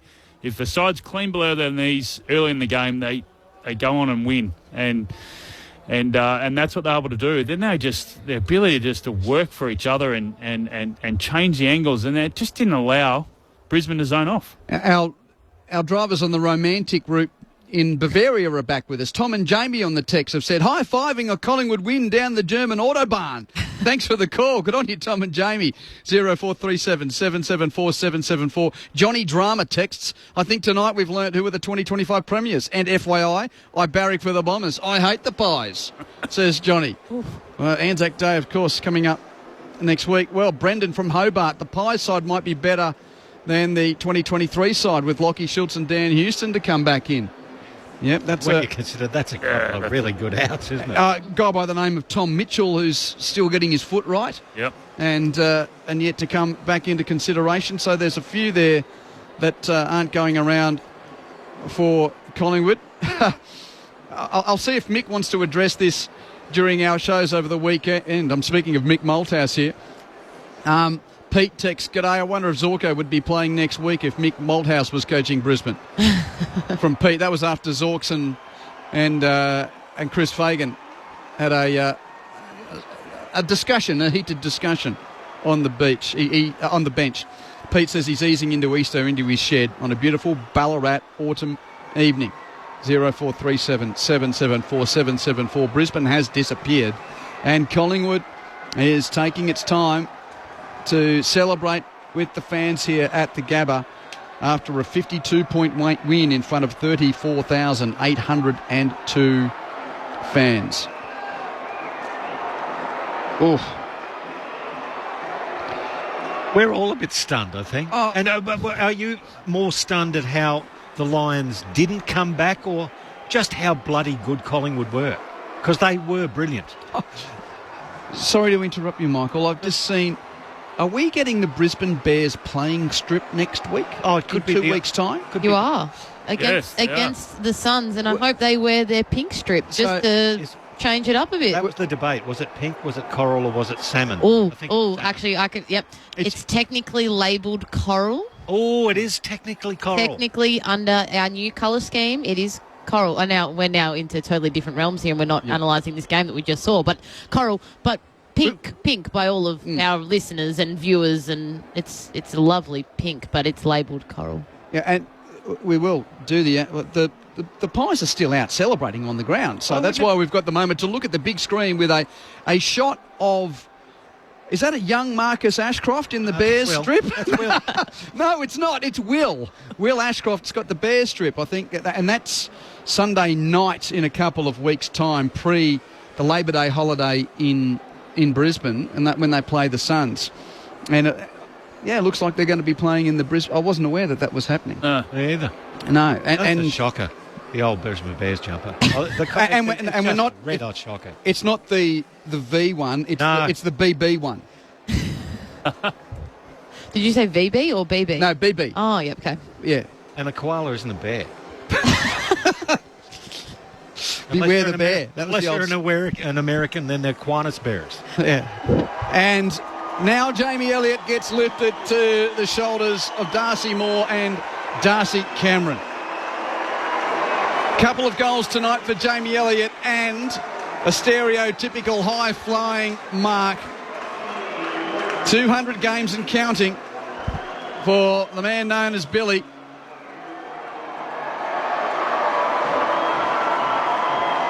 It's good to see Darcy Moore holding him up as well. He's got a little bit of bandaging on his ear, but good to see him holding him up. He's healthy. And aren't they soaking it up, the Collingwood players and fans? So no doubt Zane Bojack, he'll be frothing at the bit, waiting to see them enter the rooms. Just with Darcy Cameron too, for the listeners, that he passed the concussion test. Darcy Moore. Darcy Moore, sorry. Yeah, Darcy Moore, yeah. So those concerned that he might not be able to play on Anzac Day. Yep. Zano, call them in the Pies rooms. Oh, here they come, including the 200-man right in front. Got Maynard right behind him. They're very, very happy here, the Pies. Big Darcy Cameron. And there goes Moore with, of course, that tape on that ear. Blood still coming out. He doesn't care. Nick Dacos goes past me. Isaac Quaino. They're all very happy. Jeremy Howe, what a game he had. The veteran at the back. A lot of celebrations here with fans. There's many that have made their way here into the dressing rooms, deep in the bowels of the Gabba. They're getting set to form a huddle. Dan McStay, what a game he had. Missed out on this game last year due to his injury, and here he is being instrumental in a Pies win. Big Mason Cox, he comes in. They're about to unleash with some vocal stylings of good old Collingwood forever.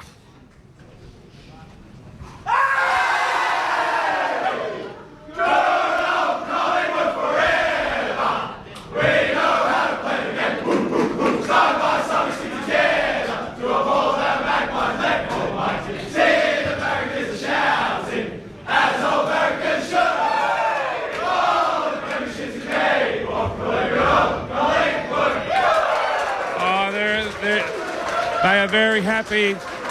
The men from Collingwood, not sure who we're going to chat to very shortly, Q, but they're lining up to have a chat to us. A lot of players had great games tonight. Well, stay close, Zane. Zane Bojack in the Collingwood rooms.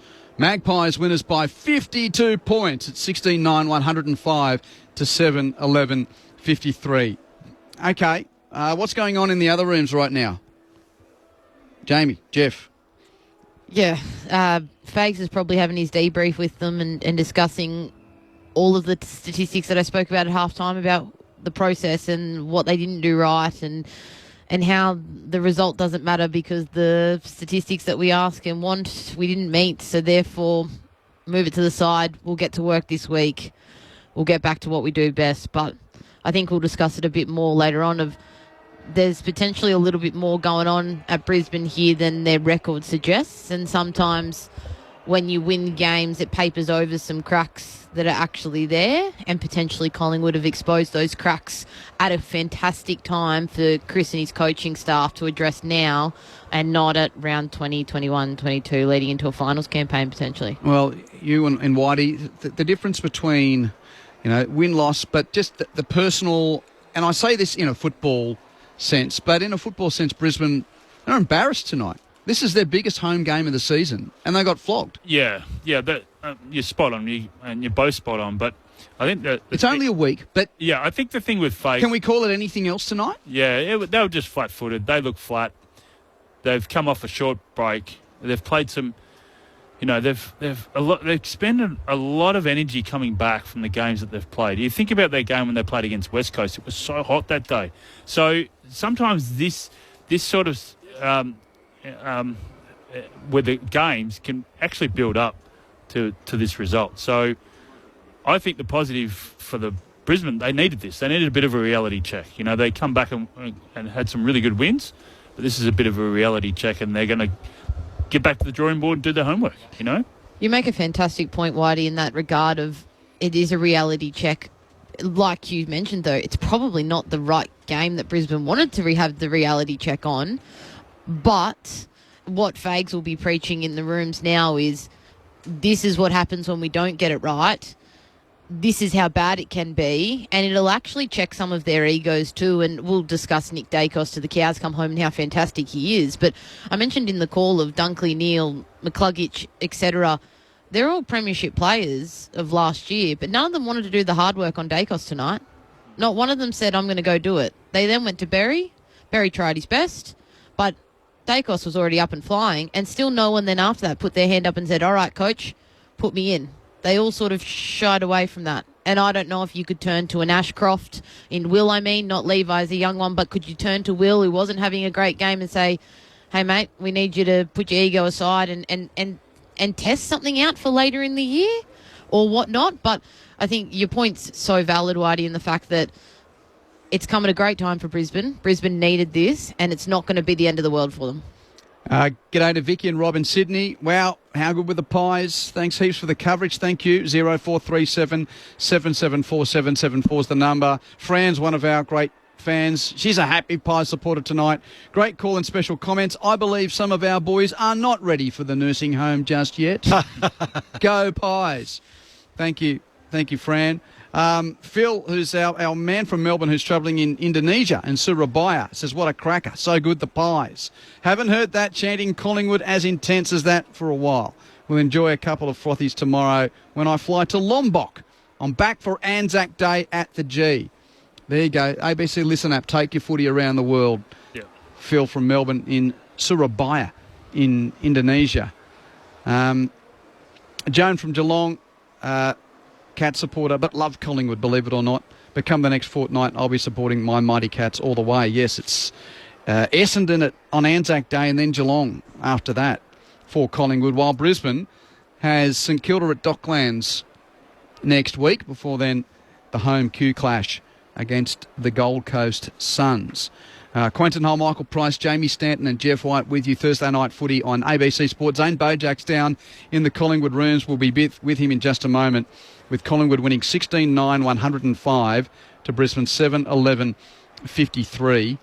Josh Dacos had 38 disposals, 21 kicks, 17 handballs, 8 clearances, 6 inside 50s, 12 score involvements in his 38 disposals. Josh had 30. Side bottom 26. Long 21. Pendlebury 21. Crisp 20. That's the upper echelon of disposal winners for Collingwood. Lachie Neale led the way for Brisbane yet again. 25 he maxed out at tonight. 25 for Neale. 21 for Dunkley. Zorko with 20. McCluggage 20. And those overall disposals, Collingwood had 333, Brisbane 326. We talk about, Dacos Incorporated, how they did the job tonight. Zane Bojak down in the rooms. Yeah, I'm down here with a very proud Josh Dacos. He should be too, along with his brother. Just the lazy 68 possessions for you two boys tonight here at the Gabba. I think we've sort of at the beginning of the game, Josh, we were talking about the Ashcrofts versus the Dacosses, but what a telling win for your side, and 5 wins in a row now. I'm sure you're very proud. Yeah, it was. It's amazing to be playing on this Thursday night. Really key matchup for us, and it was great. I feel like we played probably our best performance of the year. I feel like 4 quarters we were able to kind of control the game. Obviously, they're a really talented outfit, and we knew they were going to come, but we were locked in tonight, and those Ashcroft boys are amazing. I watch a lot of their football, and I feel like they're going to be good to watch in the coming years. Yeah, well, talking about Lions, a former Lion who plays for you guys now, Dan McStay, he was pivotal up forward, wasn't he? He gave you so many opportunities up forward. Yeah, he was. He's a star. He does so much work that doesn't necessarily go on the stat sheet, but I think you saw tonight his contest work is unbelievable. It was good to see him kick a few goals tonight, and he knows this ground well, so it's good to see him playing really well, and that whole forward group has been awesome the last few weeks. Well, you're knocking off some heavy hitters. You beat Swans last week, Lions this week. You got Essendon in the Anzac game, and then after that, Geelong. So is this a pivotal month for you guys as you try to set yourself up? For sure, it is. And we've had a little bit of travel, which we've loved. I feel like as a team, we've really bonded. We spent the week in Gold Coast after gather round. It was great to be with all the boys and staff. And it's really exciting to be playing such good teams. It gives you a real snapshot of where you're at as a team. And I feel like each week we're growing, looking for ways to get better, and I'm really excited for Anzac Day. I can't wait. We'll get Dan Houston back, Lockie Schultz will be back, so it's always a really special occasion. All right, I'll hand the microphone over because upstairs we've got Quentin Hull, we've got Jeff White, we've got Jamie Stanton and Michael Price. Josh, well played tonight. Has Zano got your autograph yet? No, he doesn't. He hasn't asked. He hasn't asked yet? Oh, mate, well played tonight. I was so impressed with the stop plays. His clearances tonight were outstanding. And tell me about Ned Long. He's been a wonderful addition to you guys. Yeah, he's incredible. Obviously, we picked him up from Hawthorn, and since then he's worked so hard to get to this position. He does so much work outside of club hours, and he's definitely one of the more professional players at our club, and he's always working on his game. And like you see, he's a contested bull, but he's really worked on his outside game. He covers the ground unbelievably. He's probably one of our best runners, and he's so young to have such a physically mature body, and he throws it around. So we're so lucky to have him in the midfield. He's given us a different dynamic, and he's an absolute beast. And then obviously the spread from stoppages was great. Obviously led by your brother and yourself, but just Billy Lipinski, I thought, was really, really good. He created space, but just the spread from stoppages tonight must have been good watching where you were from the back line. Yeah, for sure. I feel like it all starts on the inside with our pressure, and then from there, once we win it, we use our speed and really try and explode and make the ground big. And I felt like tonight we did a great job of driving our legs. At times we had to get through Brisbane bodies, but we did that. And I felt like, it's always tough coming up here.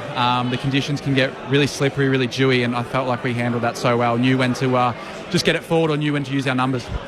Josh, could you give us our listeners a little bit of an insight into your pre-season and what your S&C team really focused on? Because it looks like, from our vantage point, that your transition game at the moment from offence to defence is really on point, and normally that only comes from really fit sides. So was your pre-season anything in particular different to normal, or was there an extra running component, or what did that look like? Our head of S&C, Jared Wade, would love that you're bringing this up. He takes a lot of pride in our running, and I think during our pre-season, we've obviously been under him for now a few years, and we do lots of conditioning drills where you necessarily don't know how long you're running for, and it's through that really mental side of it where, as a team, we like to come together when we're feeling the pain. It's a way of connecting and getting outside of your head, and I feel like that translates to game day. You're going to have moments as a player on the field where you're absolutely tonguing it, but as a team, we do an incredible job of helping one another out and just working really hard. And I felt like tonight ran extremely well. We definitely are a high-intensity team with our burst running, and I felt like we did that really well tonight. Josh, it's Quentin Hull here. Well played. Look, it seems every game Collingwood plays is a big game, but there seemed to be an element of pride and extra pride about the way you wanted to acquit yourselves tonight against a rival which is becoming a big part of this early story of your career. Yeah, for sure. It's I feel like they've been in great form for years now, and it's always great playing Brisbane, whether it's at the G or here. There's always that fiery clash where we know that bit of history, obviously playing in a grand final against one another, and I think it brings the best out of us. You see a really good level of football, and so proud of the boys tonight to come up here, have a win like that, win by 52 points at the Gabba, is incredible, and we'll definitely take a lot of confidence from it. Have you seen your skipper? I think we're getting reports that Darcy Moore's okay, but it was a bit concerning to see him go off and bleeding from his ear. Yeah, I think he had his ear cut open, but he looks in good spirits, and I'm sure that won't keep him out of Anzac Day. And just to finish with Josh, Anzac Day, I mean, it rolls off the tongue. You get the opportunity to do it each year, but when you know what it's like and you get to look forward to that again, how do you sleep knowing that once again it's going to be that biggest game of the home and away season, and you get to do it once more against the Bombers? For sure, you're definitely in the build-up extremely excited, but like you said, close to the game, just the anticipation, it's an amazing day, and everyone does an amazing job of paying their respects, and to be out there on that day means so much to our club, and luckily enough I've been able to do that a few times now, and it's something that you never take for granted. On that day, regardless of how either team is going, they always seem to play their best football. So we know Essendon will come out really strong. They always kind of match up well against us. So we look forward to the challenge of Anzac Day football against them, and we'll take a lot of confidence from tonight's performance. And if little bro's close, he might say, I had 8 more than you tonight, but you had 88% kicking efficiency to his 62. He will tell me that he's had more than me. He does it. He does it all the time. I think it's quite rare that I have more than him. But honestly, it's just so good to be out there with him. He obviously gets so much attention, and it's incredible prepping for games with him and then being out there on such an amazing occasion. So I'm so happy to see him get the reward for his hard effort. Good on you, Josh. Well played. Well done, Josh. Thank you, guys. Thank you. Yeah, great to hear from Josh Dacos. Yeah, 30 disposals, 88% kicking efficiency.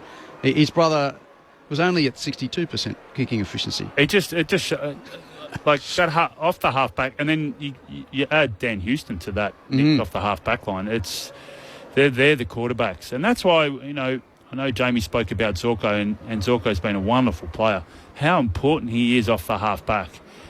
Big miss with Kitty Coleman not there either as well, with the way he uses the ball, but they're so important to have in this side, and they just create, especially when a lot of the clubs are trying to get that turnover between the arcs. And if you're going to have someone that's on the half-back line that can be that quarterback, it just separates the defence, and you just can't compete against that. Collingwood 16-9, 105. Brisbane 7-11, 53. That's right, a 52-point margin, and the Magpies basically led all night. There was a brief period very early in the game that Brisbane saw the lead, but Collingwood by 10 points at quarter time, 19 points at half time, 42 at three-quarter time and 52 in the end. And Dan McStay with 3 goals led all comers in front of the sticks. 0437 774 774 is the number to get in touch. Pete from Ballarat's giving you a rap, Stando. Thanks for having Jamie on tonight. No, it's our pleasure. Like many of her W counterparts, her insights is refreshingly measured, accurate and eloquent. Isn't it funny when you stumble over pronouncing eloquent? Well, thanks, Pete. It's rather ironic. I appreciate it. Yeah, it's good to have these intelligent and knowledgeable voices who colour in the outlines of the game so well. By the way, Whitey, to make you feel better as well, we always love your stuff. You had a couple of run-ins with some decent names tonight. You're on your social platforms. You do analysis via first use. Yeah. And who you had a couple of fans tonight? I did, yes. Who'd you see at the back? Not name dropping it at all, but it was good. I ran into Nathan Buckley, a lot of obviously Collingwood legend, and that's the first thing he said. So it was really good. And then BT came in and said the same thing. He said, "Is that really you doing the analysis?" I said, "Yes, that's me, BT." So it was great. Yeah, I really thoroughly enjoy it. I love doing it, and this is something I'll be doing tonight or doing tomorrow as well about how Collingwood play. But I love to give fans and people a bit of an insight, because essentially that's what we did when we did our analysis, and Jamie probably does the same thing on a Monday and Tuesday. That's exactly what you do. You go through the slow modes behind the goals, and that's how you learn, And so I'm putting it out there and getting people an opportunity to learn about the game and what we see. So now that I've wrapped you up, can you tell us what Brisbane did wrong to allow the Dacoses to go berserk in the stoppages tonight? Well, it was not so much Josh, but particularly Nick. Well, I think... How does that happen? Yeah, well, they were just got front and centre. There was a lot of movement going on, so they were turning their heads quite a lot, the Brisbane players. It just goes back to, I'm a big believer in starts of the ruck. And, no disrespect to Oscar McInerney, I think he's a great ruck, but he didn't change his angles. So for Darcy Cameron, that plays into his hands. Becomes a stop play. Can you, let's dumb it down. Change of angles. A change of angles where you want to jump into your opposition ruck. Oscar was too happy to go to the line because you can cross the line now. So it made it a lot easier for Darcy. Darcy Cameron's not a jumper. So if you're going against him, you've got to come back. You've got to give yourself space to jump into him because it's a lot harder. If someone's in the air, their knee's going at your head. You're putting yourself in a vulnerable position. You don't want to do that too many times. And then it allows you to hit it in different positions. Oscar was happy just to go to the line. So that's two front on. Two front on like it's like a stop play around the ground. And it plays into his hands. And so it makes it a lot harder. And then the ball's going in the same direction. So you've got to have variety. I didn't see Oscar once tonight punch it forward. How dangerous is that? Because everyone is facing towards your goals. He was too happy just to hit it short or hit it back. And Darcy ended up winning the hitouts. So you've got to change it. I reckon as a midfield group, they've got to assess that. They've got to change it. And then you put Day in there. He's not going to, outreach Cox. So that was a really good strategy, I thought, from Collingwood to put Cox in not only out forward, but also as a second-tier ruck. And then to take it to the next step, so now the short people and me and mids and forwards and stuff, what we do off what Whitey's talking about is we read the palm of the ruckman and then we also can be on the move by that. So what Whitey's saying is that Darcy Cameron, who was dominant, who was putting the ball pretty much where he wanted to, so he'd come and tell his players, this is where I'm putting it. Collingwood could be on the front foot. And then what then it does to the Brisbane midfielders is they then are in second-guess mode because they're having to watch Darcy's hand, is in Darcy Cameron, watch his hand and go, okay, well, I know my ruck's not winning it. I'm trying to watch that hand, keep my hand across my player, and still be on the move before the Collingwood player moves. So the Collingwood player knows what's happening in advance while the Brisbane player is trying to catch up.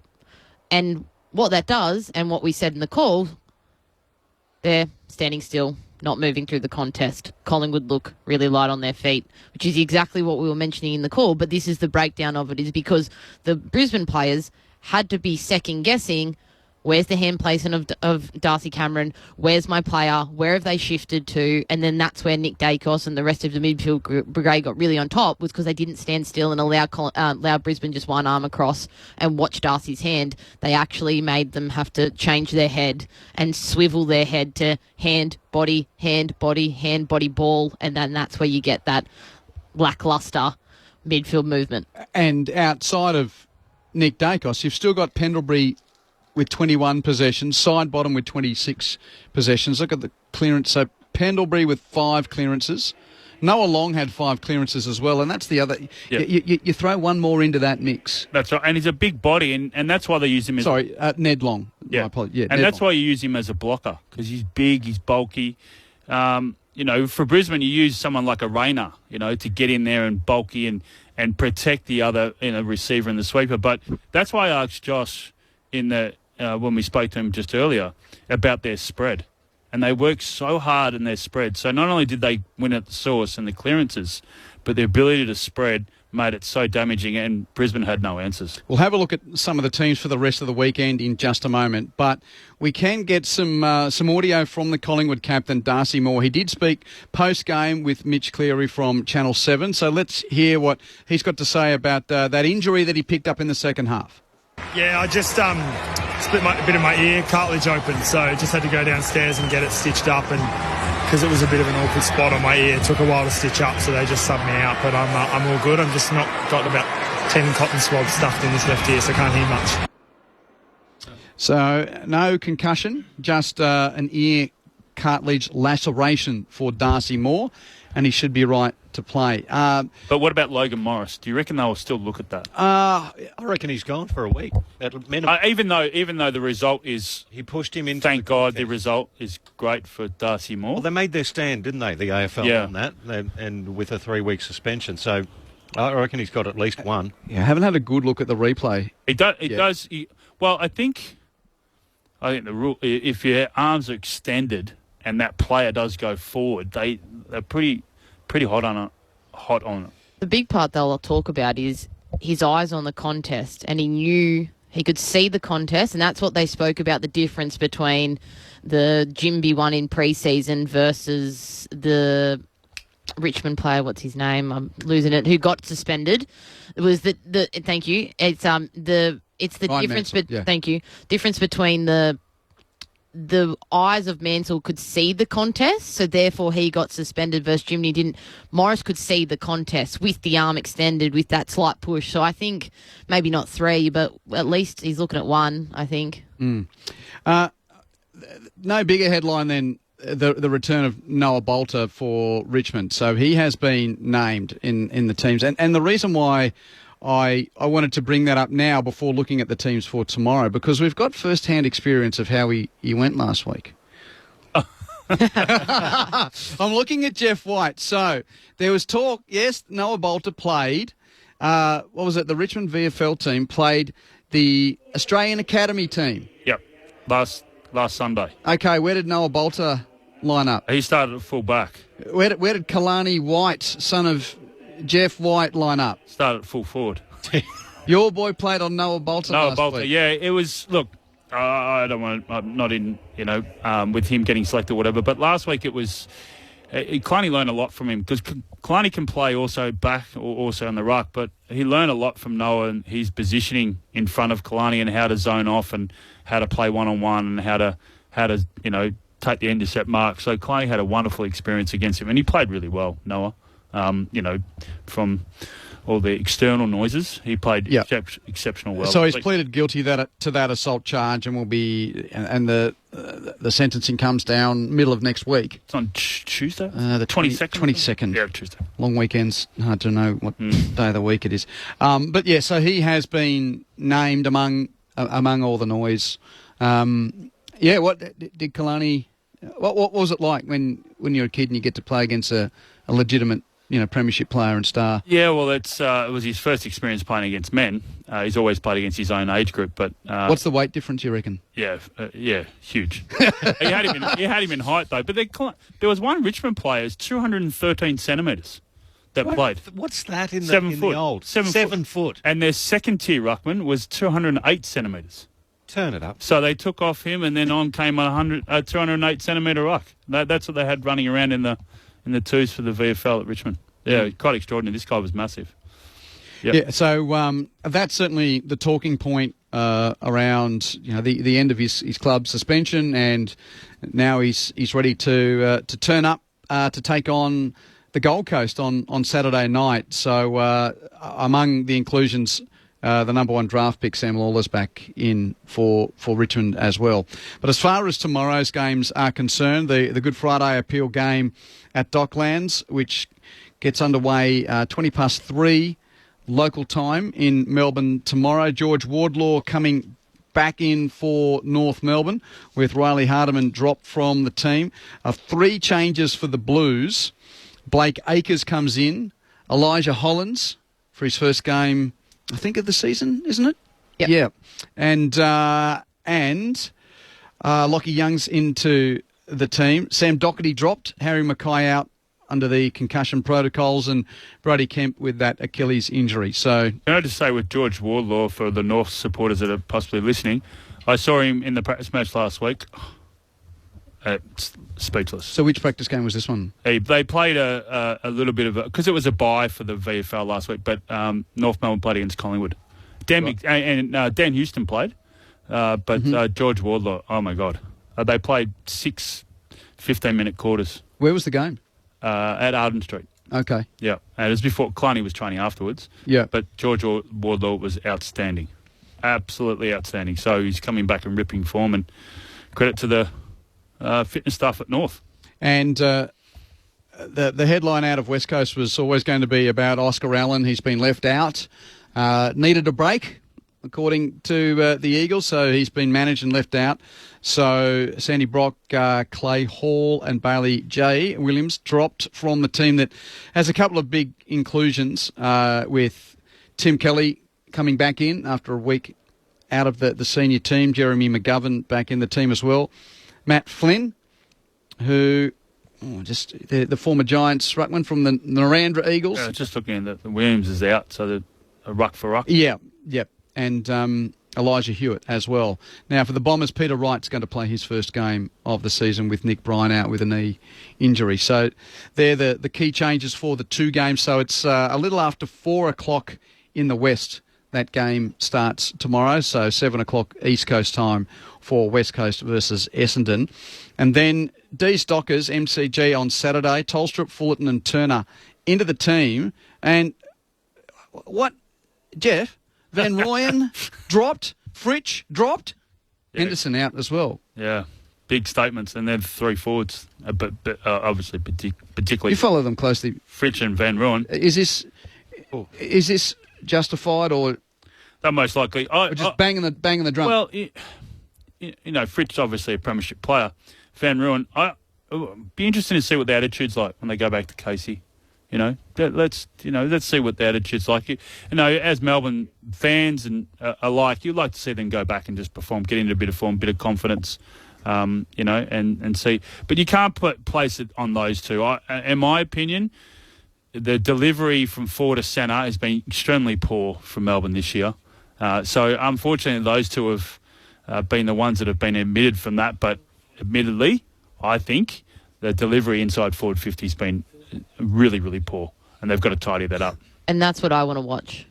You've taken out 2.5 talls. Henderson plays tallish, the new VFL Melbourne player. If they've gone deliberately smaller, is this Simon Goodwin deliberately trying to force them to kick the ball inside 50 differently? Because they don't have the long-ish kick. They don't really have it. They're going to be playing it with a different group. So is he trying to say, well, if I take your tall, long down the line options or the ones that we think can mark it, do they have to kick differently? Do they have to kick worm burners inside 50 to see if it's something? Well, Fullerton, you would have known him from Brisbane. Went up. He quite tall. Pricey probably knows him. He's a tall fellow, I guess. And Turner's 6'3", 6'4", so he's a good size. But I agree with you on that. And unfortunately, it's Fritsch and Van Rooyen who are, have been omitted from the mistakes of Melbourne. But forward to centre, they need to really improve, and they've got to start. I mean, they're 0-5. They've got nothing to lose. They've got to be able to start hitting better deliveries inside forward 50. McDonald in, Voss out for the Dockers, so not much of a change there. So that game starts the Saturday afternoon progression at the MCG. That rolls to the Adelaide Oval. Murray and Berry in for the Crows. Scholl dropped, Peatling suspended. For an Adelaide team that was hot through the opening couple of weeks, but it's gone back-to-back losses to Gold Coast and to Geelong. Just back on, is that McDonald, his first game back since he had that really bad injury, knee last year from Freo, I think? Wasn't he with Carlton? And then he went over to... I'll have to do some further digging. Yeah, sorry, but I think it's his first game back with his bad knee injury that he sustained. Sorry, where was I up to now? No change sorry, Whitey. No, you're right. I just wanted to go back on. No changes for the Giants, and then we mentioned the Richmond changes for Gold Coast. Sam Closey has been dropped for Connor Butterick, so that's basically the only change for a Gold Coast team. Which interesting the talk during the week that 4-0 and the only undefeated team in the competition now. But who have they beaten? North Melbourne. Melbourne. Adelaide. Which is a cracking game. West Coast. And West Coast. Yeah. They've got a pretty soft draw, especially towards the end of the season as well. Hey. Sorry. They're playing what's in front of them. They're playing what's in front of them. They can't help. The election. And as much as we're waiting for final squads, Sunday's games, the headliner there is that, as expected, Bontempelli has been named in the squad for the Bulldogs to take on the Saints, which is the night game on Sunday. And as yet, we haven't got the squads for the Easter Monday game between Geelong and Hawthorn. Oh, we haven't even got the votes yet. Let's do the votes. Votes. If you are just tuning in, Quentin Hull, Michael Price, Jamie Stanton and Jeff White talking through Collingwood's 52-point victory. Magpies 16-9-105 to Brisbane's 7-11-53. So just hearing the sirens in the background. Just looking for the heartbeat of the Brisbane support. No, they're trying to trying to escort Zano out of the Collingwood change rooms. Having seen this lot through their previous successful period, they get very expectant very quickly here, and they were pretty grumpy and they didn't want to be hanging around tonight. Oh, you called it. What did you say? It was 14 minutes to go. Oh yeah, yeah, they called it. So we votes. One vote to Darcy Cameron. Got to put the ruck in there. I thought he was outstanding. And also early when he was able to go back and force Brisbane to go wide on their entries inside forward 50, marked it around the ground, was really dominant in the ruck and gave his players first use. 2 votes to the man we spoke to before, Josh Dacos. 88% efficiency with foot. Set up as a quarterback, used the ball extremely well. And then obviously 3 votes to his brother. Nick Dacos, outstanding game. Even to get tagged, how many possessions did he have in that third quarter? There was 8 by a very hard tag by Berry, which they dropped at the fourth quarter. What can you do with him? What can you do against Nick Dacos? Well, the thing is with that, and I know you were talking, and we clipped over to something else, but I know back when we tried to tag someone like a Judd or a Cousins, you had to actually have not only Simon Godfrey going with you, but you needed to have the exits. So especially at stop plays. So what I saw tonight was, Berry was hard, and you were saying that, Jamie, really, really hard. But when he came out the exits, there was no one actually trying to smother him. So you not only got to support your teammate who's tagging him, but you also got to cover the exits, and you got to work, and you've got to on the outer side, because there's a couple of times there Berry went offensive, didn't he? And then you've got to actually, cover your man. So it's hard to tag. I get it, but it's a team effort as well. What makes, and, Cameron Ling, Brett Kirk, Kane Corns, and now Toby Bedford and James Jordan such good taggers is they don't care about the offense. They play their role to an absolute T. And Toby Bedford's the key example. He leads GWS in tackles each week. Gets 10-ish touches, leads them in tackles each week, and he's the best one to do it on Dacos so far.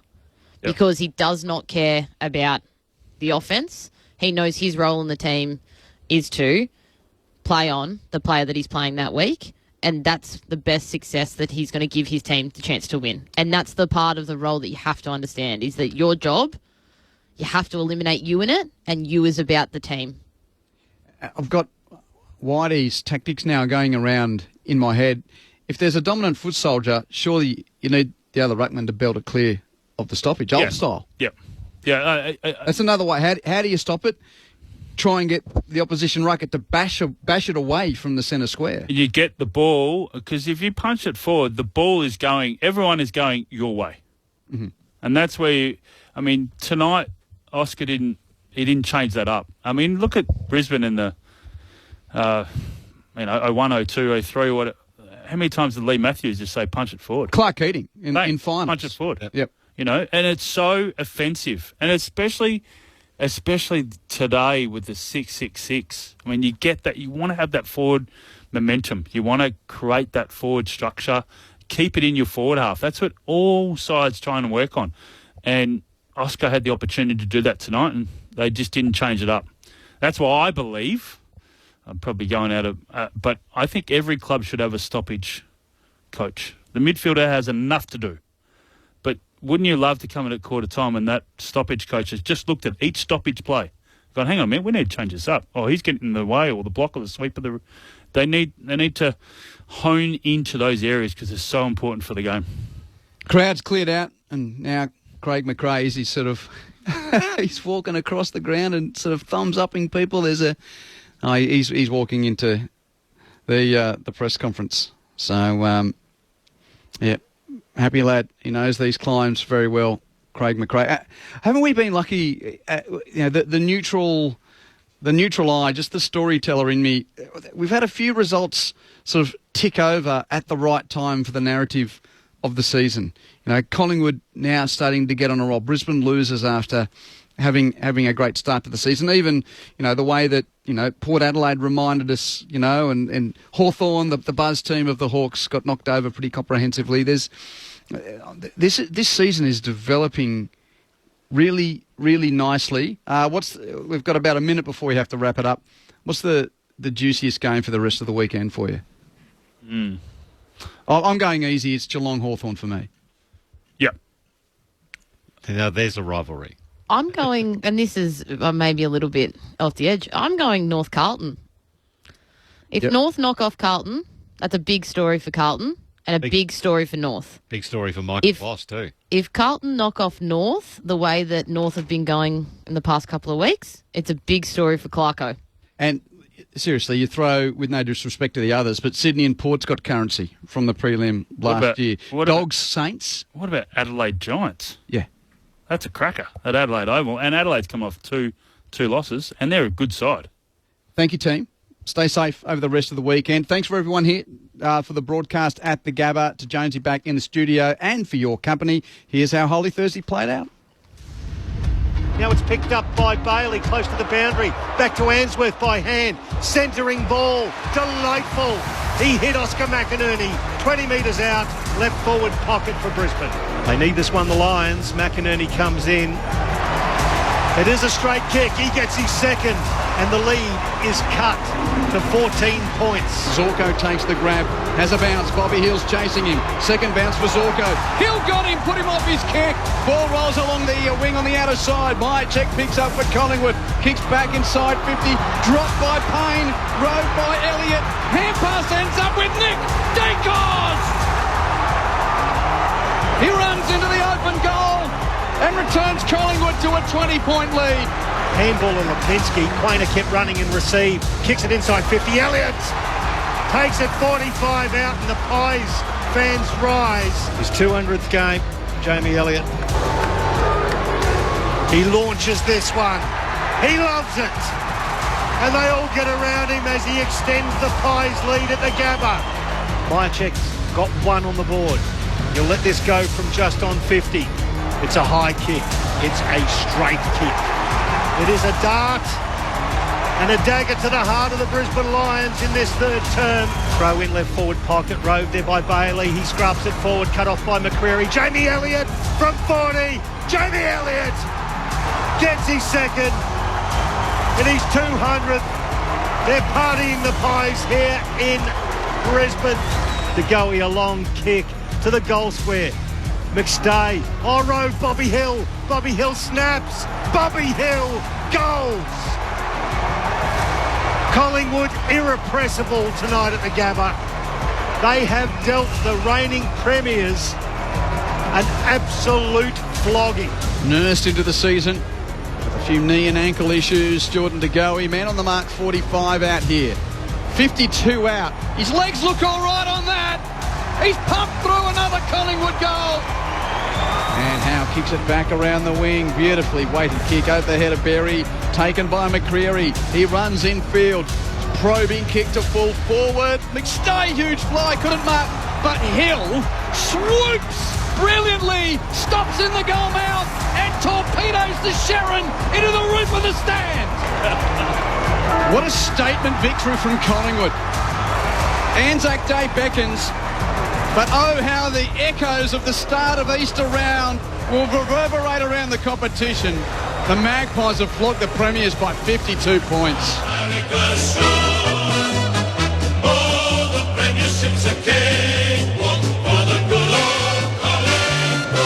New from ABC Books. Our first Hollywood superstar and champion swimmer changed women's lives forever. Annette Kellerman, Australian Mermaid, by best-selling author Grant Lee Keezer. Book and audiobook in bookshops and online. ABC Sport Digital Radio. Your home of NRL. Welcome to The Saturday Drive.